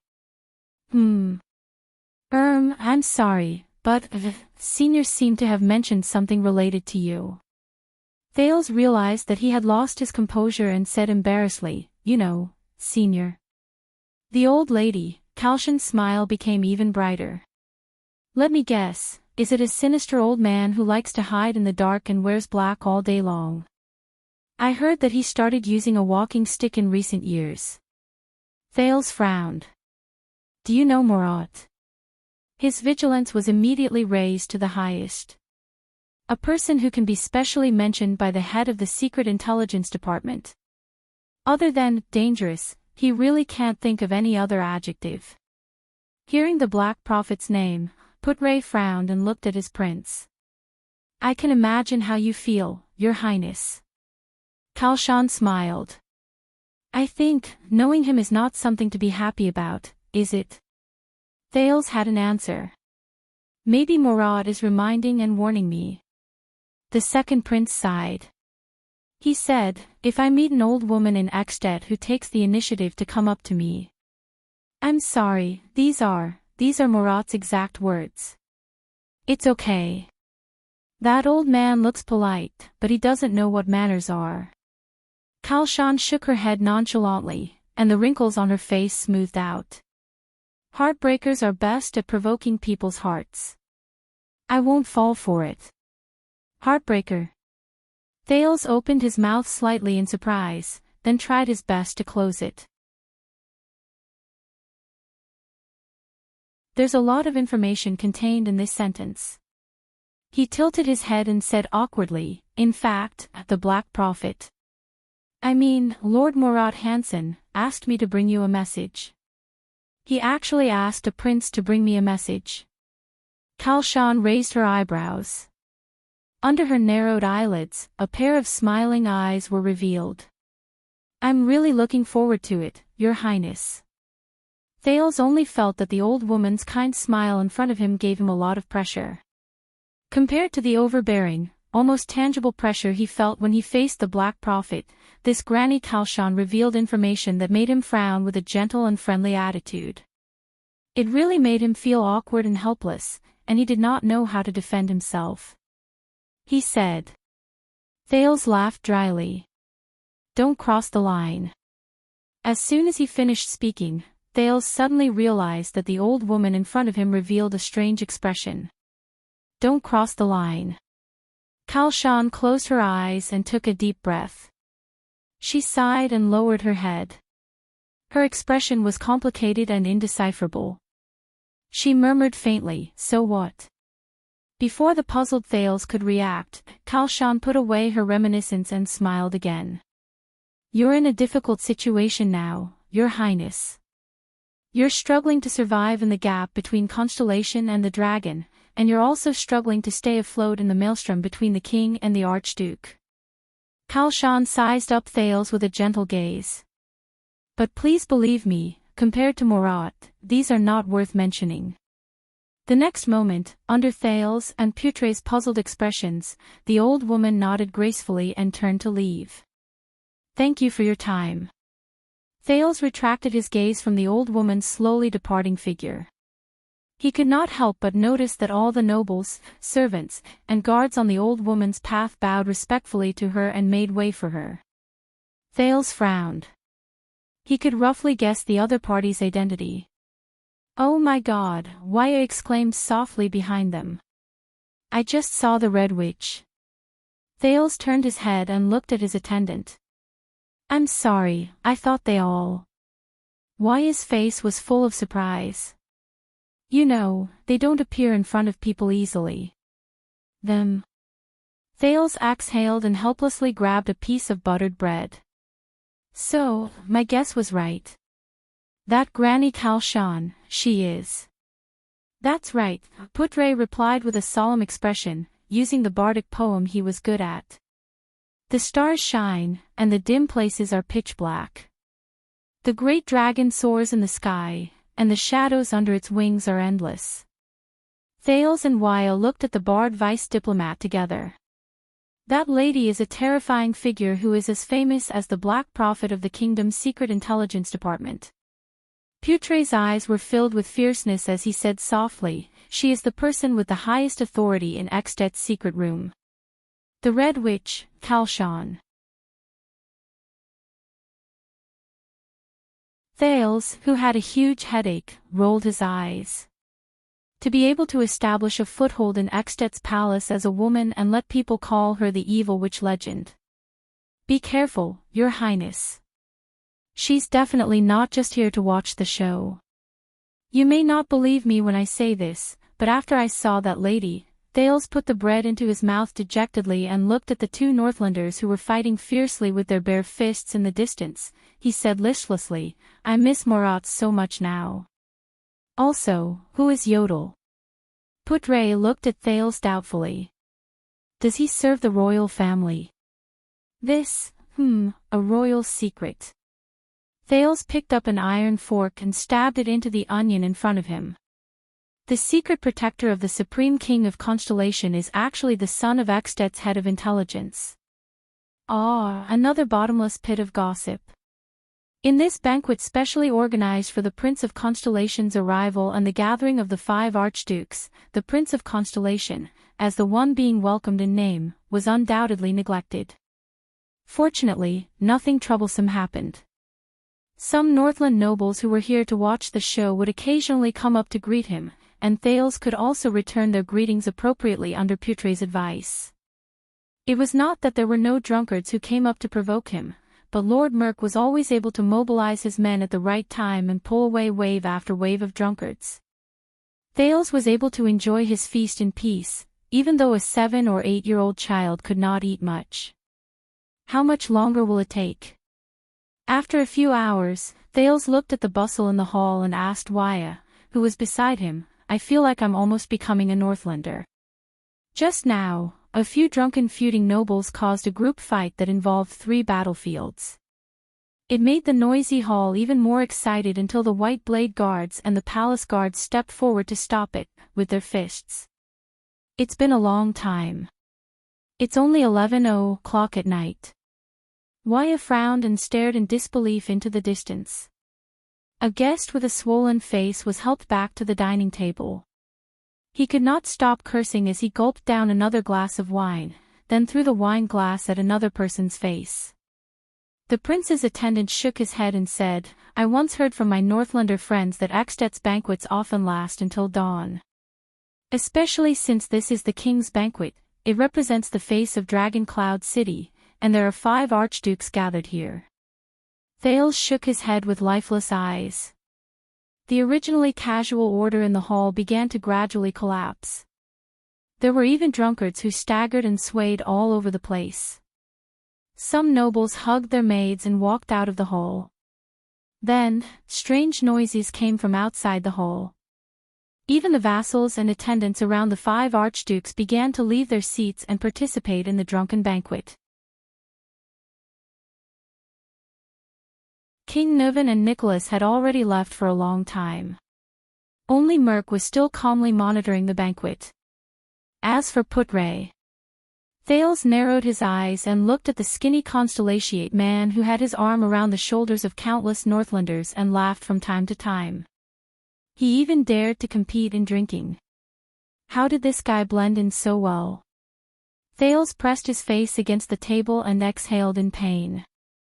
Please tell me that the banquets in Constellation are not this crazy. Probably not. Waya smiled awkwardly. Of course not.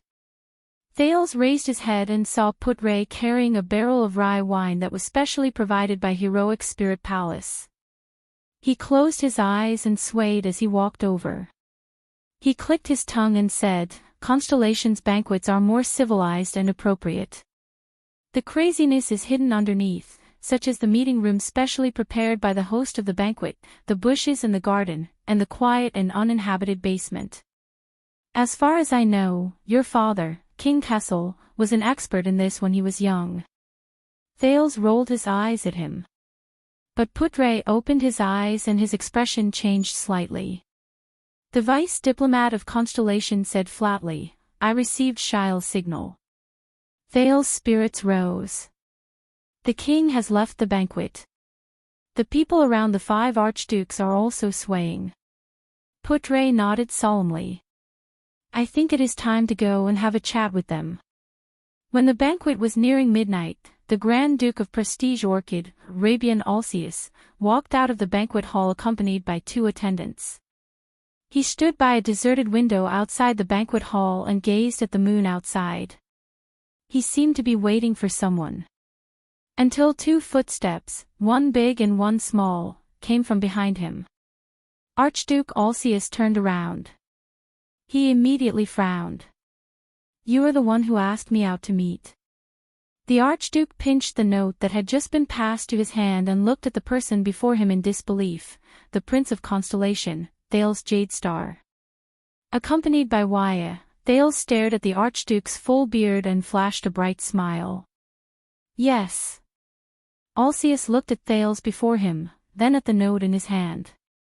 The expression on his face gradually changed. Thales took a deep breath. It's here. It's about to begin. He heard himself speak slowly, Your Grace. At this moment, Archduke Alceus suddenly snorted coldly and interrupted him. Thales, who was halfway through his sentence, suddenly froze. Boring. Alceus glanced at him disdainfully and shook his head. Then he turned around and left. Thales widened his eyes. Am I that annoying? I spent a lot of effort to find this opportunity to meet in private, Your Grace. Thales followed behind him and frowned. At least listen to what I have to say. There is nothing to say to a 7-year-old. Alceus had no intention of turning back. Thales gritted his teeth. There's no other way. The next moment, the second Prince of Constellation shouted at the back of the Archduke of Prestige Orchid. Rabian Alceus. Do you know who is going to be the next king of Extet? Archduke Alceus' footsteps came to a halt. He slowly turned his head and looked at Thales with a strange expression. Under Alceus' strange gaze, Thales panted excitedly. Lampard, Alceus' expression changed slightly. Thales calmed his breathing slightly, raised his head, and looked at the bearded man with a determined gaze.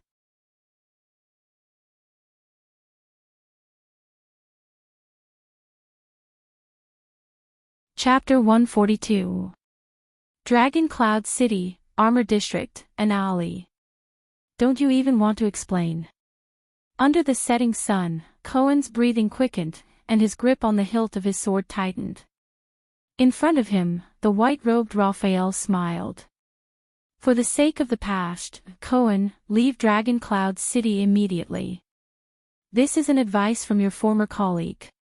Cohen took a deep breath, suppressing the indignation and confusion in his heart. For a moment, he did not know what expression or words he should use to face his former colleague from the Tower of Eradication. Miranda is here too. She's nearby. Did you know? Cohen adjusted his breathing and tried his best to appear calm. Forget it. The city gate is closed. Raphael ignored him. The white-robed young man looked at the sky and sighed. Find a place to hide. No matter what happens tonight, don't come out.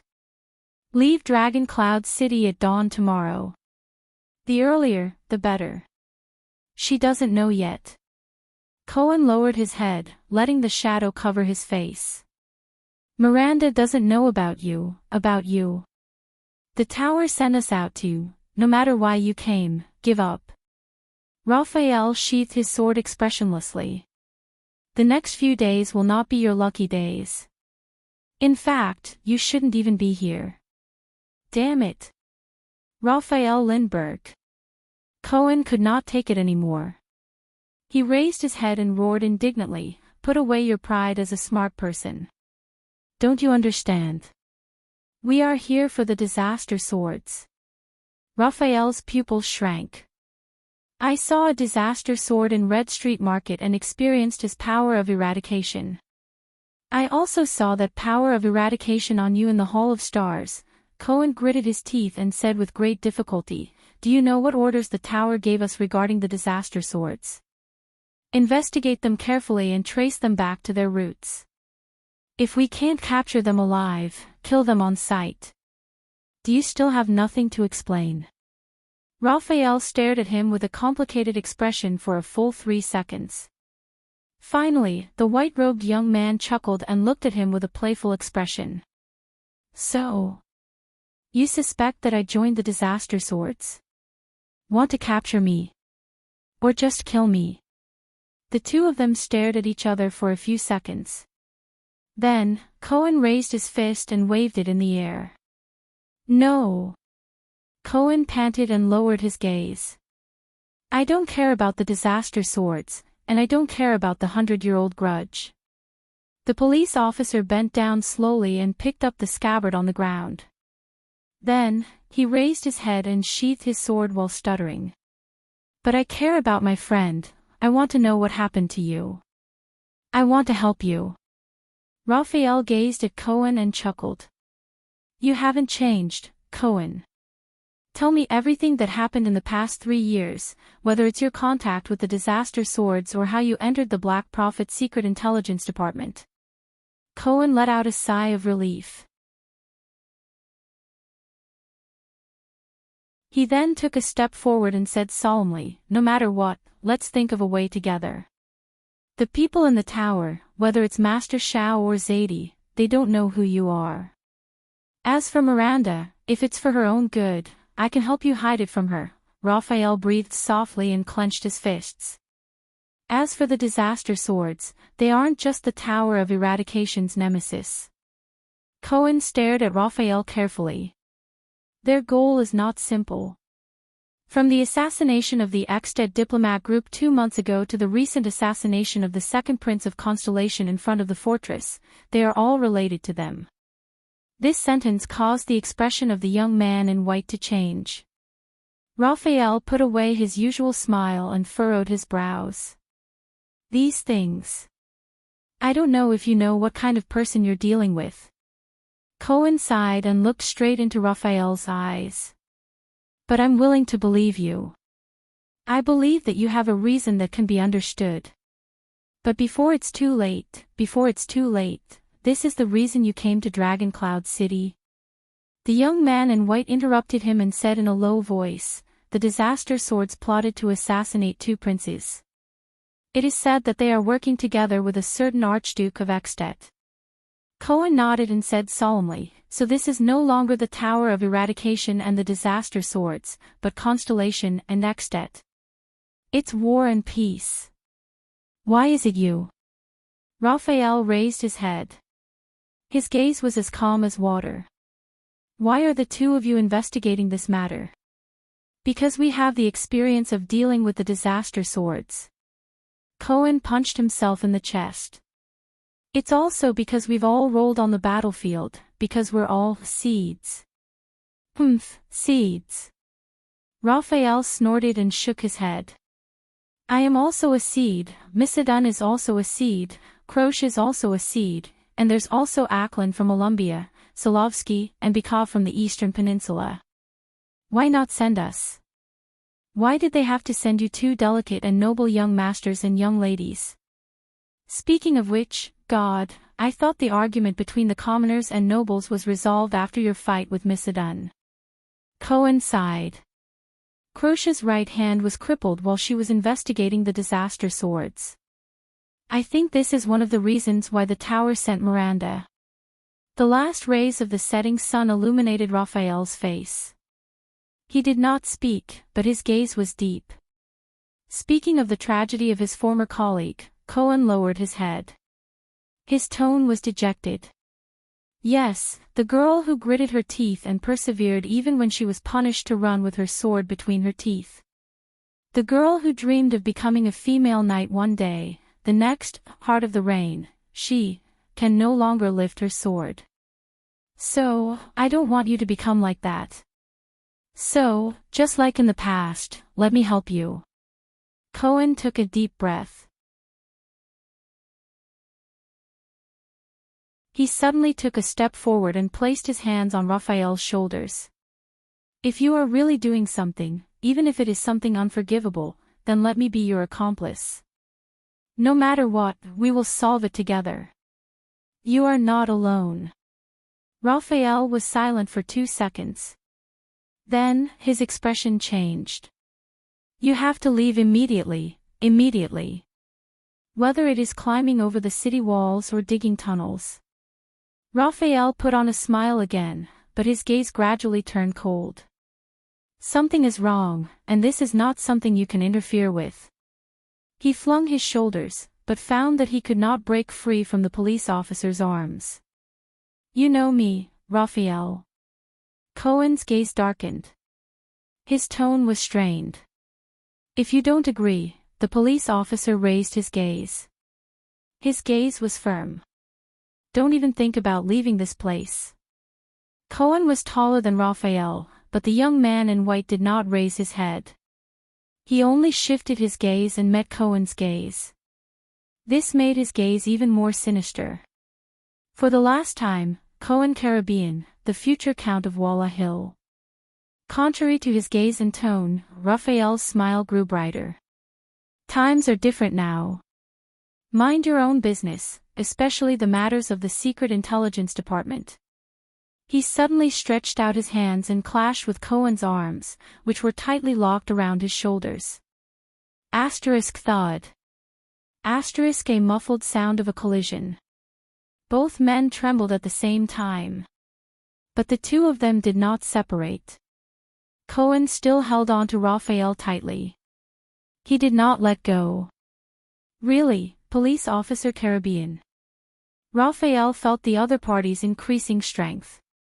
His tone was cold. Did you think that when I said, "get rid of you," just now, I was only joking? Cohen's expression darkened as well. It was like this in the Hall of Stars, and it's the same in Dragon Cloud City. Cohen clenched his teeth and tightened his grip around Raphael's shoulders. You just appeared out of nowhere, put on a baffling expression, and asked me to mind my own business. Becoming a disaster sword and joining the Secret Intelligence Department. Did it really change you so much? The police officer's anger grew. You're not even willing to give an explanation to an old friend. The two men wrestled barehanded in the alley. As their strength increased, it became more and more terrifying. You said it yourself, we're old friends. Raphael maintained his smile, narrowed his eyes, and said briskly, we're walking on different paths, that's all. Looking at Raphael's expression, an indescribable pain rose in Cohen's heart. What made these brothers, who were once as close as brothers, become like this? Cohen's breathing grew heavier. If something unfortunate happened to you, I might not be able to understand how you feel, but as long as you're willing to tell me, we can still, Cohen Caribbean, the Count of Walla Hill in Constellation 10 or 20 years from now, Raphael shouted coldly. Do I look like I've been through something unfortunate? Nope. An unfamiliar yet familiar female voice traveled into their ears. The two men were stunned at the same time. Cohen turned his head. Raphael flashed his most perfect smile. The two of them stared at a pretty figure standing under the moon, which had risen at some point in time. The chief seat of the Tower of Eradication, Miranda Arund, slowly walked into the alley under the moonlight. She placed her hand on the hilt of her sword and stared coldly at the two men who were hugging each other. Is there anything you want to explain? Explain. Cohen's mind raced. He turned his head and looked at Raphael, who was very close to him. He suddenly realized, my posture with Raphael. The police officer abruptly let go of Raphael's shoulder and pushed him away. Miranda, listen to my explanation. Cohen smiled sheepishly and touched his head. Don't be angry, we're not, but Miranda interrupted him coldly. Shut up, Cohen. The swordswoman from the Arund family's expression was as cold as ice. I'm not asking you. Cohen's expression and words froze at the same time. Miranda's gaze was fixated on the man. The man who had not appeared for 3 years. Under Miranda's gaze, Raphael lowered his head and laughed out loud. Long time no see, Mira. The young man in white shook his head slowly. Are you still so cold? So cold that it breaks my heart. At that moment, Cohen Caribbean, who was touching his head, suddenly felt a little redundant. Mira. Don't call me that anymore. Miranda walked slowly to Cohen's side. Her tone was flat, as if she was not facing her former lover. Raphael Lindbergh. Cohen sighed. I say. The police officer looked at the two of them awkwardly. We should find a place to sit down.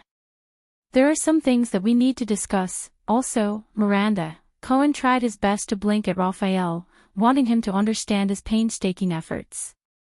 You still don't know. Raphael is now a high-ranking officer of the kingdom's secret intelligence department, but he was interrupted again. This time, it was Raphael. You're actually not angry. The young man in white did not even look at Cohen. Instead, he stared straight at Miranda's pretty face and smiled. That's really out of my expectations. You know, I thought you would be more agitated. Once again, Cohen felt that his existence was redundant. Then, I would throw myself into your arms, punch your chest, and cry weakly, "Where have you been? Why didn't you come to me? Do you know how much I've missed you these past few years?" Then, I would close my eyes and wait for you to kiss me. Miranda sneered. Don't read too many romance novels, it hurts your brain. Raphael clicked his tongue. I was the one who told you that, wasn't I? Cohen looked at the two of them helplessly. He looked awkward. Besides, I'm not one of those weak and incompetent women. Why should I be angry? Miranda lightly flicked the hilt of her sword. A man who clearly had the ability to come back, but left for 3 whole years. What right does he have to make me angry? She's angry.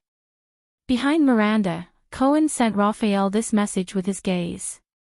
Raphael was still smiling. Miranda stared intently at Raphael's gaze, but she could not find even the slightest hint of familiarity in it.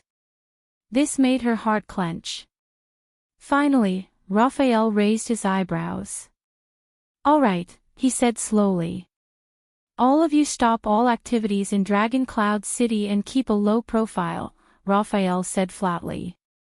Leave tomorrow morning. Agree to this condition, and I will explain it to you after everything is over. In the meantime, no matter what happens, Cohen frowned. This time, it was his turn to interrupt Raphael. Hey, Raphael. The police officer raised his right index finger and said bluntly, I swear, if you continue to use this attitude, Miranda cut him off again. There's no need for that. I won't listen to your explanation, and I won't believe it either. Miranda was expressionless and her tone was flat, but it sent a chill down Cohen's spine. For the 3rd time, he felt that he should not be standing there. Oh. Raphael curled up the corner of his mouth and said with great interest, Then what are you going to do? Miranda took a step forward and stared straight at the person she was once most familiar with. Raphael looked at her calmly.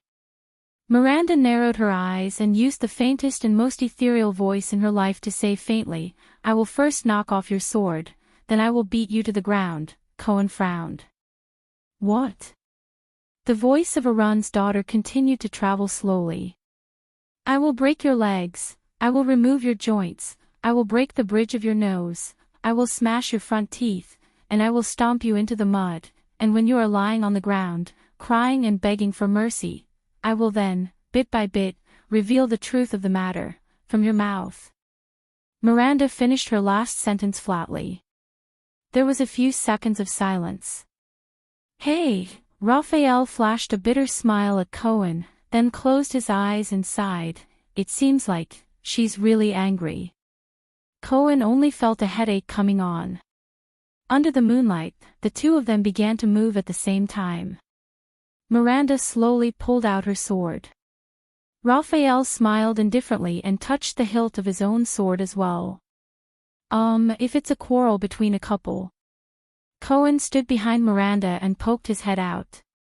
He said carefully and awkwardly, Can it be a little later?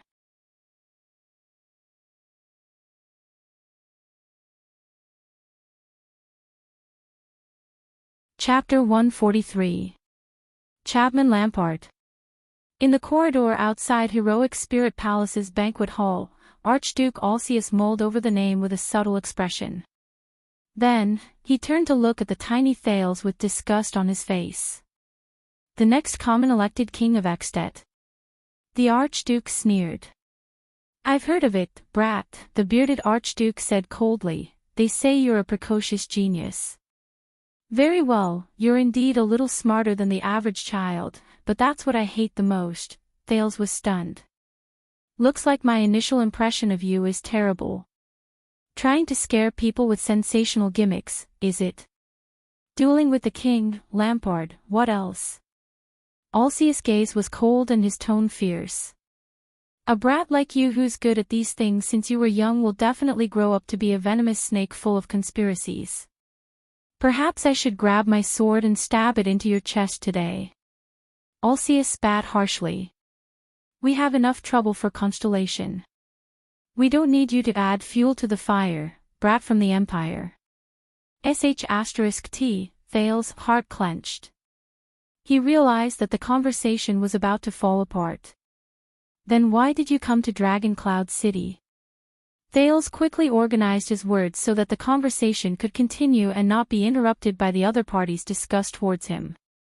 If you're really like what you said, that my arrival is trouble, then why did you come here to provoke this trouble? He looked calm on the outside, but he was actually nervous on the inside. He raised his head and stared at the ruler of Prestige Orchid before him. Will I succeed? Provoke trouble. You may be trouble, but you're far from being feared, brat. Alcius sneered. I'm here to see the game between Constellation and the dragon after 12 years. I want to see what we can gain from a prince, and whether our king is blind from old age. What's your conclusion? Thales said with a grin. Has your king disappointed you? Alcius put on an ugly smile, but under his beard, he looked a little ferocious. You should be thankful that he's still rational and hasn't been blinded by anger, so you're safe. The Archduke sized up the brat before him. That's why you have the chance to talk nonsense here. Safe. Thales shifted his gaze to Alcius' heavy saber. He laughed mockingly and said, I think that the sword on your waist might have a different opinion. It almost received the honor of being the prince's nemesis after all. Alcius' gaze fell on Thales. Archduke Alcius tilted his head and sneered. Stop pretending, kid. I know you're actually very clear about it. He turned his head around and a fierce look seeped out of his eyes.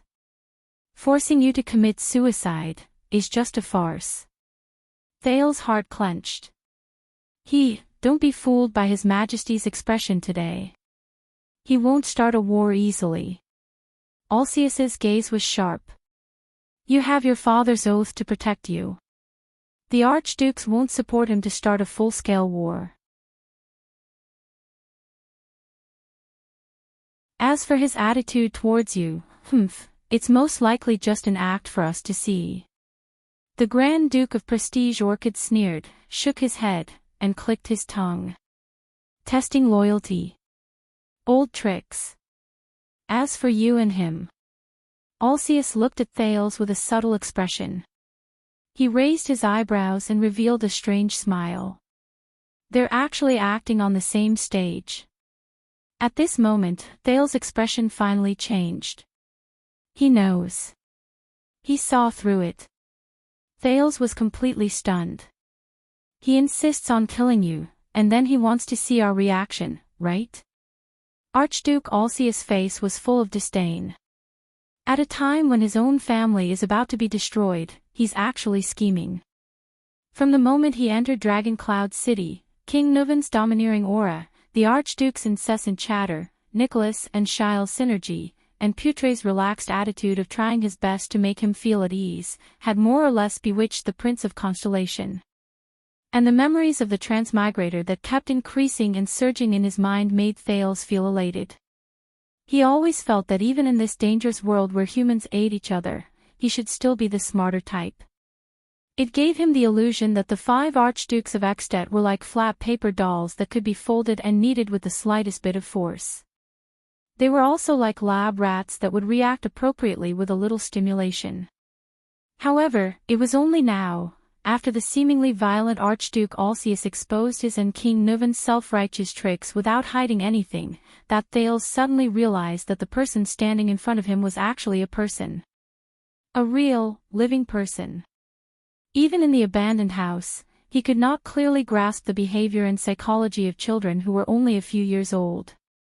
Moreover, the person in front of him was a Northland noble with a long history, a noble status, and a great reputation. He was a powerful person who had ruled for many years, and he was the Archduke of Ekstedt, whose power was comparable to that of a king. He had stood tall in the harsh and cruel cold of Northland for many years.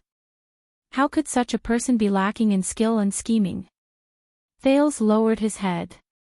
Under Alcius' slightly mocking gaze, he clenched his teeth lightly. "No, I haven't lost yet." He closed his eyes, took a deep breath, and opened them. "You know him very well." This time, the second Prince of Constellation's voice seemed to lose its previous relaxed tone. Instead, there was a hint of solemnity and steadiness. "King Nuvan." Alcius looked at Thales, who quickly recovered from his shock. His eyes flashed. "Yes, I know him. Ever since the first time my father brought me to Dragon Cloud City to meet him. But I also understand the feeling of sitting in this position, the feeling of controlling, maintaining, and protecting a family, a city, a territory, and a group of subjects," the Archduke said faintly. After the tragedy of the Walton family, for the continuation of the family and the future of Dragon Cloud City, Nuvan had a lot of things to tidy up, make up for, and make arrangements. Starting a war would only benefit Black Sand region and people like Lampard. The territory, resources, and population neighboring Constellation would benefit his enemies. This was something he absolutely did not want to see. So, the person who also did not want to start a war and whose interests were aligned with his is actually you, the little brat of the Empire. Alcius snorted and shook his head. "Why does he want to be your enemy? No matter what show you're putting on with him, it's nothing more than that. You're on the same side, the Walton family and the Jade Star family." The Archduke snorted through his nose. His expression was cold. Thales sighed softly. Yes, how could a person who became an Archduke more than 10 years ago and ruled until now be a fool? What Thales could think of, these Archdukes could naturally think of as well. At least, they had a subordinate who was as wise as Canvita was to the Archduke of Black Sand region. Where did he get his confidence from? Did he think that by relying on the memories of a so-called transmigrator, which were incomplete for more than 20 years, did not match the era, did not match the civilized society, and had a vastly different status and social class? Just like countless transmigrators before him, he relied on his superb interpersonal skills, outstanding memory, and ever-present aura and halo to make these elites from other worlds, who had survived the social competition, which was countless times more intense and cruel than in his previous life, obediently listen to his orders, and manipulate them as he pleased. He was even helpless against Quide Rhoda, who managed the child beggars in the abandoned houses, and his assistant, nay Rick, right? Thales lowered his head dejectedly. A person's will and actions are always unpredictable and mysterious existences. Society was composed of millions of unfathomable human hearts. Society is definitely not a precise machine that can operate perfectly with a set of parameters. He had to be like the purest social science researcher, always maintaining the most humble, modest, and cautious attitude in the face of a world that was completely different from the past, instead of being complacently immersed in his lofty self-awareness of progress. After all, he did not have a system, a chip, or a technology tree that could be climbed step by step with the click of a button like Civilization 6. After all, he did not transmigrate into Shuang Wen's world. Thales stared at the ground, motionless. This is the end of your gimmick. Chapman Lampard becoming king. Alcius seemed to be very happy to see the confident 7-year-old brat at a loss for words. King Nuvan is still rational.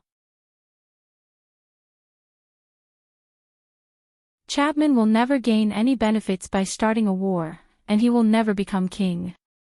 Also, don't forget the grudge between them. Next time, find a better reason, think of a reasonable stunt, and sow discord. Alceus was ready to leave after he finished speaking. Thales slowly clenched his fists behind him. Maybe. I really am. He's not suitable to be a prince, or even a king. But, under Wya's astonished gaze, Thales chuckled softly. At least, I want to be a survivor. Survive. The next moment, Thales raised his head abruptly and looked at Archduke Alceus, who had not gone far. You are wrong. Alceus stopped walking. It is precisely because King Nuvan is still rational that. Thales' voice came from behind him. Chapman Lampard is destined to become the next king. And I myself am not as safe as you claim. That is why we are having this conversation. The same old stunt again. Alceus sighed. My disgust towards you will only, the second prince did not give him a chance to speak. The key is not my stunt, but whether this is related to your interests. Thales' eyes were firm and steady again. Is it related to the interests of Prestige Orchid region? Listen to me. Then make your own choice. Alceus frowned. What I'm going to say next is only to you. Thales looked behind Alceus. There were two muscular attendants with sharp eyes, and it was obvious that they had extraordinary skills. Archduke Alceus narrowed his eyes as if he was deep in thought. Why? Are you afraid that a child will assassinate you? Thales sneered and said, or do you want to go back earlier and drink a few more glasses of wine with your 4 good colleagues? As he stared at the foreign prince in front of him, who appeared young but spoke maturely, Archduke Alceus felt a strange sense of absurdity. A few seconds later, the Archduke chuckled and ordered his attendants to walk away. Thales secretly heaved a sigh of relief. At his signal, Wya, the prince's attendant, nodded and left with a solemn expression. The brazier in the corridor burned fiercely. 2 figures, one big and one small, faced each other quietly in the dark. Tell me, according to your theory, how does Lampard become king? Alceus did not look at Thales. Nonchalantly, he extended his hands to the brazier and warmed his frozen hands. I was assassinated in front of Broken Dragon Fortress. With a cold expression, Thales went straight to the point. The murderer wanted to frame Lampard. Archduke Alceus pursed his lips and raised his eyebrows. I've heard of it. Unfortunately, he did not succeed, Alceus said disdainfully. Whether it was to kill you or frame Lampard. Thales ignored Alceus' hostility and continued, this made Lampard realize that an enemy was secretly reaching out to him, and that his situation in the country was not good. Lampard is a powerful man. This is nothing to him. Archduke Alceus was expressionless. Because of this, Lampard proposed to form an alliance with me to fight against our enemies together. Thales still did not care about what the Archduke said. Like a robot from his previous life, he stated the truth without any emotion or color. He provided me with all the resources I needed in Dragon Cloud City in exchange for the help of a future king of Constellation. At this moment, the corners of Alceus' lips curled up. He lost his composure and laughed. A promise from a 7-year-old brat who has yet to wear the crown. Lampard would be a fool to form an alliance with you. He only changed his stance at the last minute because he saw that attacking Constellation was hopeless. The Archduke moved his hand, which was warming the fire, to the back of his hand. And that won't make him king. Of course, Thales said coldly. That's all. Alceus snorted. How are you going to help him become king? Issue an announcement to support him. At this moment, Thales' expression changed. But this is not Lampard's plan. After a dozen or so seconds of indifference, he suddenly raised his voice. I am also not the one who can help him become king. Alceus shifted his gaze from the brazier to Thales. Of course he knows that I am not that valuable. Other than being branded with the symbol of constellation, I am nothing. Thales sighed. But believe me. I met him once in his military camp. He is not a fool. I know him better than you do. Alceus clenched his fists above the brazier and said coldly, 12 years ago, when he mercilessly nailed his brother to the ground in the duel field, I witnessed it with my own eyes. Thales took a deep breath and nodded. He is only pretending to form an alliance with me. In fact, I guess he has other plans. And he is about to put them into action. Alceus locked his thoughts in a frown and carefully sized up Thales before him. Say it, brat. Alceus also sighed and said impatiently, very well, you have successfully attracted my attention. Thales was stunned. This line. I seem to have heard it somewhere before. Forget it, it's not important. Thales took a deep breath. Nuven, he heard himself say slowly in his calmest and most careful tone, Chapman Lampard wants to work with King Nuven. With the Walton family, the Dragon Spear family, and Dragon Cloud City. A few seconds passed. Ha ha ha ha ha. Alceus burst into impudent laughter. With a nonchalant expression, he turned his head away. Thales only stared at him quietly. Alceus put down his hands that were warming the fire and clasped them together. His gaze was cold. Is this your guess? I thought you were only good at using gimmicks. I didn't expect you to be good at creating gimmicks as well. I saw it with my own eyes. Lampard was trying to contact Dragon Cloud City. Thales replied coldly. Impossible. Alceus stopped smiling and said firmly, Lampard is suspected of murdering Prince Mariah. That is a blood feud. King Nuven will not work with him. Why should we avenge our blood kin? Thales quickly caught up with him and retorted with a cold gaze, for justice to be upheld. No. It is to ensure that our family will no longer be harmed like this. It is to give our enemies the most severe warning. It is for the ultimate continuation and prosperity of our family. Alceus frowned. For this goal, everything can be abandoned. Thales nodded slowly. Including vengeance and honor. King Nuven has not lost his rationality. You said it yourself.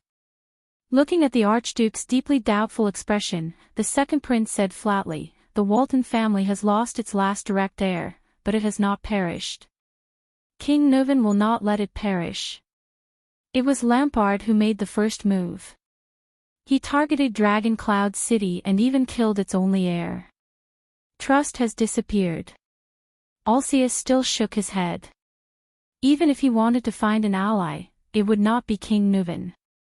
Lampard would not go looking for trouble himself. You just said that you know Lampard better than I do. You know if he has the courage to take the risk to reconcile with his enemies for the sake of benefits. Thales calmly refuted the Archduke's words.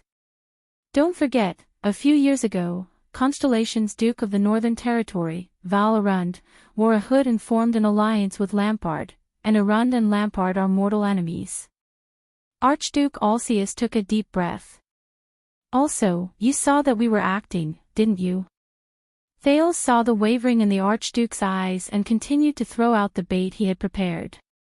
Why do you think Lampard sent an army to escort me to Dragon Cloud City in such a dignified manner? Do you really think that King Nuven ordered his White Blade Guards to depart ahead of schedule and kidnap me to Dragon Cloud City out of anger and fury? Alceus was slightly startled. That was indeed an act. Thales' face tensed up and he spoke faster, making his voice sound more urgent and agitated. It was an act for all of you to see. To see how His Majesty's anger was ignited. So that he could confuse all of you and conceal his deepest intentions. But it was not to stop the war between Constellation and the Dragon, nor to stop Black Sand region or the southern archdukes from benefiting from the war. It was for the alliance between Dragon Cloud City and Black Sand region. Archduke Alcius closed his mouth and exhaled deeply, as if he was thinking. During those few days, God knows what exactly Nicholas of Dragon Cloud City and Canvita of Black Sand region talked about in the tent. Thales sighed and said, "We only saw them drawing their swords outside the tent. But I can roughly guess." Thales heard that his tone had become calm again. He also saw Alcius' gaze gradually become deeper. The Walton family is destined to decline. The second prince sighed faintly. After King Nuvan's passing, the Walton family might even face a calamity after the next king selection. So, he must place his bet on a powerful archduke, a future king, even if this person is suspected of murdering his son. Alcius turned around and looked at the moonlight outside the window. Thales slowly shut his mouth. He was waiting for Alcius' response. This is the Archduke's own battle.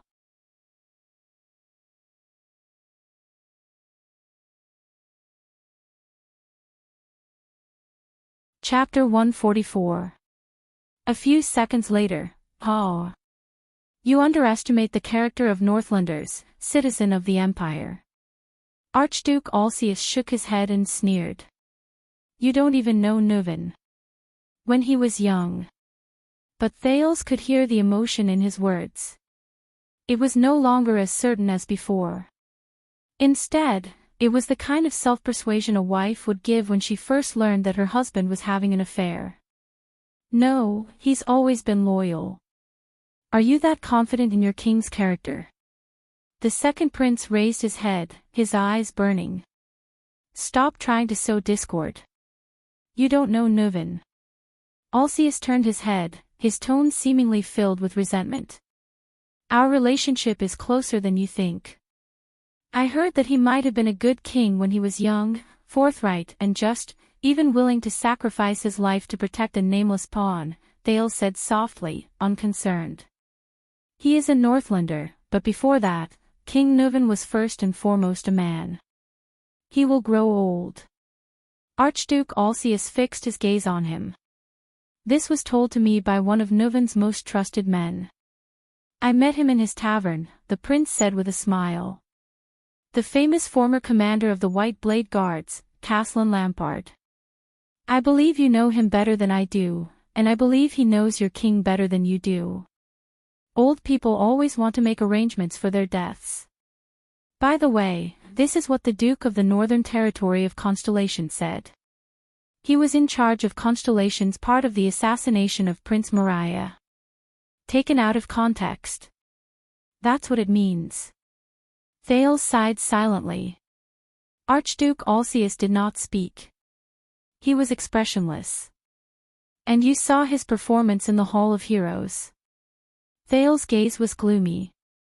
What do you expect a lonely old man who lost his only son and the last hope of his family to do? Silence.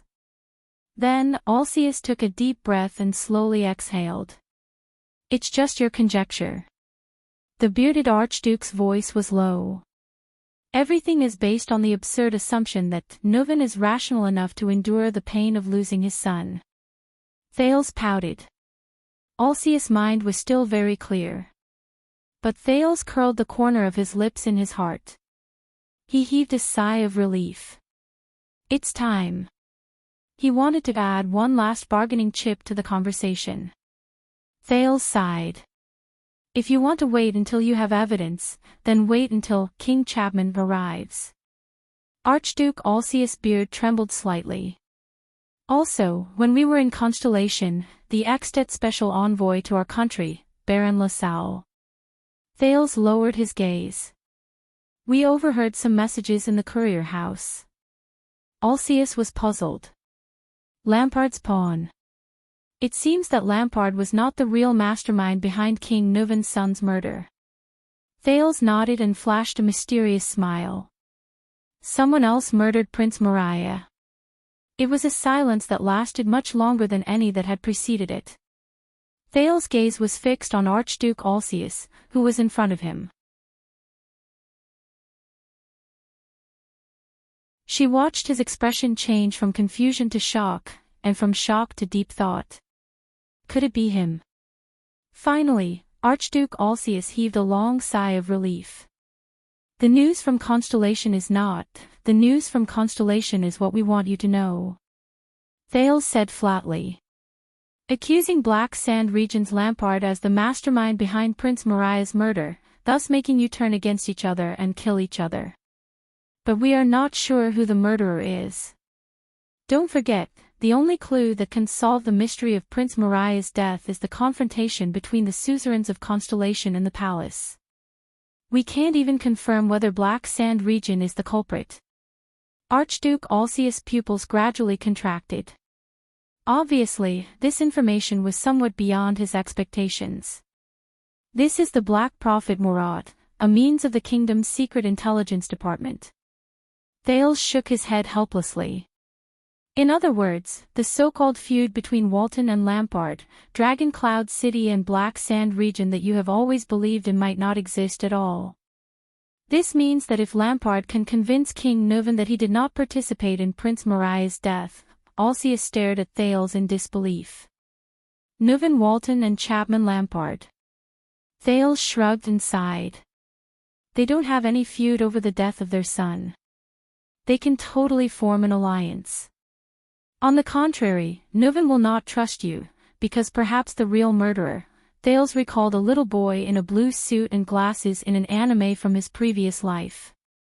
He pretended to touch the bridge of his nose, then narrowed his eyes and pointed at Alcius decisively. He's among you. The murderer also did something else. Before Thales finished speaking, he narrowed his eyes and threw out another piece of information. And this was what King Nuvan told me. Archduke Alcius' pupils slowly narrowed.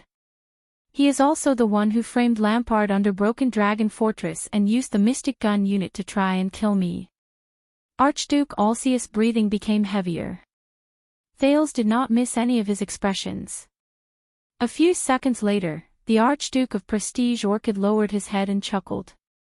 Alcius' gaze was sharp. If all this is true, then they might have formed an alliance. But these are all empty words from you. There is no evidence. Marquis Shiles. Thales expected Alcius' reaction. He was not flustered. The city envoy from Camus Union talked to me quite well along the way. From his channels, I found out that on the night Nicholas arrived at Lampard's military camp to welcome me, he released 3 messenger ravens in the middle of the night. There is no harm in confirming with him. Breeding and selling messenger ravens is also one of the businesses that Good Flow City represents. They are only here to welcome an enemy country's envoy. Why did they contact Dragon Cloud City 3 times in Black Sand Region's camp? Alcius's face was as cold as ice. Thales nodded at him. At least, one of them is trying to contact the other party. Archduke Alcius pressed his hand on the hilt of his sword and did not speak. After a moment of silence, the Archduke said calmly, "If Nuvan wants to find an ally who can successfully choose his king for the sake of the Walton family's future survival, then be it me or Rockney from the City of Faraway Prayers, we are both better choices than Black Sand Region. Besides, even if they secretly form an alliance, what can they do? Extet isn't Constellation. We choose our own king. Do you think Nuvan can appoint Lampard as his successor before he dies?" Alcius retorted firmly. "Will it feel like an imperial appointment?" This sentence suddenly popped up in Thales' mind for no reason. This made him burst into laughter. "No." Thales cut him off firmly. "Chapman Lampard of Black Sand Region has the greatest advantage to become the next king." Alcius did not speak. He was waiting for the foreign prince's reply. "Your Grace, why do you think that after what happened to Prince Mariah and the Fortress Treaty, war hasn't broken out between our 2 countries?" Thales asked flatly. Alcius' gaze shifted slightly. "You." The Archduke's gaze as he looked at Thales slowly changed. "You were sent to Extet. Your father's oath to the throne used your safety to ensure that war would either not break out, or it would break out into an all-out war that could only be won with the entire strength of Extet. The price would be heavy, and no archduke would be able to face it alone. And in order to contain Black Sand region, King Nuvan had to stand on the same side as the Jade Stars to prevent war. Alcius' expression became more and more unpleasant. Thales finally smiled. Yes, these two factors are the main reasons to prevent war from breaking out on Extet's side. Once they all disappear, once King Nuvan is no longer afraid of the price of an all-out war, and no longer hesitates to mobilize all the archdukes in the country in the name of the common elected king, eliminating every archduke's worry of facing the enemy alone. Once King Nuvan no longer has the need to contain Black Sand region's expansion, and even needs to help them expand to ensure that they obtain a bargaining chip in the king's selection, Lampard of Black Sand region will undoubtedly be the biggest beneficiary of war. He is close to the northern territory of Constellation, and has Nuvan's open and covert support. Alcius raised his head and stared at the ceiling. Thales could not see his expression clearly. Now you know why King Nuvan came to you to discuss the matter of soldiers, and to test your attitude towards killing me. Thales lowered his eyebrows. The noise of the banquet continued to ring in his ears. Archduke Alcius lowered his head. The second prince chuckled softly.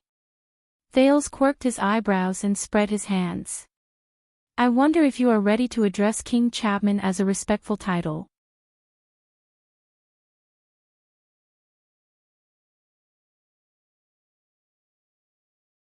Come to the meeting hall and find me.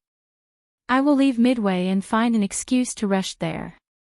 Over there, we will finalize a plan that will not only save my life, but also make Nuvan and Lampard's alliance go bankrupt. Alcius stared at him steadily. I will consider it. The bearded archduke's expression was complicated. But you know, it's just a consideration. Of course. Thales raised his eyebrows. It's up to you whether you want to come or not. The archduke fell silent. Just as Thales was feeling uneasy, Alcius suddenly chuckled. Brat, perhaps you really are a rare intelligent person. The archduke shook his head. But I still don't like you. It's okay. Thales reacted quickly and said with a smile, after all, we, Jade Star and Alcius are mortal enemies. Alcius glanced at him one last time. His gaze was complicated and subtle. The archduke turned and left. Waya came in front of Thales. Thales watched Alcius' back disappear around the corner and exhaled abruptly. His entire body relaxed and his entire body went limp. Waya gently held him up. Your Highness, the attendant said softly, how was it? He saw through my relationship with Nuvan from the beginning. Thales felt his body drenched in cold sweat and said with lingering fear, fortunately, I adapted to the situation. He raised his head and looked at Waya. What did Ralph say? Waya hesitated and made a few gestures that he himself did not understand. Very good. In that case, Marquis Shiles has stalled the third Archduke. Thales wiped the sweat from the back of his head and shook his head. Give him this and this gesture, let Putre pass the note. The next target is about to begin. Hopefully, Shiles' acting skills are good enough to not arouse Alcius' suspicion. A few minutes later, Thales straightened himself and stood in another corridor. He recalled the next person's personality. Then, he made up his mind. Footsteps came from behind him. The next moment, Thales took a deep breath and turned around. Accompanied by Waya, he flashed the brightest smile at the person who was walking towards him from afar. Your Honorable Highness. You know, who will be the next common elected king of Extet? The next second, the Archduke of Reformation Tower, Porpheus Trent Ida, who had a bowl cut on his face, stood in front of Thales with a frown on his face. 3:50 in the morning. Heroic Spirit Palace, the meeting hall. Thales sat at the long table where King Nuvan sat in the same hall as yesterday. Looking at the empty stone hall, he felt a little creeped out. There was only one thing that could overshadow his fear of darkness and loneliness. That was apprehension and panic towards the unknown. Only the few braziers behind him continued to crackle and burn on their own. He placed his hands on the long table and sighed. Who will come? His conversation with the 5 archdukes finally ended in trepidation. Alceus of Prestige Orchid region was the first. It made him especially nervous and took a long time. He almost failed due to his relationship with Nuven being exposed. Trentide of Reformation Tower seemed cunning and suspicious, but their conversation was much faster than the former's. Trentide quickly understood what Thales meant, and his gaze revealed deep suspicion. It was unclear whether it was directed at Nuven or Thales. These 2 southern archdukes were not the most difficult. Archduke Letko of Defense City in the north was the 3rd person. However, this old baldy was the most difficult to deal with. His seemingly senile and muddle-headed eyes occasionally flashed with a hint of shrewdness, but he scoffed at Thales' words until the very end. Thales put on a smile and spent a total of 20 minutes to complete their conversation. The conversation with Archduke Rockney of the City of Faraway Prayers in the west was the fastest to end. The long-haired Archduke was taciturn. He nodded and shook his head more than he breathed, causing Thales to doubt the effectiveness of the conversation. Judging by his demeanor, Thales suspected that he did not care who became king. The last one was the young Archduke of Beacon Illumination City. The brown-haired young man, Concret Pofrit, was the friendliest. He was also the most shocked by Thales' words. Even when he left, he still looked dazed and in disbelief. Thales had to comfort him. It hasn't happened yet. It's just that. Thales squeezed the pocket watch that Putre had handed to him. The cold metallic touch made his heart tighten. Who could it be? Who could it be? Who is the mastermind who hired the disaster swords to murder Mariah and then assassinate me? Or, no one appears at all. If I really can't find the murderer. Thales laughed bitterly. I hope King Nuven dies tonight.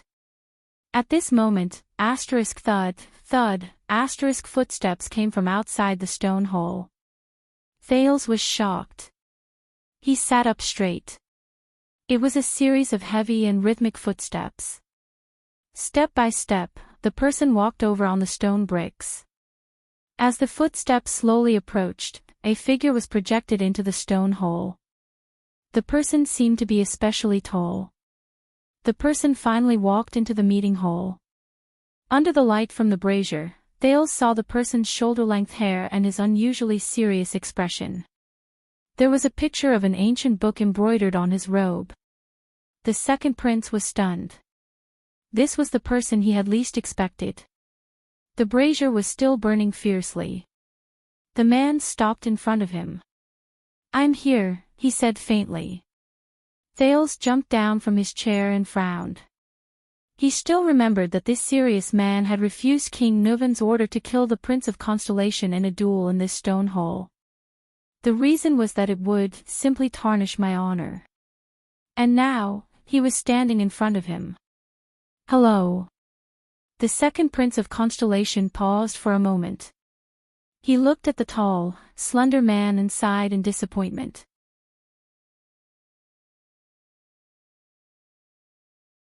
The Archduke of the City of Faraway Prayers of Extet.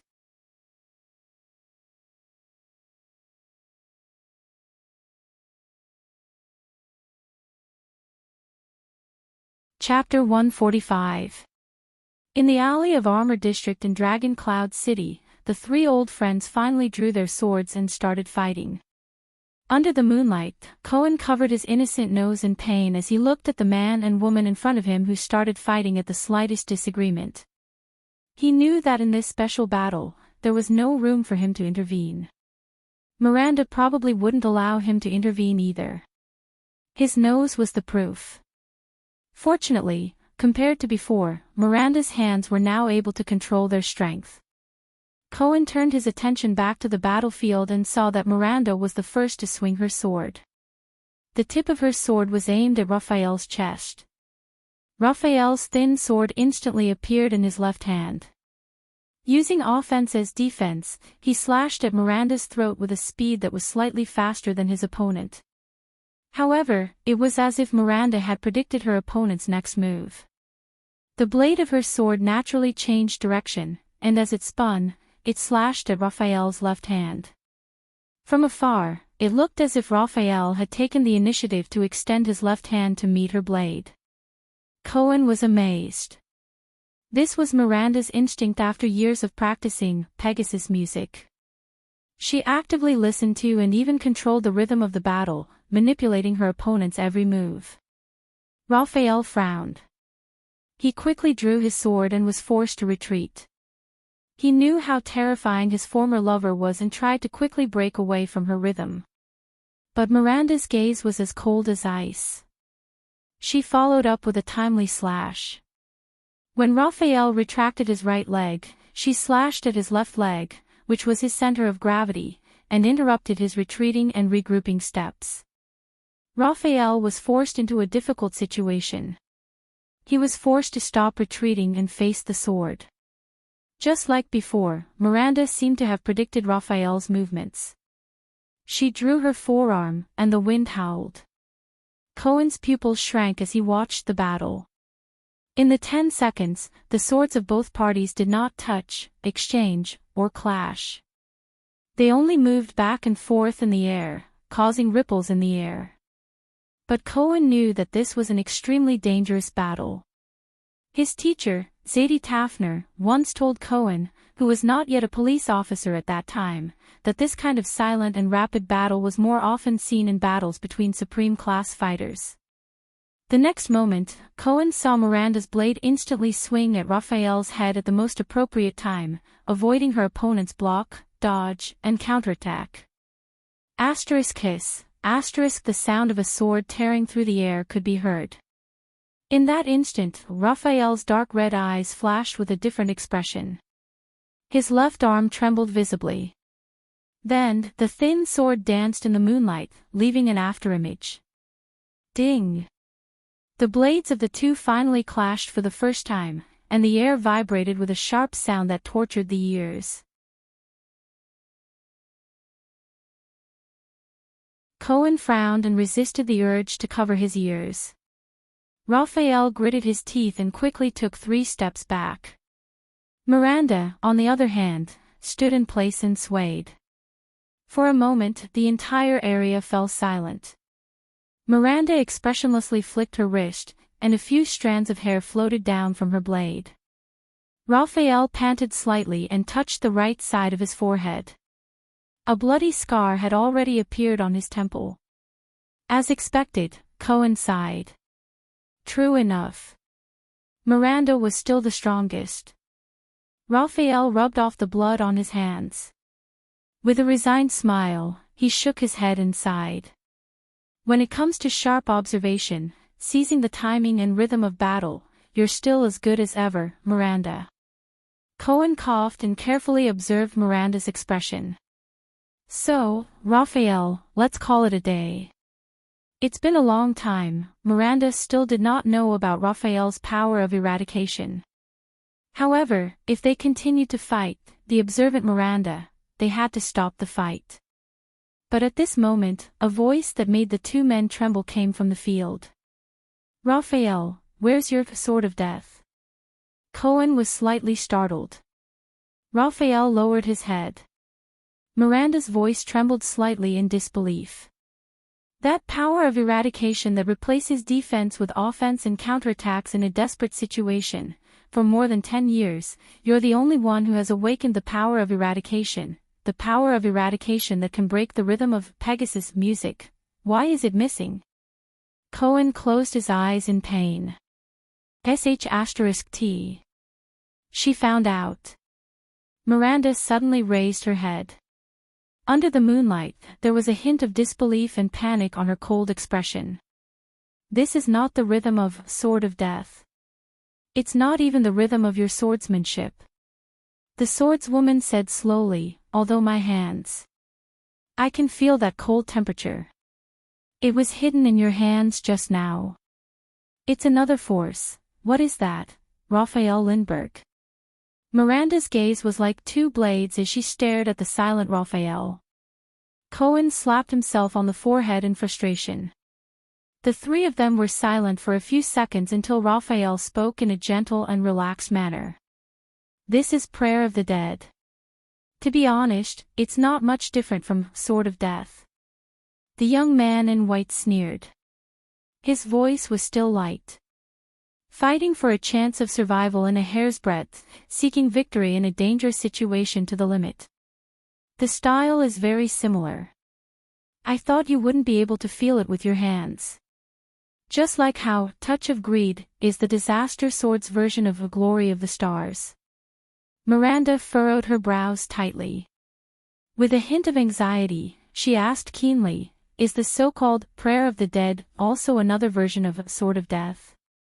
Her gaze was filled with indescribably complicated emotions. She fixed her gaze on Raphael. The Disaster Sword's ruthless power of eradication. Cohen was truly stunned. It seemed that Miranda had already gathered a lot of information about the Disaster Swords in a short period of time. As for himself, Cohen thought of the young man who ran away, and he immediately blushed. It seems that Klein has told you too much. Raphael narrowed his eyes as if he was deep in thought. Even if it's an unrestricted inheritance from outside the tower, he's still a swordsman who is close to supreme class. Why would he talk so much? To their surprise, Miranda suddenly smiled. Cohen was stunned, while Raphael furrowed his brows. Is this why you hid it from me, Cohen? As she laughed, Miranda used her slightly hoarse voice to speak to Cohen without turning her head. The Tower of Eradication's successor, who is chosen once every 5 years, one of the candidates to inherit supreme class. Raphael Lindbergh. You actually sided with the Disaster Swords? Cohen shut his eyes tightly when he was questioned. Raphael remained silent. The police officer opened his mouth to speak, but he hesitated when the words reached his lips. He opened and closed his mouth. In the end, he still lowered his head and turned his words into a sigh. In the next second, Miranda's figure flashed, and her sword struck out once again. This time, her sword was not aimed at Raphael's vital points. Instead, it went straight for the blade in Raphael's left hand. Cohen revealed a puzzled expression. Attacking the enemy's weapon was not a normal battle strategy. But what surprised him even more was that Raphael, who had been smiling all this while, actually had a drastic change in expression because of this seemingly harmless strike. Asterisk clang. Asterisk the two swords collided for the second time, but there was no follow-up. Miranda's sword retreated upon contact. Miranda stared straight at Raphael, as if she had forgotten everything around her. Raphael, on the other hand, looked at Miranda with a pale face, as if he had been struck in his most vital spot. Only Cohen scratched his head and looked at the scene in confusion. Strange, this strike didn't cause any damage. Why are the two of them reacting so strangely? Then, Miranda's voice drifted over. The reason for the disappearance of the sword cleansing's death, is this? Arun's daughter's voice trembled unexpectedly at this moment. 3 years. 3 years. It's him. Is this the reason? Him.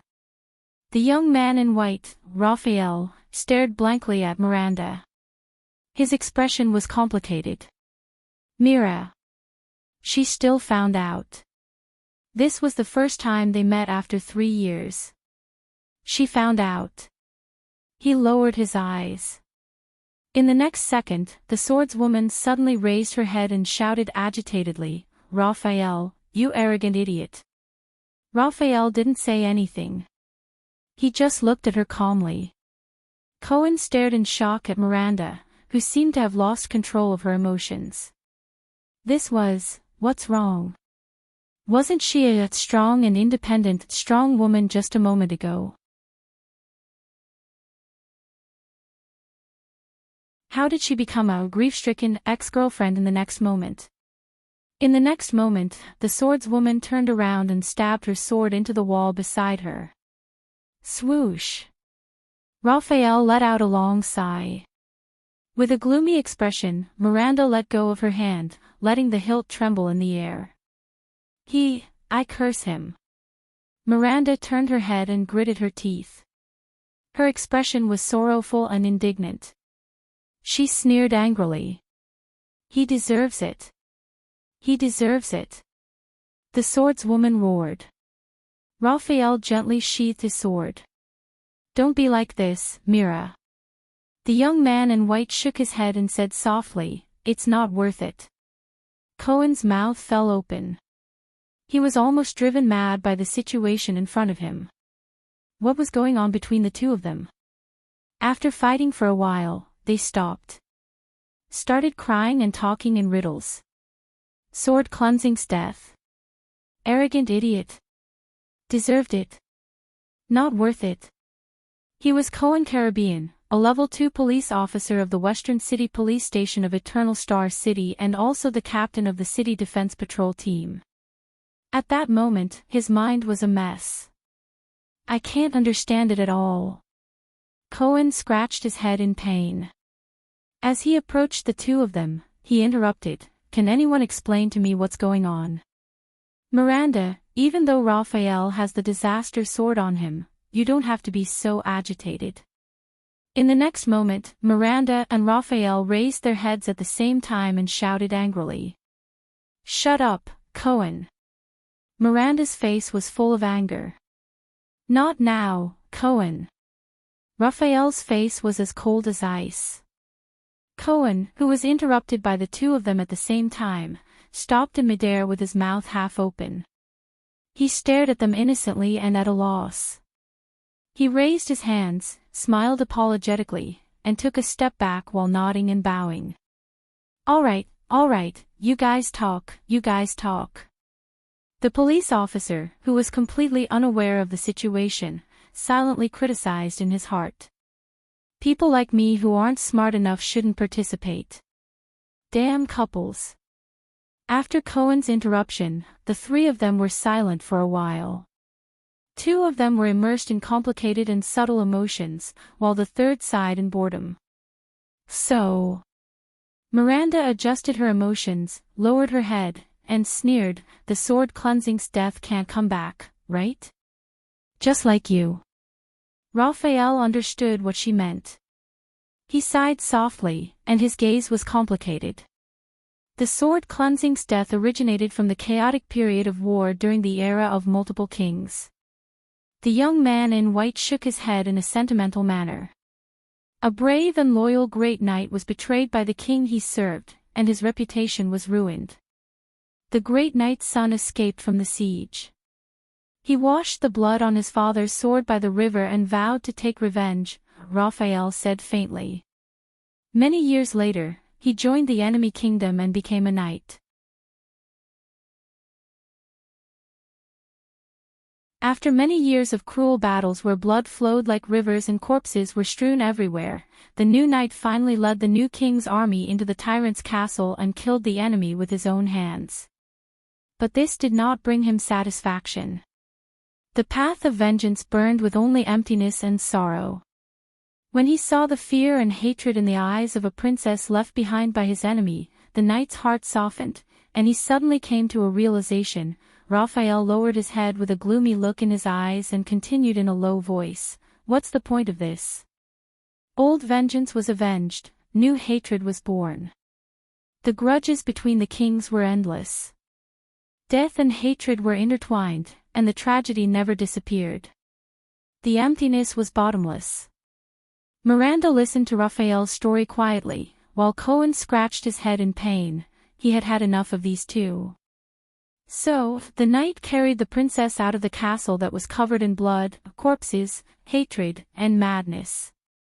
The knight stood under the sun and wiped away the princess' tears of fear. There, the knight swore that he would end this chaotic world that bred hatred and death.